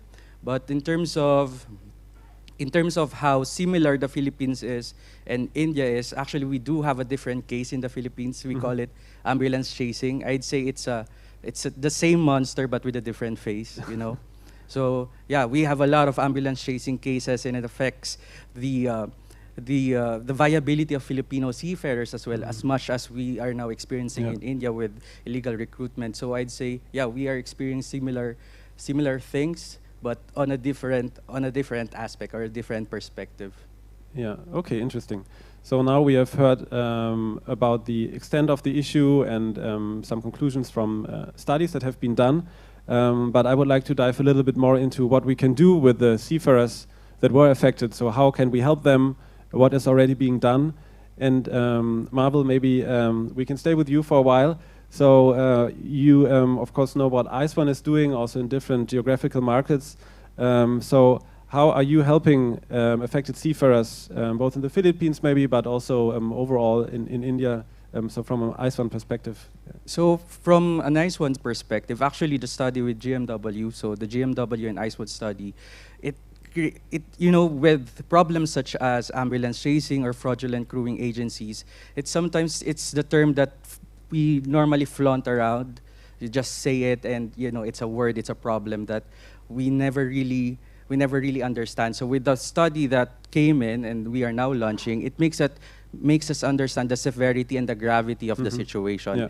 And it's also a nice platform today that we have in the session, Sumeet telling his story, because sometimes when we understand we have this bird's eye view of a problem, it makes us forget that the groundedness of certain issues such as this, that these are issues that affects primarily seafarers and their families as well. So hearing stories alongside seeing the bird's eye view of things, how the gravity and the severity of such an issue, it's actually a nice way of raising awareness.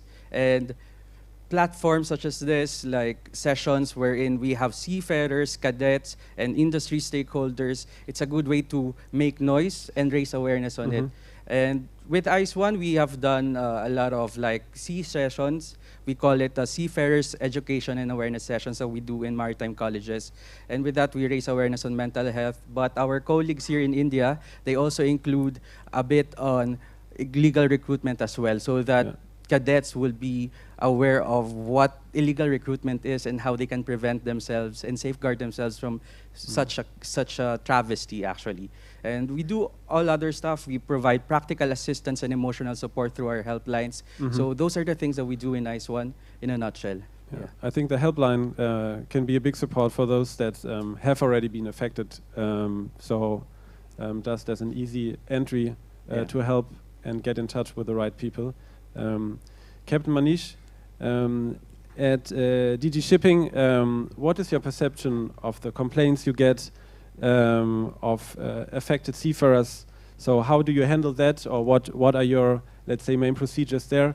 Already earlier today we have, of course, heard a little bit on the work from DG Shipping, but it would be interesting to hear just here on this specific area how you see that. Yes, with regard to such cases, we recommend that the information has to reach to a concerned department or the concerned authorities. Like in this case, had it been informed to DG Shipping at the earlier stage, at the beginning, so things would have been different. So the first thing, how to deal with such situations from two perspectives. From the seafarers' perspective, like if they have any such kind of suspicion on activities which are being done, they should inform the authorities like DG Shipping. And the second part, how do we handle? Once we get this complaints, we contact the port authorities, the flag state or the coastal state of that country. We communicate, and same time we also inform our High Commission or the Indian Embassy, as the case may be, in that respective countries. So there are multiple cases where we have rescued the seafarers, stranded seafarers. We have brought them back with the help of ISWAN or the ITF and their local government agencies. So we are dealing with such cases. The only thing I suggest that seafarers must inform the authorities. They should tell. On the other hand, to avoid such situations, we are going to have a new RPSL module, which will probably come into service in probably in April 2025. But in the meantime, in our existing system also, we have made some changes, like SMS alert, that as soon as the seafarers is e-migrated, he will receive an SMS, he will also receive an email. And thereafter, once the company puts a date, and they can report to DG Shipping. So this is the system. In existing one, we have made some changes, and the new system will be completely revamped, and there will be multiple safety features to address such issues. Okay. Interesting. How is it with registered versus or certified versus uncertified companies or agents? I understood also from the study that there is a difference in handling those cases. So what's the difference for affected seafarers if they have been dealing with an uncertified, unregistered company, and then they come to you? Right. There are recruitment placement agencies as per the RPSL rules, Merchant Shipping RPSL rules 2016. There are companies who opt the license from our allied offices like Seafarers Employment Office. They apply, they get a license to place seafarers. That depends upon their bank guarantee what they submit. For 10 lakhs, they will have some X amount of seafarers that will be linked to their online profile, and 40 lakhs and above, they can have unlimited seafarers employment can be done. So it is this is the licensed one where they are recorded. They have a record with DG Shipping, and there are unauthorized agents, those who are charging money in place of the placement. So we have to be very careful, because as per the rule, the seafarer need not to pay. They have to pay zero amount for the placement. This is the thing. As soon as you get to know that someone is asking for money, someone is demanding for money, so you should be very alert. So before going to the RPSL, I would also like to tell about the is an instant case where the seafarers got caught with the unregistered or unauthorized training institute. Yeah, when the seafarers training, they know the pre-sea training is for the 6 months or so, then how it can be for 1 month or 3 months? So that is the first point where we need to focus on. The second one about the placement, charging money for the placement. The third one is, of course, many seafarers or the new youngster may not be aware of the cases which are going in Iran. Iran is a place where we have to be very, very careful. We have also issued multiple advisories when the seafarers are planned or scheduled or lined up for joining from Iran or UAE waters. So they have to be very careful. There are many fraud cases. About 75% cases have been reported from this region, barring the Sarawak region in Malaysia. So these are the region where we have a lot of cases reported. So now, as soon as they are e-migrated, the name of the port will be listed. So we know immediately which port they are intend to join from. So these are the trigger points. These are the alert points the seafarer should know that they should go to the registered or approved, DG Shipping approved training institute, DG Shipping approved RPSL companies, and no money to be paid for the placement. So these are the points I would like to bring everyone's notice. Yeah, thanks for sharing. Dr. Mohit, from your perception, from your study, are there some other international, maybe also examples you came across that we can learn from when it comes to helping affected seafarers? Also, based on your study, is there something you can share in that direction? I think first of all we have to work for the sensitization, because awareness campaign are really important here. First of all, in this, in particular, Maritime Training Institute can play a very important role. If some case studies are presented to them, maybe somebody who has been impacted, they speak in front of them, then those people from the starting are aware. So that is a very important tool, I think, spreading the awareness. And I think we are currently doing, DG Shipping is also organizing various campaigns for that.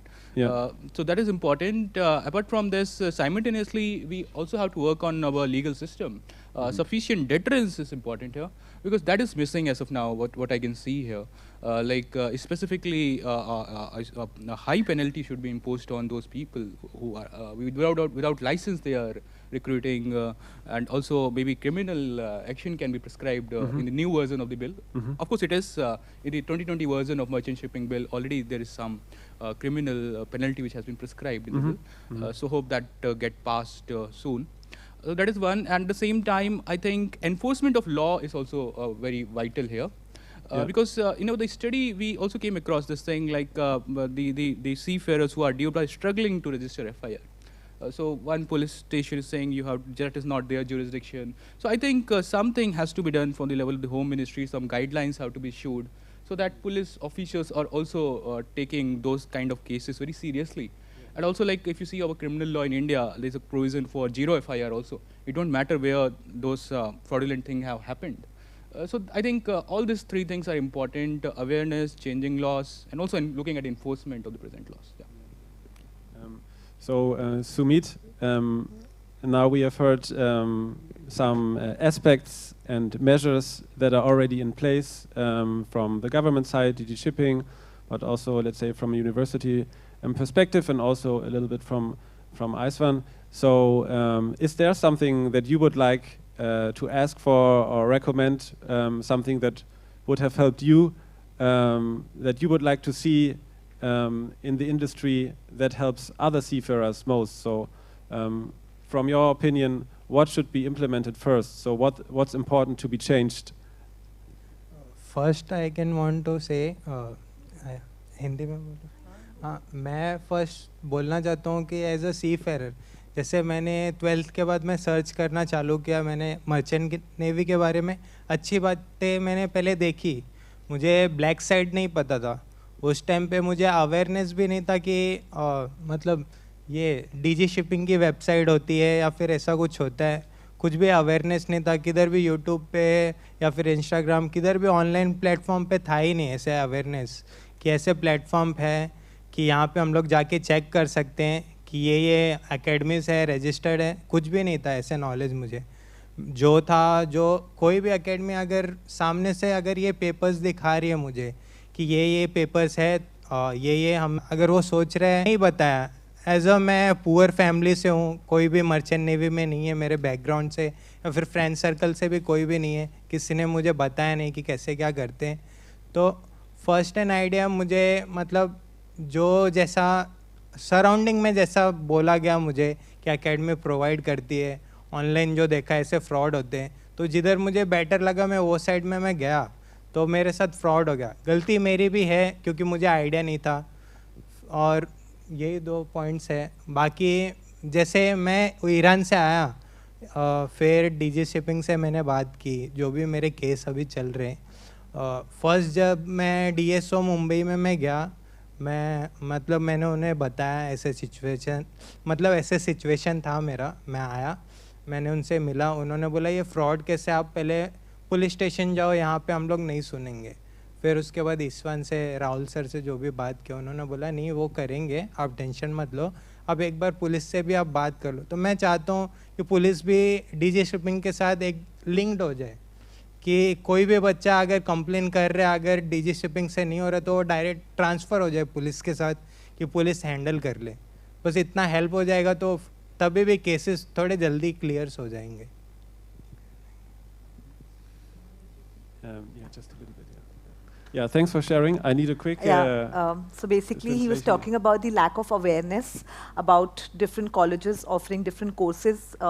There's no awareness around, and the moment they Google, there's a list of colleges that come up. So the awareness that there's a DG website on which they can search for affiliated courses is also not there as much as it should be. So that's the reason he could not get the fair thing which should have been happened with him. And he's admitting that he could also have done a more research about it, but coming from a poor family with nobody into this in this stream, he could not get a lot of awareness about this. So that's one thing he's highlighted. He's also highlighted the fact that he was definitely guided to the DG, and when he went there, from there he was guided to go to the police station to lodge an FIR, but he did not get support at the police station as well. So he has recommended that a connect between the DG and the police in terms of how to file an FIR, and the police should listen to the appeal of such seafarers who have been a victim of frauds, should be again proposed for. Yeah. Okay. Yeah, thanks a lot for your opinion. I think awareness is a term that pops up here along the way for every part of this whole area, and I think it starts at the very beginning, as you said, when it comes to education and getting started, and it should also be represented well then during education, but also when you are a seafarer, so really to know always where to go when there are issues, and also what is right and wrong, and to be a bit guided. Something we have not touched upon is maybe the role of the industry and also shipping companies. So we talked about university part and the more government part, and an organization like ISWAN. So how do you see the role of the industry, or are there already some corporations that have been working well in that direction, or are there some specific aspects or ideas you maybe have when talking about the role of the industry and also cooperations between industry and other stakeholders on this topic? I don't know if any of you has a opinion on that. Yeah, I'd like to comment. Before that, I would like to highlight another point about the penal provisions which we have incorporated in our latest MS bill. I have my colleague, Mr. Maitreya. He's a maritime lawyer and attached to the crew branch of the Directorate.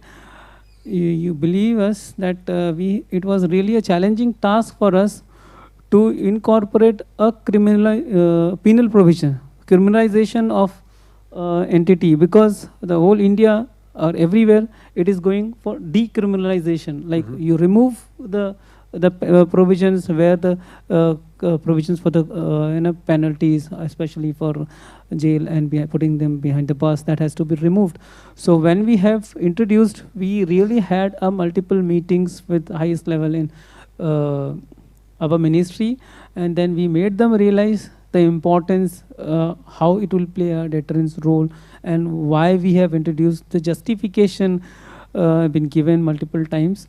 And finally, we got into in our new bill where we will have not only the financial implication but also a penal provision. We can put the entities or the individuals involved behind the bars. So that was the task which we have taken, which cannot explain in words that how much efforts we have to put as a team. So that is the one part. Second part, as he has mentioned and must have noticed, that this happens most of the time with freshers. If our industry start taking freshers, you send a benchmark, you put them for a test, whatever you feel like, but start considering freshers. Otherwise, they will fall into prey. They will get into this kind of unauthorized agents, asking for money in place of the placement. They will become their prey. So I request industry and shipping companies, stakeholders, that start considering freshers basis on their merit. I think that was also one of the conclusions you draw in your study when you looked at the profile of the people that that had this issue. So I think that fits well together. And yeah, having this awareness that we already talked about, I think transparency is the second term that's very important. And now we are working a lot in our company with recruitment, also digital recruitment. And we think in general, having a lot of transparency during recruitment also helps the seafarers. So having a direct contact with their future employers and full transparency on everything along the process can also help a lot to connect the seafarers with the right shipping companies and future employers. So I think that is also an important part that we see here. Yeah, I think before we conclude the session, we would like to open up for some questions from the audience. Of course, you here on the stage can also add additional aspects or comments now in the remaining part before we conclude. So yeah, so the first question here in the second row.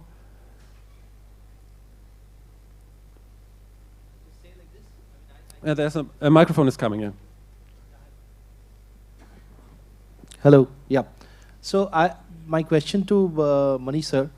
Sir, we all know that these things happen in today's world. The frauds are happening, and they are rampant. And one thing is the one thing like Sumeet mentioned is people not being aware.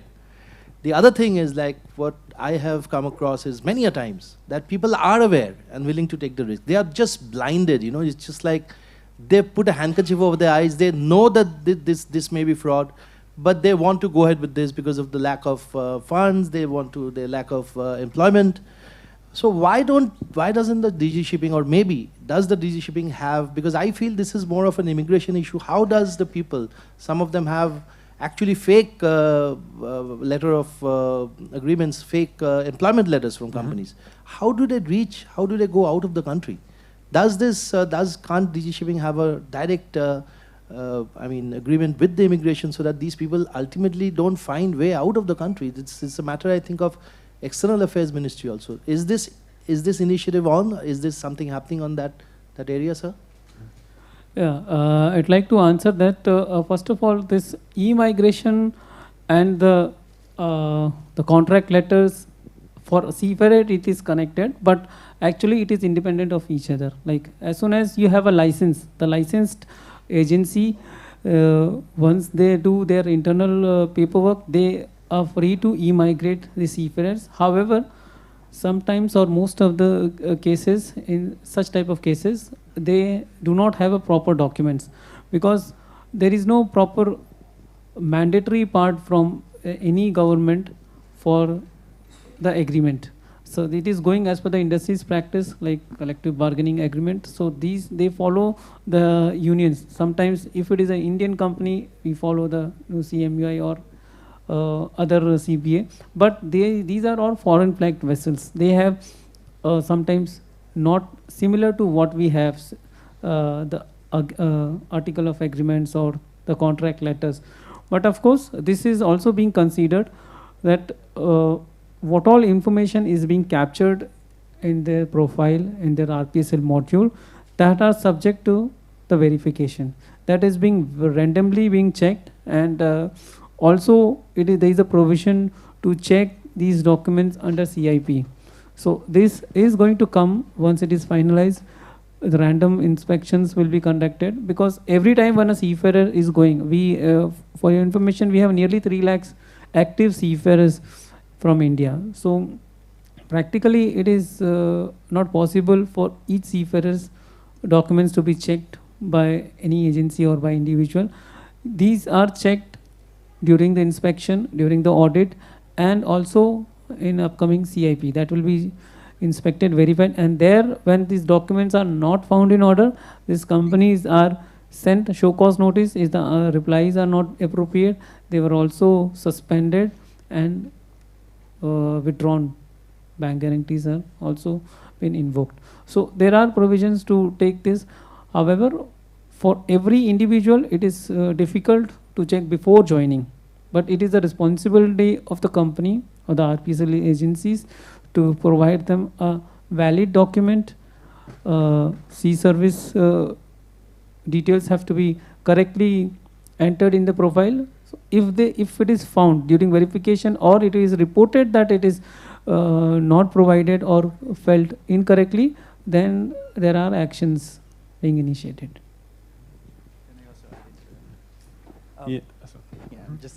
So I'm just going to share what we do in the Philippines. In the Philippines, we have a 3-layer protection, or in terms of deployment for seafarers. So the first part is that when a seafarer goes to the airport, he has to report to the POEA officer in the airport. So what the POEA means Philippine Overseas Employment Agency. So they are a government agency under the Department of Migrant Workers. So basically what the officer checks is the standard employment contract of that seafarer. And then after checking that and checks whether everything is in good condition, well and good, the POEA officer sends the seafarer to the teller, basically the one who gives the boarding passes of the seafarers. Then the teller themselves, they actually also check the seafarers' documents as well. And we have this small slip. It's called OKTB, or OK to board. Then when the teller has that, and the OKTB comes from the POEA officer, when the teller checks that the seafarer has the OKTB, then they give the boarding passes. Now, what if the seafarer says that he is or she is a tourist? Because that's a problem, right? What if the seafarer doesn't really tell that he or she is going to be employed in a ship? Now, if the seafarer goes to the immigration part, we are now currently setting up a blockchain system from our Marina or Maritime Industry Authority. Basically, they're the technical arm of the Department of Migrant Workers, wherein all of the certificates are put into this blockchain system. And when you go to that immigration officer, they actually already know that you are a seafarer. Whenever I go to an immigration officer before going to seminars like this abroad, I'm always, because I am a former seafarer, I'm always asked, so you're going to board a ship?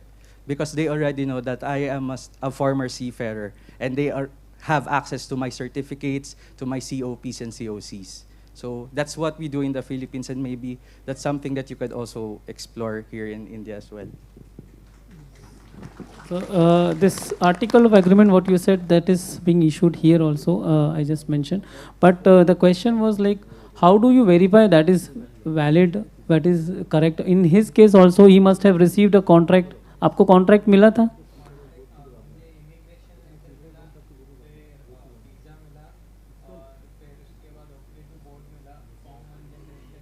Yes. So in your case also, you've received Form 1, you've received article of agreement, okay to board. But the problem is they were given a promise to join X ship, but landed upon Y.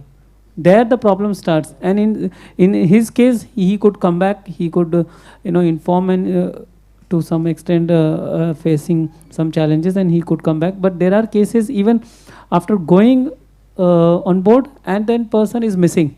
That is the worst case experiences. We have made some changes in our existing system where seafarer will validate, okay, which ship he is joining, from which port he is joining, which date. So at least this much part is being taken care of at seafarers level.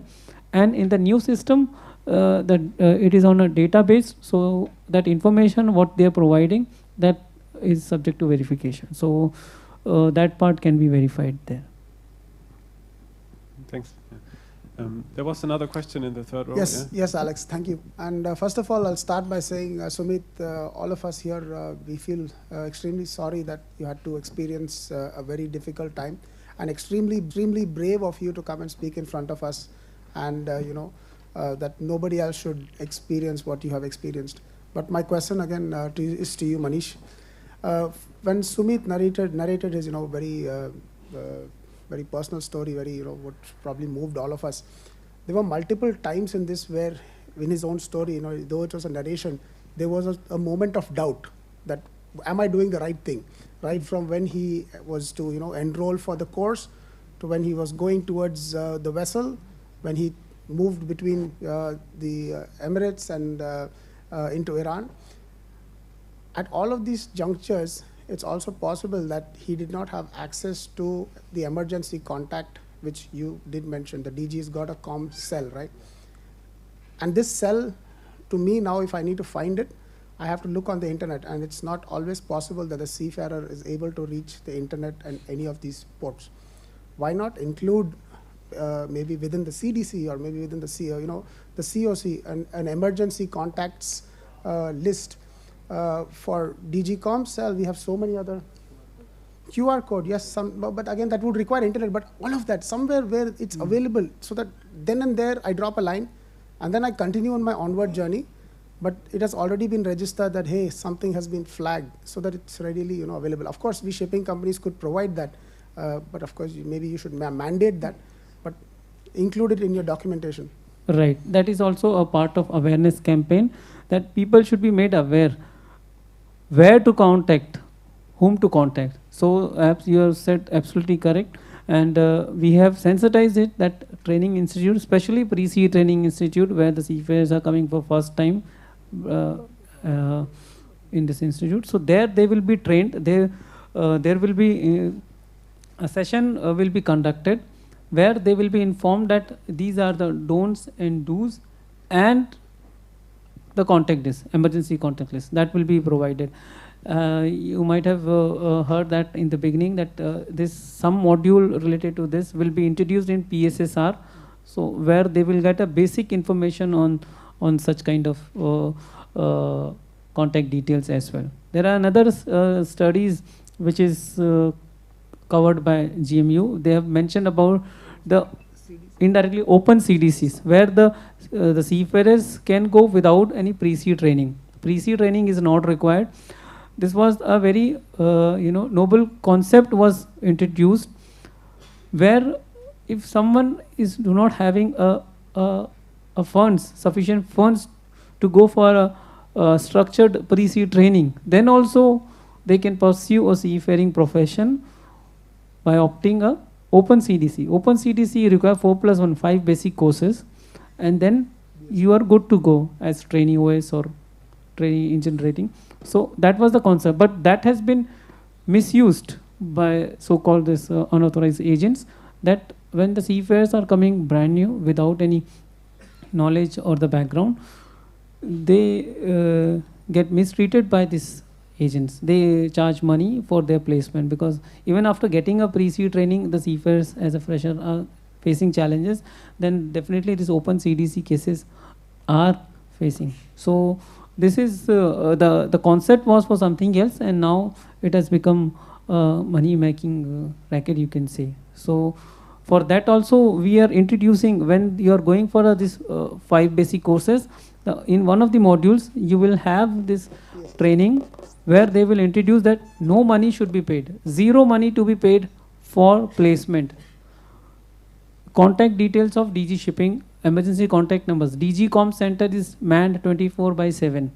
Other than that, all the officers' numbers are mentioned. So these details, basic details for their induction will be incorporated. Just one point with my question.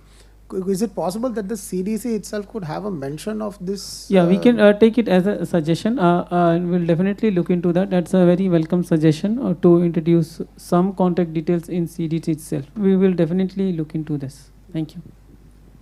Yeah, thanks for your question.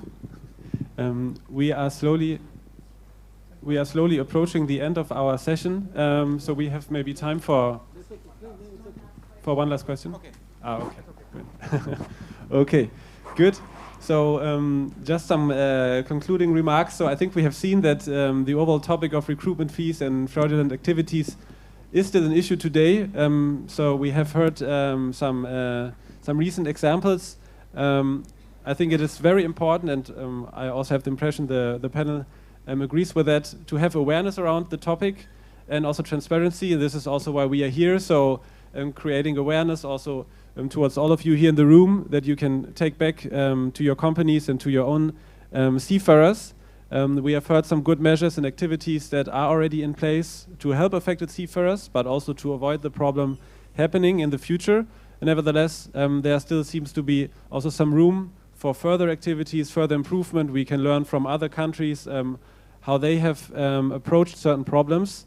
But we are, I think, on a good way, and it's good that we have the discussion here today. But before we leave, I have one question. So to the panel, if you had one thing you could change for the seafarers, or one wish where you see a direct effect and improvement, what would that be? Maybe we can start here with you, Capt. Manish. Yeah. I think all of us will echo that the most foremost thing is the awareness that seafarer must be made aware of their rights, their information, that where to go and where not to go, like DG approved courses, DG approved companies, these things, and the emergency contact. So awareness is the first and the foremost point that I would recommend. Dr. Mohit? Since I have limited time, I just want to touch upon what Sumeet has said. There has to be coordination between DG Shipping and police. I believe that where there's a cheating or fraud, there's a clear case of fraud, I think, and the seafarer is unable or unwilling to file an FIR or initiate criminal proceedings, I think DG Shipping, that's why he pointed out, the close connection is required there. At least in those cases, DG Shipping can help in registering FIR. Okay. Marville? Yeah, so I'm just going to echo what everyone said. So it's mainly awareness on the seafarer side, but also I think it's accountability for all the stakeholders as well. I mean, everyone has a part to play, even schools or maritime training institutes. We have to increase our placement rates, right? Even in the Philippines, we have just passed the Magna Carta for seafarers in the Philippines, and that there's a clause there that urges and actually pushes schools to increase their placement rates, because I think this is where illegal recruitment festers, right? In the schools itself, in the placement rates. And of course, welfare organizations, we do what we can to fill in the gaps, and also a lot, like government agencies, we all have a part to play. So we have to look at each other and we have to start looking out for each other. So that's my parting words. Thank you. Yeah, thanks for sharing. Sumeet, anything to add from your side? Yes, Hindi में बोल मैं बस मतलब सब पहले मैंने clear कर दिया था मुझे क्या मुझे मतलब मेरे हिसाब से मुझे लगा कि चेंज होना चाहिए, जैसे पुलिस कनेक्ट होना चाहिए, ये सब मैंने बोल दिया था. और मेन थिंग, जब मैं ईरान में था मैंने बहुत कुछ मतलब फेस किया उस टाइम पे, मतलब एक ज़्यादा से ज़्यादा मैंने फेस किया कि वहाँ पे विदाउट VPN कोई भी चीज़, मतलब वेबसाइट ऑन नहीं होता था, कुछ भी ऑन नहीं होता था. DG अप्रूव बिना फायरफॉक्स के कुछ भी नहीं चलता था. DG वेबसाइट भी फायरफॉक्स के बिना नहीं चलता वहाँ पे, और साथ में VPN चाहिए. VPN 1 हफ्ते 2 हफ्ते के बाद ऑन होता था. कोई ब्लॉक कर देते थे VPN कि गवर्नमेंट वेबसाइट यूज़ कर रही, ये सब ऐसे प्रॉब्लम्स आते थे कांटेक्ट करने के लिए भी. तो फिर उस टाइम पे मुझे एक लगता है कि एक ऐप बनना चाहिए DG के लिए, जो वेबसाइट को हटा के एक ऐप बनाए. ऐप बनाने के बाद फिर वहाँ पे सारे डिटेल्स मेंशन करे और ट्यूटोरियल्स डाल दे. थोड़ा बहुत ट्यूटोरियल्स रहेगा तो एक नॉर्मल बंदा भी उसे यूज़ करना सीख जाएगा एक ट्यूटोरियल्स के हिसाब से. वेबसाइट बहुत हार्ड पड़ता है हम लोगों के लिए, अगर कोई सर्च भी करे खाली वहाँ पे वर्डिंग्स ऊपर लिखा हुआ रहता है कि ये फील्ड में. पर जिसने जैसे GP रेटिंग बोल के मुझे कराया, जो भी ओपन कोर्स कराया, उस हिसाब से ओपन कोर्स में किधर भी कोई भी नहीं बताता कि ये DG वेबसाइट कैसे यूज़ करें हम. तो यही एक ऐप बना दो और उसका ट्यूटोरियल्स डाल दो तो सबके लिए इजी हो जाएगा. So basically, when he was in Iran, he faced a lot of difficulty getting connected on the internet, getting through any websites, may it be DG Shipping or may it be any other website. There was a lot of difficulty which he faced. So he suggested that instead of the website, if DG Shipping can come up with an application which can be easily accessible by all the seafarers, that would ease out this issue and they would easily be able to reach out to DG in any given situation, even if they are in the middle of a crisis. So that's a wonderful suggestion given by Sumeet. Thank you, Sumeet. Yeah, I think technology has also been popping up along the way for different areas. So be it what you described for recruitment, but also along the process of getting on board and knowing what's happening. Yeah, so that is also one of the main themes, I would say, that was addressed here on the panel. But then, yeah, thanks again for having the opportunity to be here. Thanks for a great panel, sharing your thoughts. I would request all the panelists and the moderator to be on stage. Thank you, all of you, for the insightful thoughts on this vital issue, and thank you to the audience for the engaging questions. It is clear that the fight against fraudulent crewing agents require a multi-pronged approach involving awareness, stronger enforcement, and industry collaboration. Together, we can build a safer and more transparent environment for our seafarers. I would now request Captain Arun Mehta, Managing Director, OSM Thom, to please come on stage to felicitate our moderator and panelists. Can we have the trophies?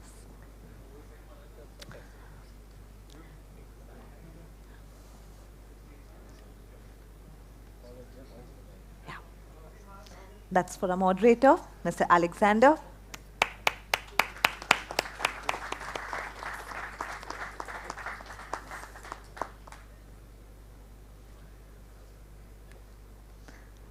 Mr. Marville from the Philippines.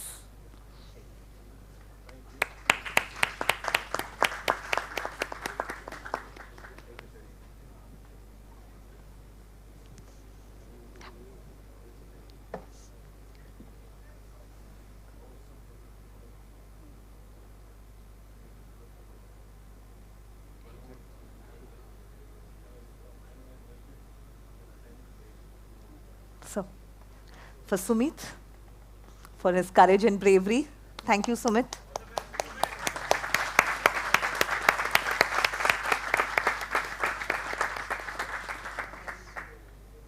For Dr. Mohit.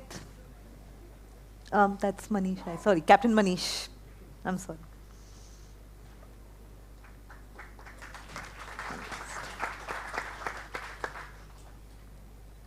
Lastly, Dr. Mohit.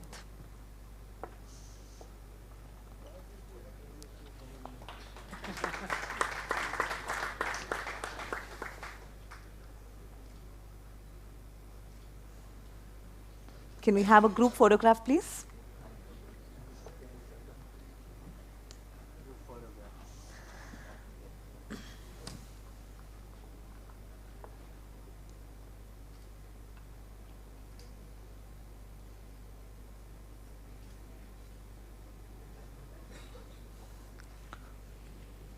Take the trophies back. Take the trophies. You can give the trophies. We can pack it up and get it back. Yeah. Moving on, we now turn our focus to an emerging challenge in the maritime industry, the impact of decarbonization on the welfare of seafarers. As we know, the global push towards decarbonization is reshaping the shipping industry, with a strong emphasis on reducing emissions and adopting more sustainable practices. However, in between these changes, the welfare of the seafarers who operate these vessels must remain a top priority. In our next panel discussion, which is on impact of decarbonization on welfare of seafarers, our distinguished panelists will delve deeper into the challenges and opportunities that decarbonization presents for the seafarers. We are privileged to have Mr. Rajiv Nair as the moderator for our panel discussion. A seasoned marine engineer with over 36 years in the shipping industry, Mr. Nair began his career in 1988 with Great Eastern Shipping Corporation and rose to the rank of chief engineer before transitioning to shore. Our first panelist is Ms. Louise Hall, Director of Loss Prevention, Corporate Responsibility and Marketing at the Ship Owners Club. With extensive maritime experience, Louise served at sea on container ships and tankers before transitioning to roles ashore, including cargo planner, operations superintendent, and ship manager. Since joining the club in 2006, she has been instrumental in promoting sustainability and safety in the maritime industry. Please join me in welcoming Ms. Louise Hall.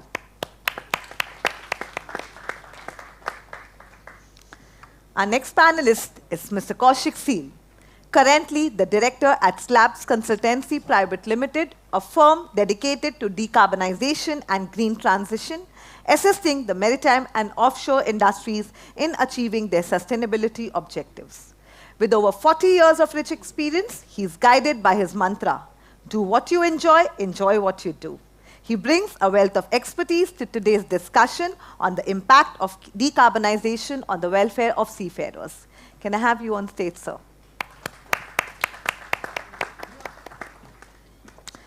Our third panelist is Mr. Chirag Bari, a dedicated advocate for seafarer welfare and the driving force behind ISWAN's international initiatives.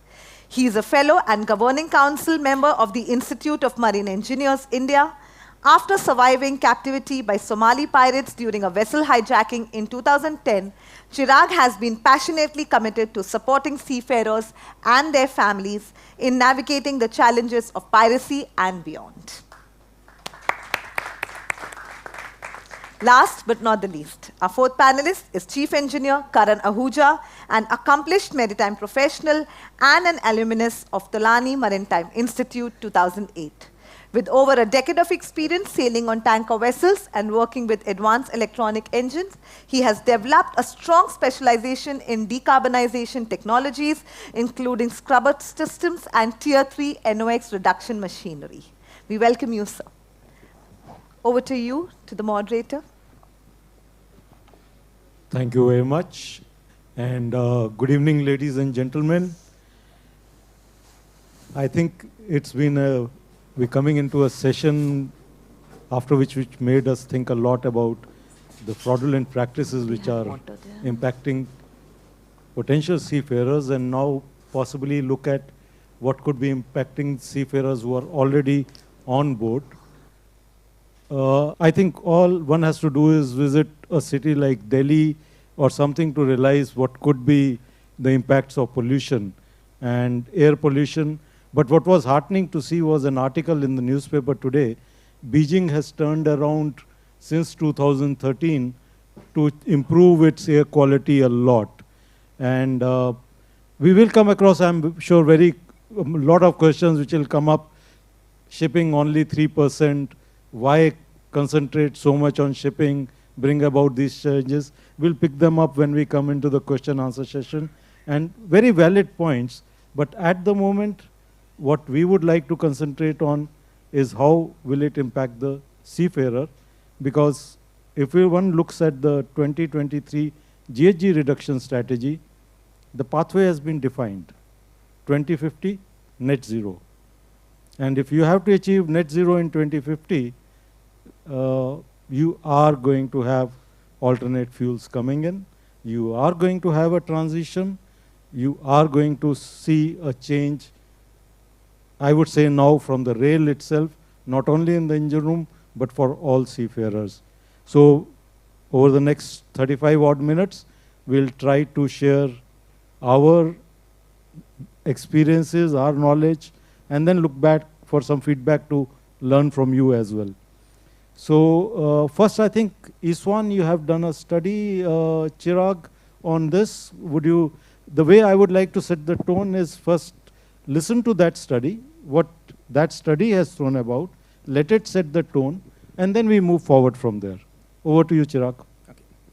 Thank you very much, sir. And a good opportunity again to highlight the study been done with the immense support of Shipowners Club.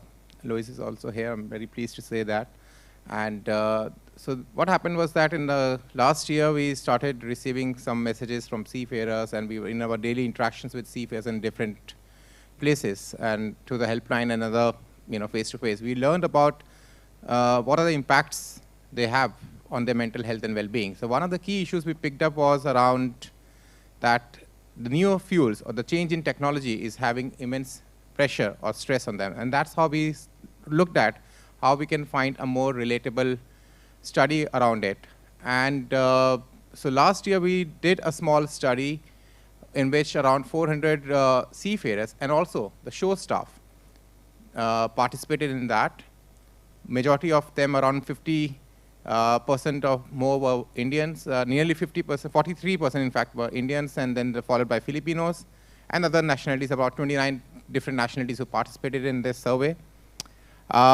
There was one very clear prospect in that was each and every one, or most of them, are willing to be part of the decarbonization process which is happening. They were very keen that I'm actually proud of that, and even a simple contribution from myself can help the energy or the earth to go a bit of green. So I think that was very positive to hear on that. But at the same time, they also reflected back on how this has been an enormous challenging task for them. So when we dig more into asking for the questions through them, it was revealed about that more than half of them, or nearly half of them, were not very happy, or they had mentioned that it was a significant impact on their mental health and fatigue because of different issues, which I would like to share a little bit, was about the change in fuel, the change in adaptation of the new technology. It's not easy.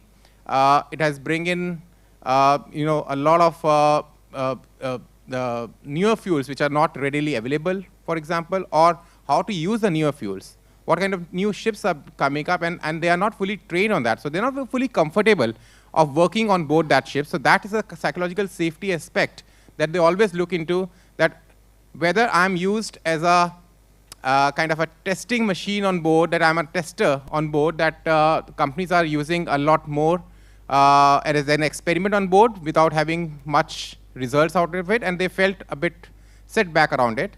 There was also been mentioned about, the seafarers were also mentioned that, the handling of the fuel on board, the storage tanks and everything, it has been a difficult job, especially for the engineers on board. They mentioned about that engineers have to face a lot of challenges around storage of the tanks, or whether it could be the purification systems have to be really changed, or frequent change of the tanks. And then also the different trading patterns of the ship, which relates to different compliance issues they have to face. Different countries have different regulations, and they also felt that criminalization could be also something that they need to face. So this was a lot of different aspects that they looked into, and a lot of commercial pressures that was also been put on them. Similarly, the show staff even mentioned the same thing, that they are extremely fatigued because they could not find they're not able to balance the commercial pressures been put on the show staff, the technical superintendents and all. And equally, they were also fatigued, and the workload has increased tremendously on them. So, and also you might also see the Just Transition report, which also highlighted the need to reskill our seafarers for the newer technology and all that. So there is a lot of gap out there, but at the time, the seafarers are not encouraged, or they are not motivated that they are part of this entire system. So that was a highlight of the study that we had. Thank you. Thanks, Chirag. And it's good to see that such a study has started. And of course, we'll dive a bit deeper into the competence gap. And very good to have Luis here, who will bring one aspect of it, which is a very different aspect of insurance angle. But before I go there, you have not been part of a transition of an alternate zero fuel, but you have seen the change when NOx and SOx came knocking, if I can say so, and we moved from normal fuels to low sulfur. So there was a transition. It might not have been that level. What was that transition something which helped you prepare, or did that throw up more questions? If you could share that. First of all, I'd like to thank ISWAN for giving me this opportunity and giving me this platform to say a part of what the seafarers are facing at sea right now. With an over a decade of experience, we have seen technologies being introduced for different regulations that are coming into picture. For the compliance, before we transitioned into low sulfur fuels, wherein maybe scrubbers came, or maybe we were using sulfur fuels which had to have tank cleanings to be done before you could bunker them. There have been cases still in the company that I'm sailing with, we have scrubbers installed, but those are open loop scrubbers. So the operation of the open loop scrubbers is still not being permitted in many of the ports worldwide. So for a chief engineer, I have been in circumstances where we had to maneuver for 6 to 8 hours of pilotage, carry out a changeover which involves a critical operation for 4.5 hours. And then when you reach a port, you know, with the commercial pressure, the cargo is supposed to be started on time, working everything fine, and at the same time you might expect third-party inspections. So for a sailing chief engineer, sometimes it becomes very difficult to manage the rest hours and to accommodate every aspect that is there in this dynamic situation. Also, since we are talking about alternate fuels, I've been speaking to my fellow chief engineers. Methanol is something that we are considering as an alternative fuel, and it's very promising. So because of the use of methanol in basic bunkering, I've read a study about Singapore MPA, wherein they did this bunkering operations during the daytime, and methanol people on board who are able to use this technology and give out better insights as compared to what any person would having a camera on his hand. So by that, my point is, if you are increasing people on board, increase people in the skilled area where they are supposed to contribute. And at the same time, I'll just give a small example of ballast water treatment system. So there are manufacturers which have developed this system. They are expensive because they are renowned companies. They have a lot of R&D behind introducing this. There are some operators who are introducing a system which has not been tested so well at sea. You know, they might have certified them or got the certification done by proving them on the test bed. But when it actually comes on board in those harsh environments, the failure rates of the sensors, the failure rates of the compliance measuring parameters, it increases way beyond what we can imagine. And as a seafarer, to adhere to those compliances and avoid any kind of damage, we are supposed to handle those machineries by talking to somebody on WhatsApp, speaking to the technical managers, speaking to our batchmates who worked on those things. So, you know, I would say ship owners, as the persons who have the authority and who are in the position of making the decisions, I would want them to actually consider equipment. Maybe even flag states and port states can help us in that. Consider the manufacturers who have proven themselves in a very good manner while they are on board, instead of being tested only on test beds and giving the results and certificates out. Yes, actually it brings quite an interesting thought into the mind. You talk of a ballast water which is just dealing with plain water, which has no real impact in terms of safety, health and all. And even there we have seen struggles, especially with ports with challenging water qualities. And yes, all this does bring up the stress levels, the workload, rest hours. And this is, mind you, when we have not even scratched the surface, in my opinion, with the alternate fuels. We still have to have deliveries of vessels which will be dual fuel ammonia, dual fuel methanol coming into the field. And has our training even started looking at this competence gap, which you would possibly see when you are required to go on such a ship? You have been involved, Kaushik, a lot with decarbonization, and you have interacted, I'm sure, with the end users. Where do the ship owners see this heading in terms of the people who are going to manage their assets, which are running into plenty of millions of dollars? Thank you, Rajiv, for that question and the thought. Thank you, ISWAN, firstly, for doing this seminar and for bringing this very important topic to the fore. So decarbonization and the effects of it, we already know with, say, the AQI levels which you mentioned. You know, you were in Delhi and we were having a video call. I couldn't even see him. And I was asking him, hey, can you clean your camera? He said, no, it is the air quality. It is what it is at 2,200 AQI levels. And there in California, it was somewhere near 76, and they were coughing at 76 AQI levels, and I don't know how you managed to survive. So, I mean, climate change, all this is, of course, here to stay. But the important thing is crew competence and planning for it. So when we, in our decarbonization journey, talk to various owners, charterers, operators, managers, one common ground or one common theme which comes out is that the current crew competence is not yet up there to handle the technology changes, what Karan said, every single point of yours was valid.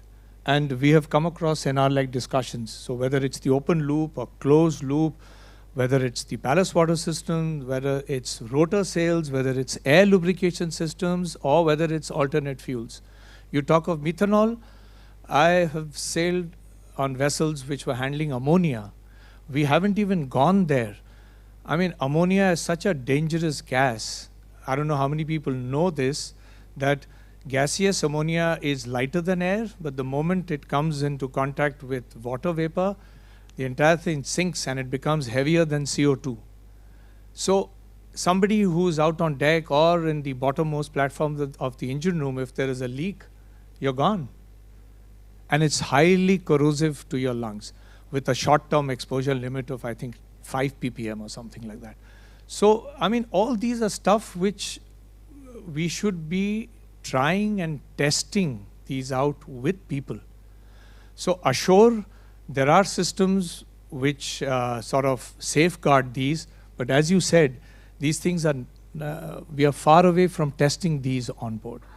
And let's not talk about hydrogen and nuclear. This is on the map, on the road map already. I mean, handling these two big elephants are totally different, like ball game. But we talk to owners, coming back to your moot question, owners are concerned because they have an asset out at sea and they have to make money out of it.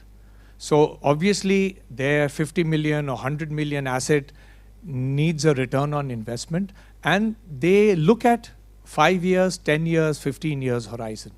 So an ROI, anything which gives them return of investment in 5 years, they would be happy to invest in the technology and like go in. But anything beyond that, they would be a bit less susceptible. But the crew training is, in my opinion, of utmost importance, and in my opinion, the maritime schools, the administrations, everyone really should get into the act together. And any crew member, the more number of crew members raising this flag on board, saying that we require more training, or we are not equipped, and we are not willing to take that risk, the more number of people come out in the open, in my opinion, the better it is, and the quicker we can bridge that gap. Thanks, Kaushik. And to the best of my knowledge, IGF code is one which has been developed, but it was always designed for gaseous fuels.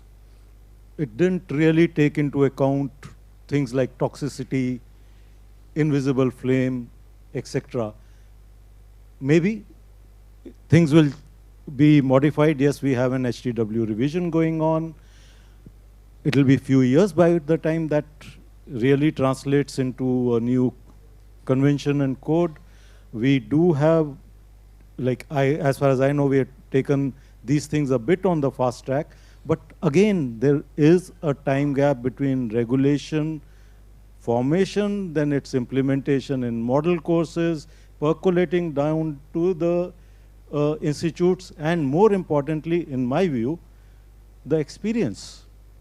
Because a teacher can also teach what is based on a lot of experience coming back. If that experience is lacking, then that is a gap. And now I bring another very interesting aspect. As an insurer, you heard the concerns the seafarer has. He feels he is not really at that place with all things taken care of. You heard the concerns of the issues with this. Where does the insurance company even look at this? Or for them, as long as the papers are in order, you're good to go? Your views? That's a tricky question. Thank you for that. First of all, it's a pleasure to be here with you and support ISWAN in this amazing day. We're very proud of our relationship with ISWAN that we've had now for over 8 years. When it comes to insurance and the interaction with decarbonisation technology, alternative fuels, or other types of technology changes, I think there's two main areas we need to consider. First of all is cover. And you're right in that, in theory, and there's always exceptions to the rule, as long as the vessel complies with class requirements, flag state or certifying authority requirements, then in theory cover is in place as long as your material facts are up to date. Of course, there are exceptions, and you mentioned one at the moment about nuclear, which is not as easy and, of course, not under consideration at the moment. But in theory, if you have an alternative fuel system that is classed, then cover is in place. However, the other area of insurance, which I think is far more impactful, is how we can help industry and engage with industry. Hence why we sponsored this survey with ISWAN to really find out what the concerns of our seafarers are, whether it be vessels entered with the club or actual vessels that are entered with other insurers. It doesn't matter to us. It's about understanding so we can provide a voice for those seafarers. So we do this in many ways. So first of all, as I've said, working with people like ISWAN to understand the human impact. We also work with experts in the field, such as the University of College London, where we've produced an extensive document which details every fuel and how you can handle it safely on board, the availability in ports, which I know is a concern that came up in the Decarbonisation survey again, in that engineers were wanting to have set sailing routes so that they knew that fuel might be available. We also liaise with flag states and certifying authority to understand their decarbonisation roadmaps. Why? Well, it's because we need to know what operating environment changes will happen to the vessels that we're insuring, so then we can talk to our members and say, do you know this is around the corner, so they can be prepared and they can prepare their crew in time for that. Thanks. It's really good to see this forward-looking thought process, because I think this is something where everybody has to pitch in. It has to go forward as a team effort of all the stakeholders for it to be a real convert into a vision that you have shipping at net zero in 2050. Otherwise, it really is not some place or the other will act as dragging down the whole process. As a seafarer, if you were to look at something which you would feel, considering these things are going around, I'm sure in all your interactions, you're hearing about this, the concerns raised, fuel will be available, not available, you have dual fuel. So option would always be, if you don't have that, use that. Does that add additional worries to your mind? Because to me also as a marine engineer, a system is running stable is a safe system. When you start juggling around is when you increase your risk factor at those junctions. What are your views on that? I would take that as a positive and a negative at the same time. For example, with the purification part that Sir highlighted, the challenges that we face with the VLSFO and their purification part. Sometimes there are situations where a certain fuel which we have bunkered from a specific area is not very conducive to our purifiers and to our burning systems. So having an alternative fuel is definitely something that I can bank onto. You know, I can justify the process, I can explain it to my operators that this is the challenges that I'm facing for that type of a fuel. So now to have compliance and not have any kind of delay time, which in turn leads to a money loss, I have the option of switching on to another fuel, which definitely might be expensive, but at least it buys me time for rectifying the situation and getting things in place and then use it back. So that is one positive that I'd look into. Having alternatives where I'd again come back to ballast water treatment system. Initially when the system was introduced, we were supposed to use it in the higher standards, then go back to your lower standards. That was the exchange method. So at that time, we again had options to jump onto the easier part, but since it has become compulsory that we have to have the treatment systems or else we cannot do the exchange, that is something that is caused a little bit of stress or worry onto the operating staff that is there on board, that we need to have things in place or contingency measures ready at hand so that we do not cause any delay to the ship. Ultimately, we are on board because the owner is making money. If the owner stops making money, then our jobs are at danger. So for us to satisfy that demand, we always have to be on our toes. We need to keep our spares in stock. We need to keep the lead times in measure so that I can order the spares in much advance and still keep the machinery running. So you have both the positives and the negatives of it. Kaushik, just a thought coming from there. Sure. You've been quite involved in Singapore. You are going to see a situation very shortly where the curriculum has really not kept pace with the technology, and that is primarily because technology is moving so fast. Yes, those who are designing the curriculum and all would be taking their efforts, but technology is really changing. True. It's very likely somebody who's passing out in the current scenarios would never have heard of the wind sails, wind-assisted propulsion, kites, gate rudders, but going to go on board and is possibly going to be facing them. What sort of, have you seen any sort of industry initiative along with the academia or anything which possibly India could also look at something to take along to cover this gap? Very good question, Rajiv, and thanks for asking this, because this, in my opinion, is the single largest opportunity to bridge this gap. The number of technologies which are being introduced, as you said, at a much rapid pace, right? Now, there's a flip side to it as well. All the early movers who are using these technologies on board, they actually refrain from sharing their in-depth experience on these platforms.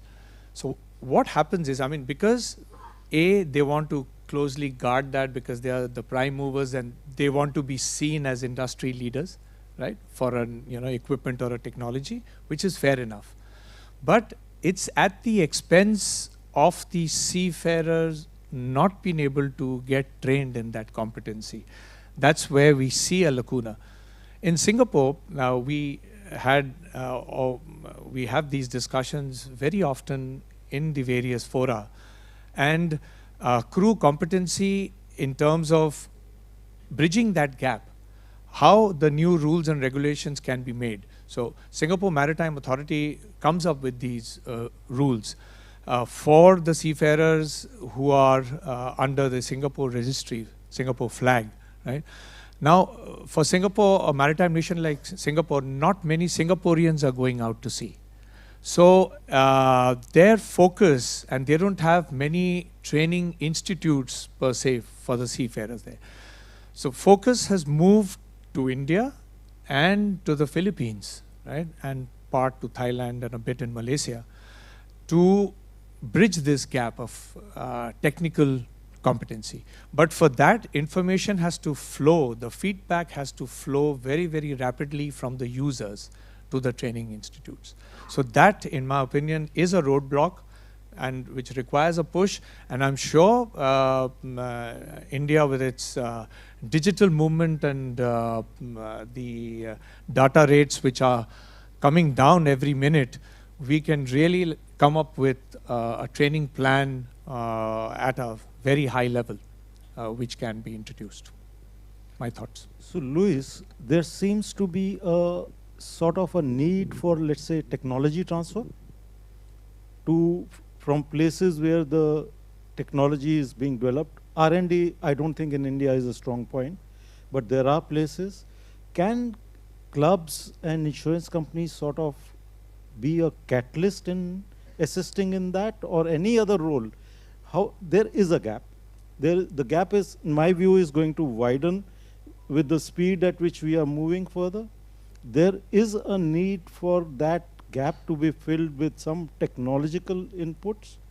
Is there something which, or any other role which a club or an insurance company can play in sort of making some inroads into this? I think as individual clubs, obviously I've talked about some of the initiatives we're doing, and we do supply all on our website free. We have a decarbonisation hub, which is freely available information for everyone there. You just have to go on and download it. We also have the international group of P&I clubs. There's the 12 clubs that work together and collaborate, and that's where we share technical issues, or perhaps we share knowledge in that forum.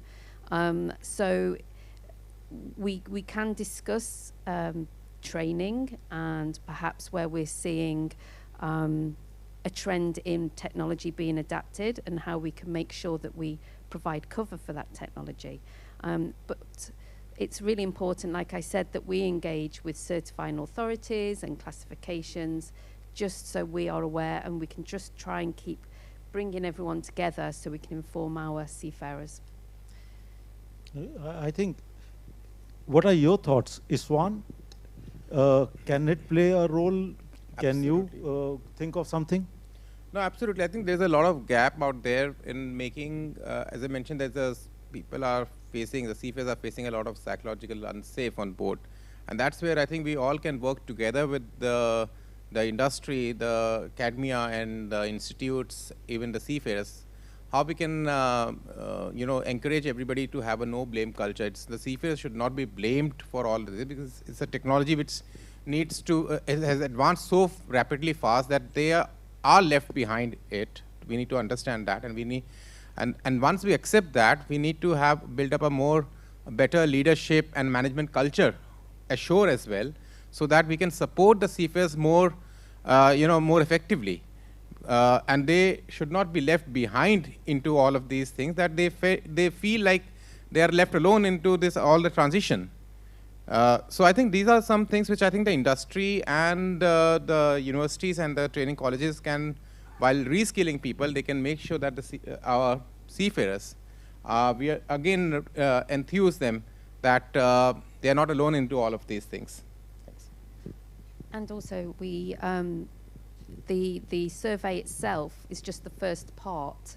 Yeah. What's happening at the moment is we've taken the findings of the survey and we have an expert working on guidance to industry and how to address the concerns that have been raised by seafarers. And I believe that's going to be launched in January. So it's not just about a survey that's highlighted issues, we've actually converted it into something that shows positive action on the back of it. One thought, being a former seafarer myself, is you talked of reskilling, you talked of bringing them up to speed, but look at it from a seafarer's angle. The reaction is going to be another course. I get 2 months of leave and I am just running around doing course after course. Yeah. And believe me, when you have shortage of those people qualified to be looking at these technologies, these guys are going to be the ones who are going to be in demand. And somewhere we have to look at that balance also. We really require to look at what courses we make seafarers do also.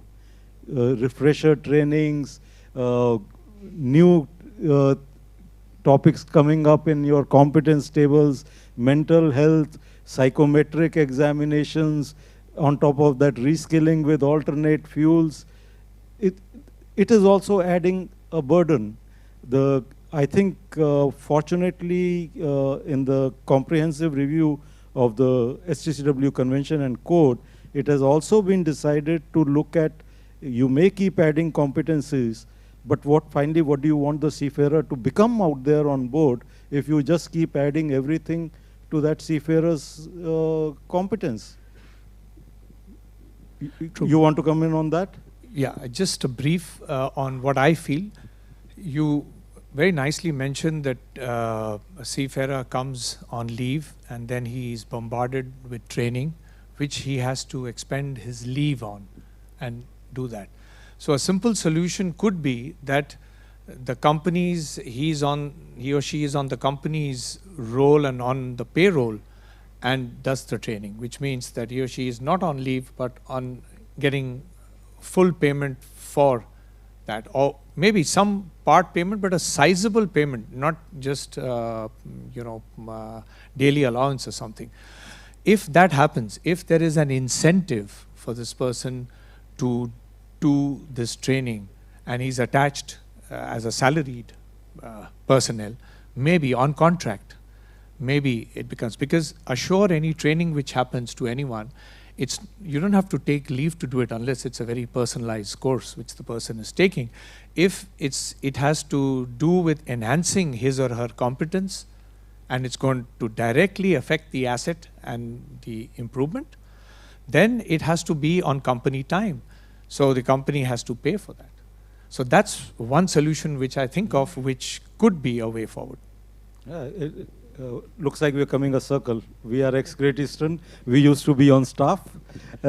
Then it changed into the concept of contracts. But I think those are discussions for another day, and possibly something more to take up under MLC, ILO on these things. You're very right.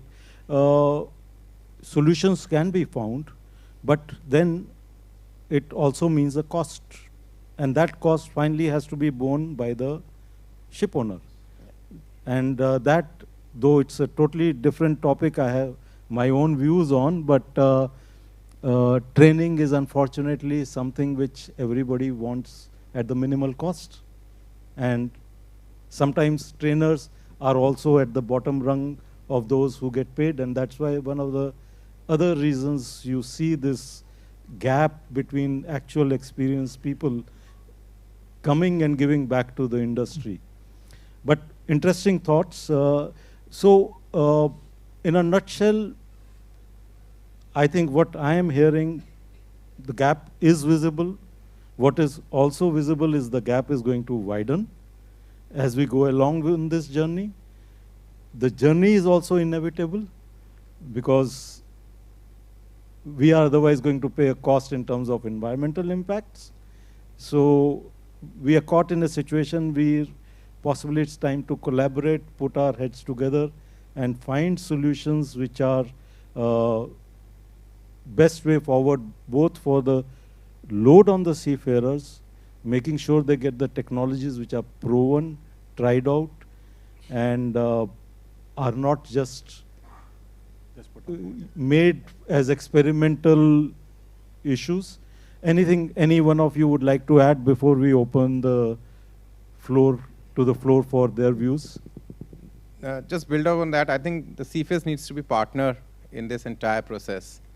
I've been mentioning about that in the thing, but I think there were so many quotes came from the seafarers, very emotional, some of them, in the entire survey, which reflects that they don't have even time to socialize on board. They don't have now the confidence, or even the job satisfaction is also now impacted because of it.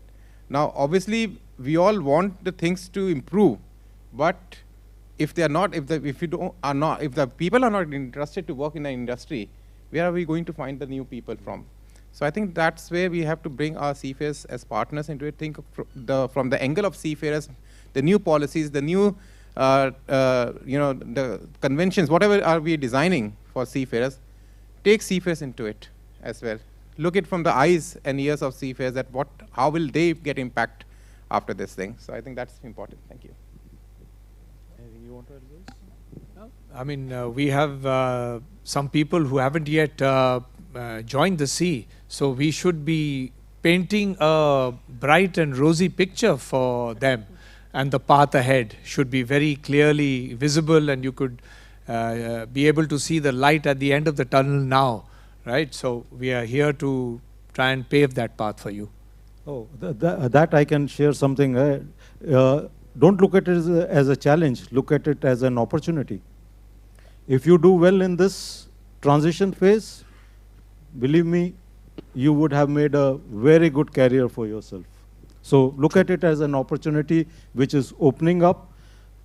Don't stop learning. That would be my only advice, because technology is moving ahead at a very fast pace today.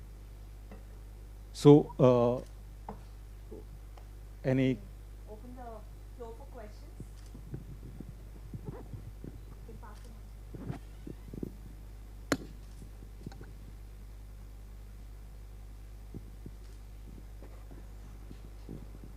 This side also, Aditya then.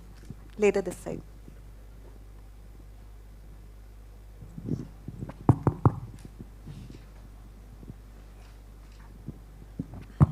Good evening, everyone. Thank you for organizing such a engaging discussion on decarbonization. My name is Anup. I'm coming from Zodiac Maritime London, and I take care of the training and development part for Zodiac London, for the Asia side. So in regards to the training, so the points where we struggle are, for example, man engines, the new fuel that come up, the LNG fuel vessels, the dual fuel vessels. So the MEGI engine trainings. So we have quite a few of alternative trainings that come up in India. Now we have few colleges doing it. But MAN, Prime Serve being the leaders in it, they don't share their technology with anyone else. So in regards to, so after the change from MCC engines to ME engines, if we, for instance, if we do a ME engine course from MAN, sorry, if we do an ME engine course from an alternative institute, the MAN do not give you opportunity to attend their MEGI course. So these are the situations where we struggle with our numbers, where we can't send our seafarers to be trained enough for these type of specialized engines. So I believe if MAN, like we talked earlier about the transfer of technology, if MAN could later transfer these technology, at least their simulators, to other institutes where we can train our seafarers, that would be highly helpful for the changeover to new fuels. And I can totally understand Karan's pain, being myself with regards to the ballast water treatment systems. Immense nights staying in the CCR just because I'm getting an alarm. Low density, low salinity. So basically, like you said, I was also in the transformation phase where I prefer not to have a BWT system. But yeah, with the regulation change, we had to cope up with it. But going well, but I would again emphasis on the training. Because many of the BWT makers, manufacturers, they do not provide training. The training only extends to the period of the contract with the company, where they have the trainings done for the owner's benefits. And after that, we don't have an option for training. Even they don't offer trainings, even if it comes at a payment. Yeah. Thank you. And I am aware in Singapore there has been a movement where industry players under the government's this thing are getting together, especially on decarbonization. As Institute of Marine Engineers, we'll try to take a lead in that and see if we can stitch together something in India. Because as Kaushik very rightly said, there's not much of training happening there. So maybe it was easier to implement here, it will be more difficult. But yes, today we do have your ME engines and all programs. We require to move to GI, and later on, once their ammonia comes, it requires, you do require to do it. I am in some discussions with MAN, so as Institute of Marine Engineers, we will take this forward. And hopefully ballast water, something we have been able to address at IMO through the guidelines for dealing with ballast water treatment systems in ports with challenging water qualities, which has come out now. And at India, we had been quite actively participating in that, just for your information. Hopefully that has helped the industry in resolving some of the issues which were seen with ballast water treatment equipments. So I just wanted to ask, with the HSFO, when the HSFO was being used, at that time also bad bunkering was kind of an issue. After that, when you moved to the VLSFO, then at that time there was a trouble with lubrication, and there was no compatible lubricating oil with VLSFO, and the seafarers have to again and again switch from one lubrication to the other one. So you talked about using methanol. So I think low viscosity and density is an issue with methanol as well. So do we have similar kind of issues with the methanol you use? Because of viscosity issue, there is more friction in engine, and I think There can be a case where the engine can become idle, and in that case where the insurance plays any role. And also Chirag sir mentioned about the criminalization of seafarers' part. So there have been laws. In India also, we don't have a law catering to ship emissions. We do have a general law, which is the Environmental Protection Act. And under the Environmental Protection Act, we have imprisonment as the law. I have come across cases where captains have been fined for non-compliance. But have you, during your research, come across any case where imprisonment has been a factor, or where any seafarers have been imprisoned because of personal fault or anything like that by any country as such? So that's all. Thank you. So Kaushik, you want to take one part and then over to Chirag? I can, yeah. Thanks for the question. But I'll just jump across to even the earlier question because as you mentioned in Singapore, I was, thanks to the chairman of the, are you the chairman or the president? Sorry. President of the Institute of Marine Engineers. Yeah, I should be knowing that, right? So I was the chairman of the first international branch of the Institute of Marine Engineers, which was in Singapore. So by virtue of that, we attended a few forums organized by the Singapore Maritime Authority and some of their organizations which were dealing into engine usage, which included PrimeServe, Wärtsilä, WinGD, Mitsubishi, and a few other smaller engine manufacturers. So the issue which came out very clearly was that none of them were actually interested in sharing vital data from engine statistics, engine operational perspective. They were able to share a bit of operation data to their customers, respective customers, but definitely not on a common forum which had their competitors on them. So this clearly came out in the first meeting. However, the Singapore authorities were very adamant that this is ironed out for the sake of improving seafarers' lives on board. So I think it is coming. So hopefully it gets addressed. Yeah. Very soon. And it has to be addressed because it's the need of the hour. So in my opinion, the answer lies in more number of such requests comes in from various maritime nations, the other flags, Liberia, Marshall Islands, Panama, Indian flag, of course. Then hopefully this gets addressed. Yeah. Coming back to methanol, I think that's being addressed by Maersk. At the highest level, at the Maersk McKinney Moller Center for Zero Carbon Shipping. Right? I was party to that since I was part of that team. There is no issues with methanol as of now for the engines. It's been addressed, and of course, it's a piece of machinery and it can go wrong anytime. That's why we have insurance and the cover and backup on the market. But methanol is a good fuel. Its calorific value is a bit less as compared to diesel and HFO. It's half, but also their carbon potential is also less. Yeah, so it's a good fuel and it's stable at room temperature. That's the other advantage. So methanol has a few advantages. Only thing is you need mass production of it. Shelf life issue? It's pretty stable. Yeah. And but the source is again an issue. Otherwise, correct. You'll not solve the issue. Right. So that's where we have to be careful, very nicely addressed. The source, the certification of all these alternate fuels have to be strengthened.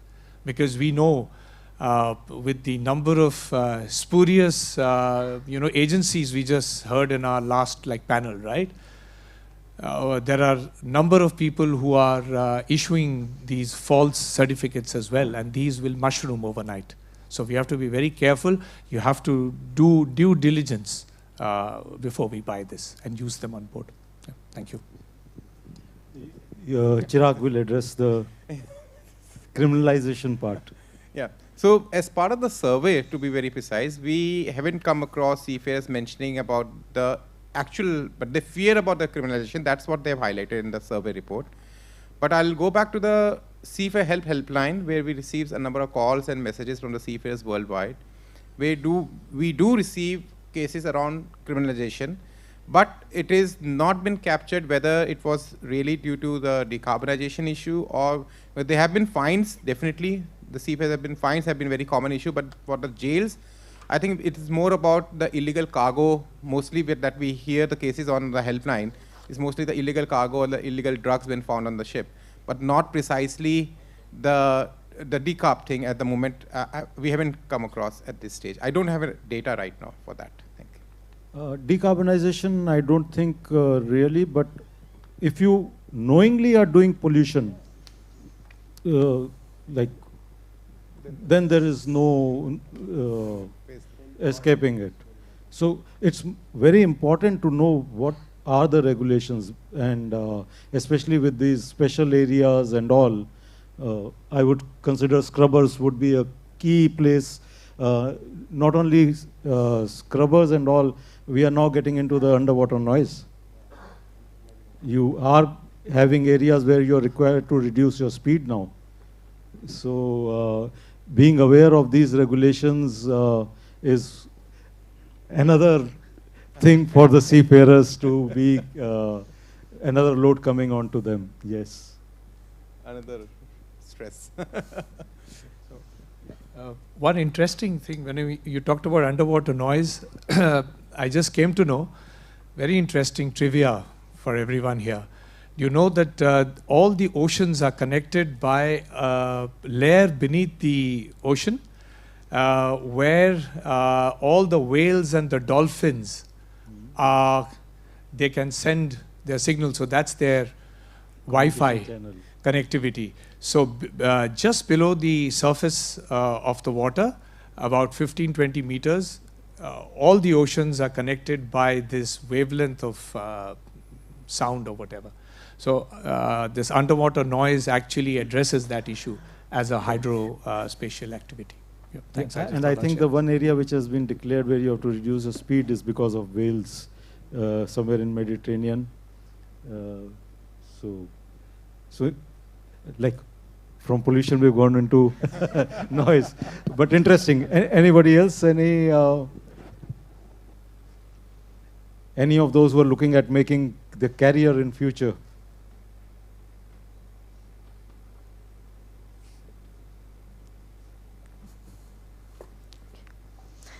So with no more questions, I thank our moderator and our panelists for such an engaging and informative discussion. It is clear that while decarbonization is a necessary step for the future of the maritime industry, it must be pursued in a way that also prioritizes the health, safety, well-being of the seafarers who will be at the forefront of this transition. I now request our guest of honor, Mr. Rene Anderson, to please come on stage to felicitate our moderator and our panelists. Can we have the trophies?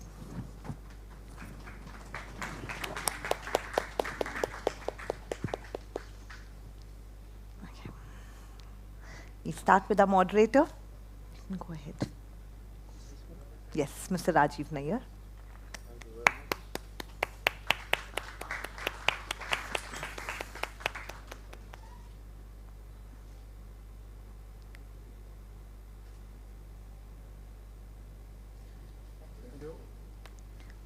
Ms. Lewis Hall.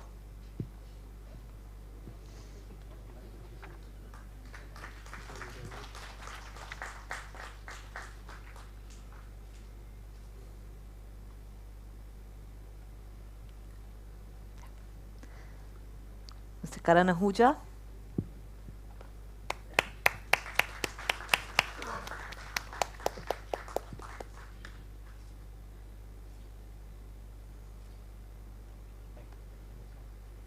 Mr. Chirag Bari.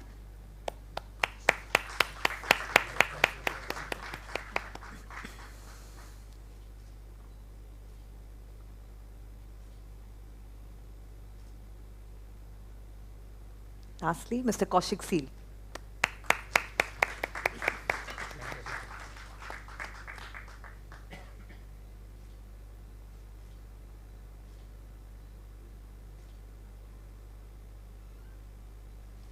Can we have a group photograph, please?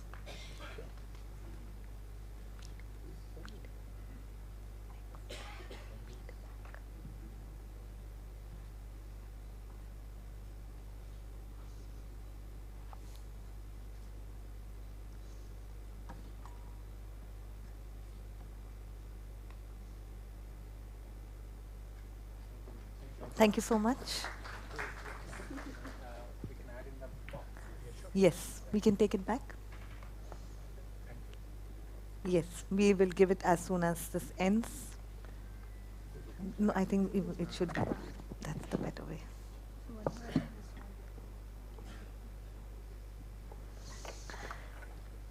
The moment you've been waiting for is finally here. It's time to reveal the lucky winner of the Sailor Today International Maritime Radio Contest and the proud owner of the sleek, powerful Marshall speaker. May I now request Captain Sunil Nangia, owner of Sailor Today, please come on stage, sir, to do the honors. Can we have a mic on stage? It's not been there.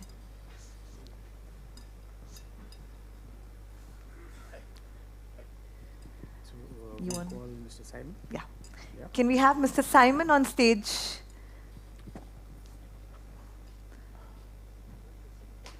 To pick up the lucky winner who gets the sleek Marshall speaker.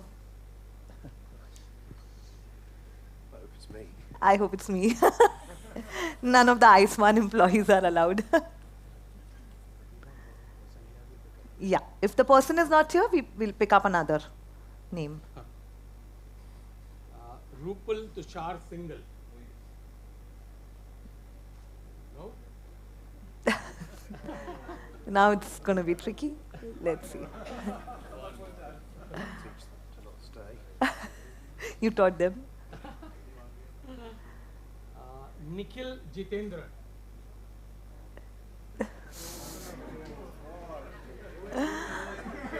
Simon's training has worked. Simon's training has worked. Mahesh Nair.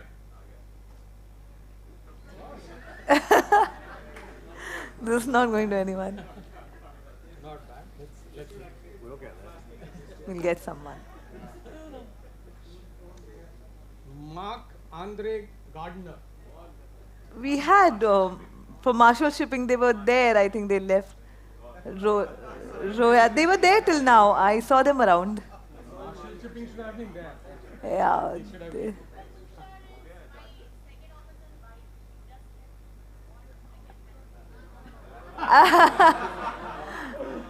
That's a good one. We'll try. I can hand over. Anoop Joseph Chako. We have him, finally.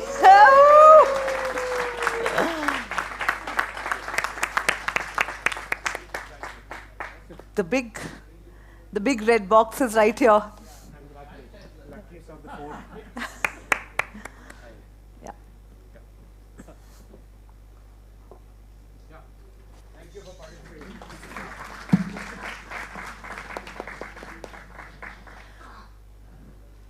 Mr. Simon, one with you.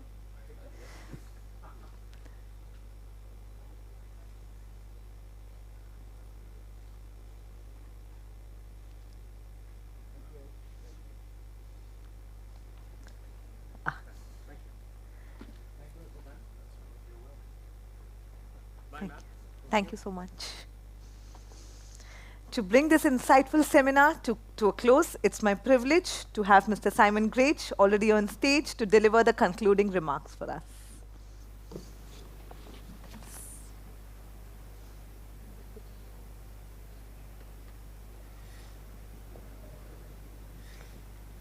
I'm just going to move that box. I'm tall enough, I think. So I'm asked to do the closing remarks. And when I'm asked to do something like this, I always sort of think, what have we learnt? What have we heard today? So I've been making some notes as we've gone along. And I think it's been a great day. It's some really interesting subjects, some great speakers, some great panels. But I think the first learning point was don't try and light a lamp under an air conditioning unit. That was a bit of a challenge, but we moved on from that. And then we met some very inspiring people, not least Captain J.C. Anand, who at 103 years old, demonstrated that it's still possible to take an active part and an active interest in an industry that he loves.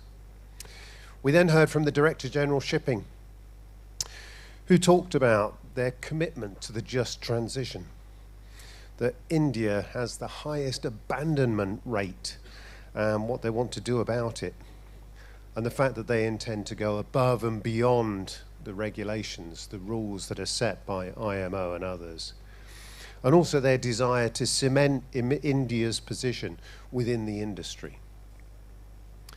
We heard about the imbalance in recruitment, the fact that there are plenty of ratings but there's not going to be enough officers, and how do we challenge that? And also that they're taking action against companies who are treating seafarers badly. Then we heard from the Indian Navy and about the vital role of fusion and the Indian Navy itself in keeping our seas safe, which I think was very reassuring, the kind of work that's being done there. And then we moved on to the panel where we talked about the family outreach program. And the thing that stuck out to me there was that phrase, moments that matter. And that for companies, it's to identify those moments and do something about it. But also something else that was said about seafarers being present in their family, even though they're a long way from home, and the importance of that. And not least, the extraordinary job that the wives of seafarers have and what they cope with on a daily basis. Then later we talked about the scourge of fraudulent recruitment. And we heard Sumeet's story. And, you know, how can that be happening in this industry? And what is it that we're going to do about it? Director General Shipping said they will act if stories are reported. So it is important that we coordinate the stories, the reports that are there. But what kind of industry is it, and the way in which it operates, that actually allows these kind of cases to occur in the first place? I think, and we heard that awareness is crucial. There needs to be a better understanding amongst those who are most vulnerable to exploitation.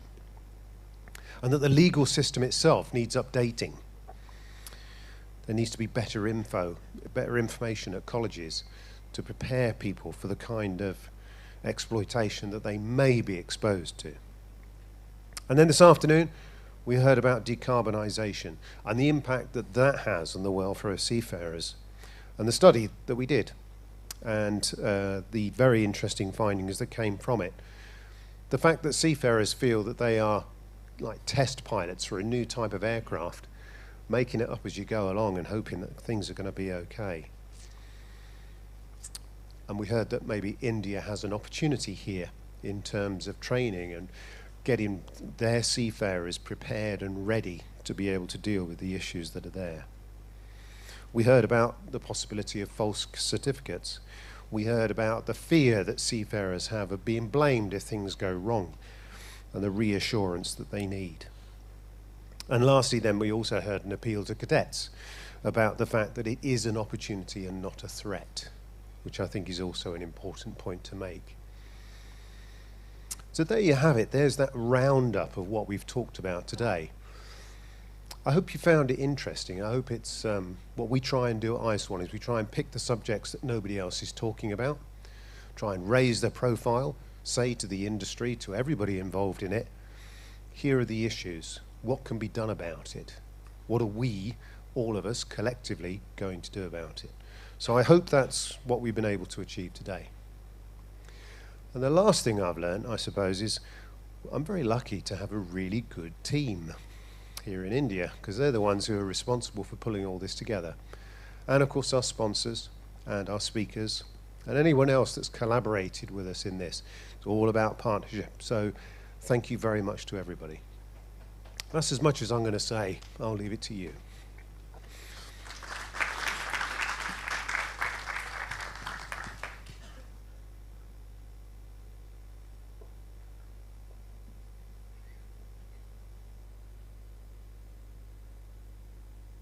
Thank you, Simon, for taking us through the entire day, giving us such a wonderful summary of all the crucial discussions and interactions that we had in a day.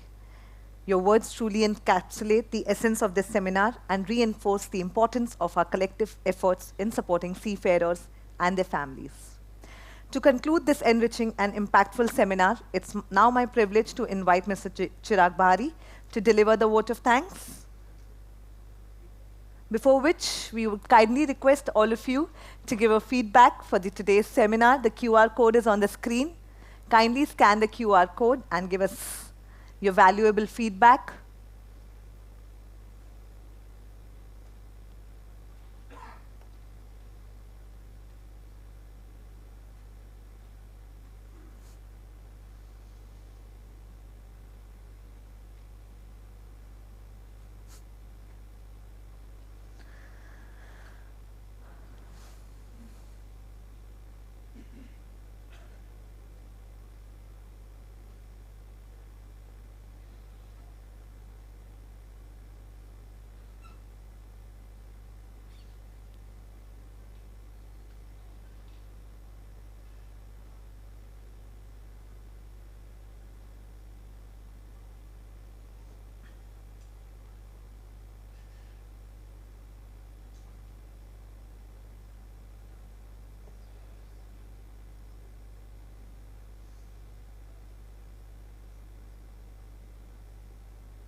I think we can move to the vote of thanks as well.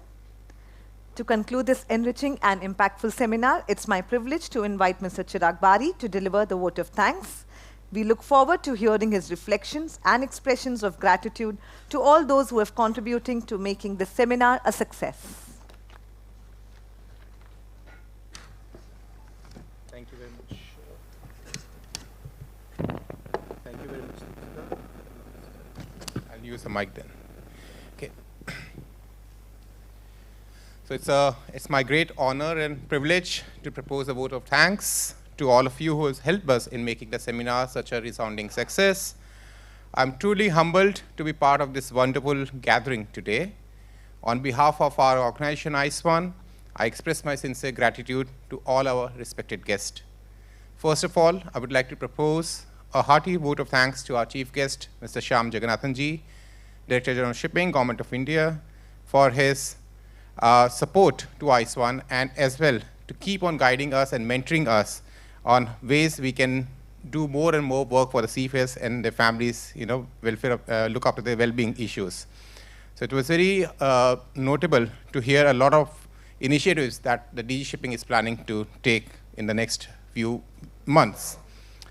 Our guest of honor, Captain J.C. Anand, sir, I think I'm really moved, and it was really such a privilege and honor to be with him for almost half a day he spent with us at this age, and I think we wish him, a healthy life ahead as well. And it was an honor for him us for having him here, as well as Mr. Rene Anderson, who has taken out his valuable time to be with us throughout this week. Thank you very much, Rene. And also to congratulate you for your incoming chair of the Board of Trustees as ISWAN. So best wishes to you as well for that. So your presence made this event very memorable. Thank you very much.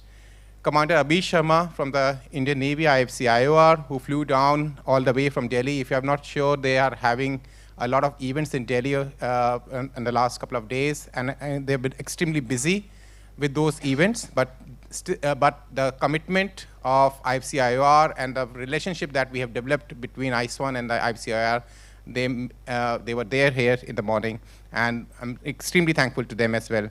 And I think, again, we have to salute our Indian Navy for safeguarding the shipping, seafarers, as well as the trade. The seminar would not have been possible without the interactive panels, as we discussed on the key challenges affecting the welfare and well-being of the seafarers and their families. So thank you to all of moderators and panelists for your interesting and meaningful discussions and taking your time, some of them even traveling from abroad. This demonstrates ISWAN's vision to work with our partners worldwide to support not just the seafarers, but also work with the industry to achieve these objectives.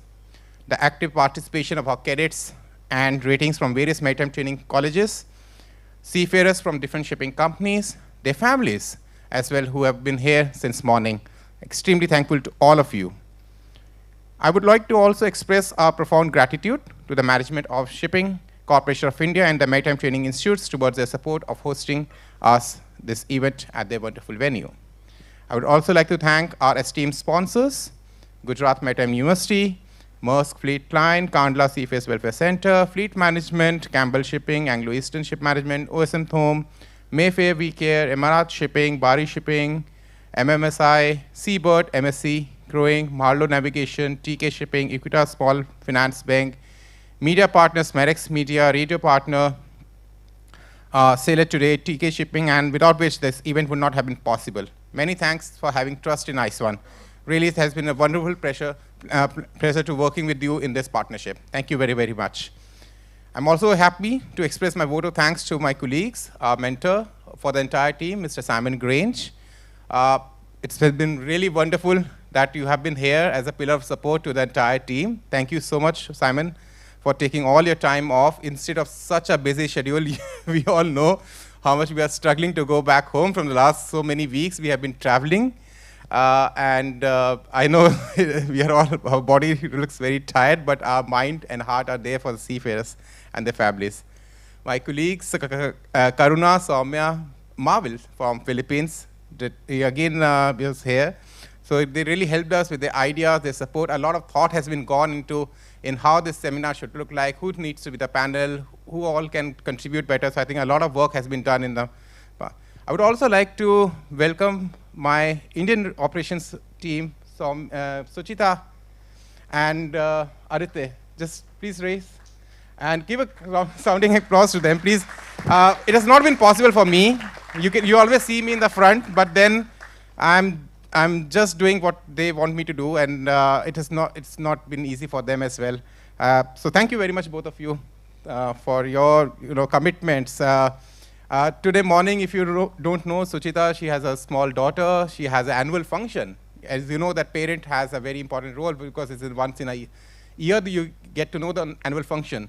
So she has left her home at around 6:30 or 7 in the morning. First of all, waking up at 4 o'clock in the morning to ensure that her daughter gets ready for the annual function dress and everything. So thank you so much for commitment to ISWAN. Thank you, I appreciate. So the interactive session during the seminar today and the active participation from each of you has been very, very encouraging and motivating for us. I thank each and every one of you and our well-wishers whom I have missed naming, so I offer my sincere apologies if there is any ways, and without any intention or we have hurt anyone.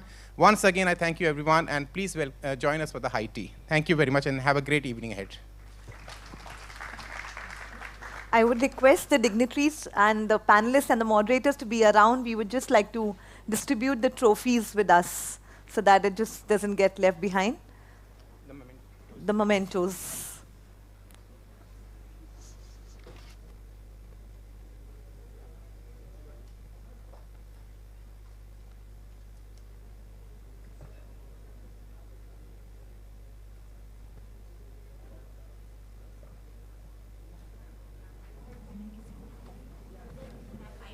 I'm sorry, I missed unintentionally the support. We have also been supported, if you know, by our program steering group members, especially the INSA, MASA, FOSMA, the Institute of Marine Engineers, the Company of Master Mariners, Turtle, ship owners. You have been a great pillar of support to ISWAN. So thank you once again to all of you.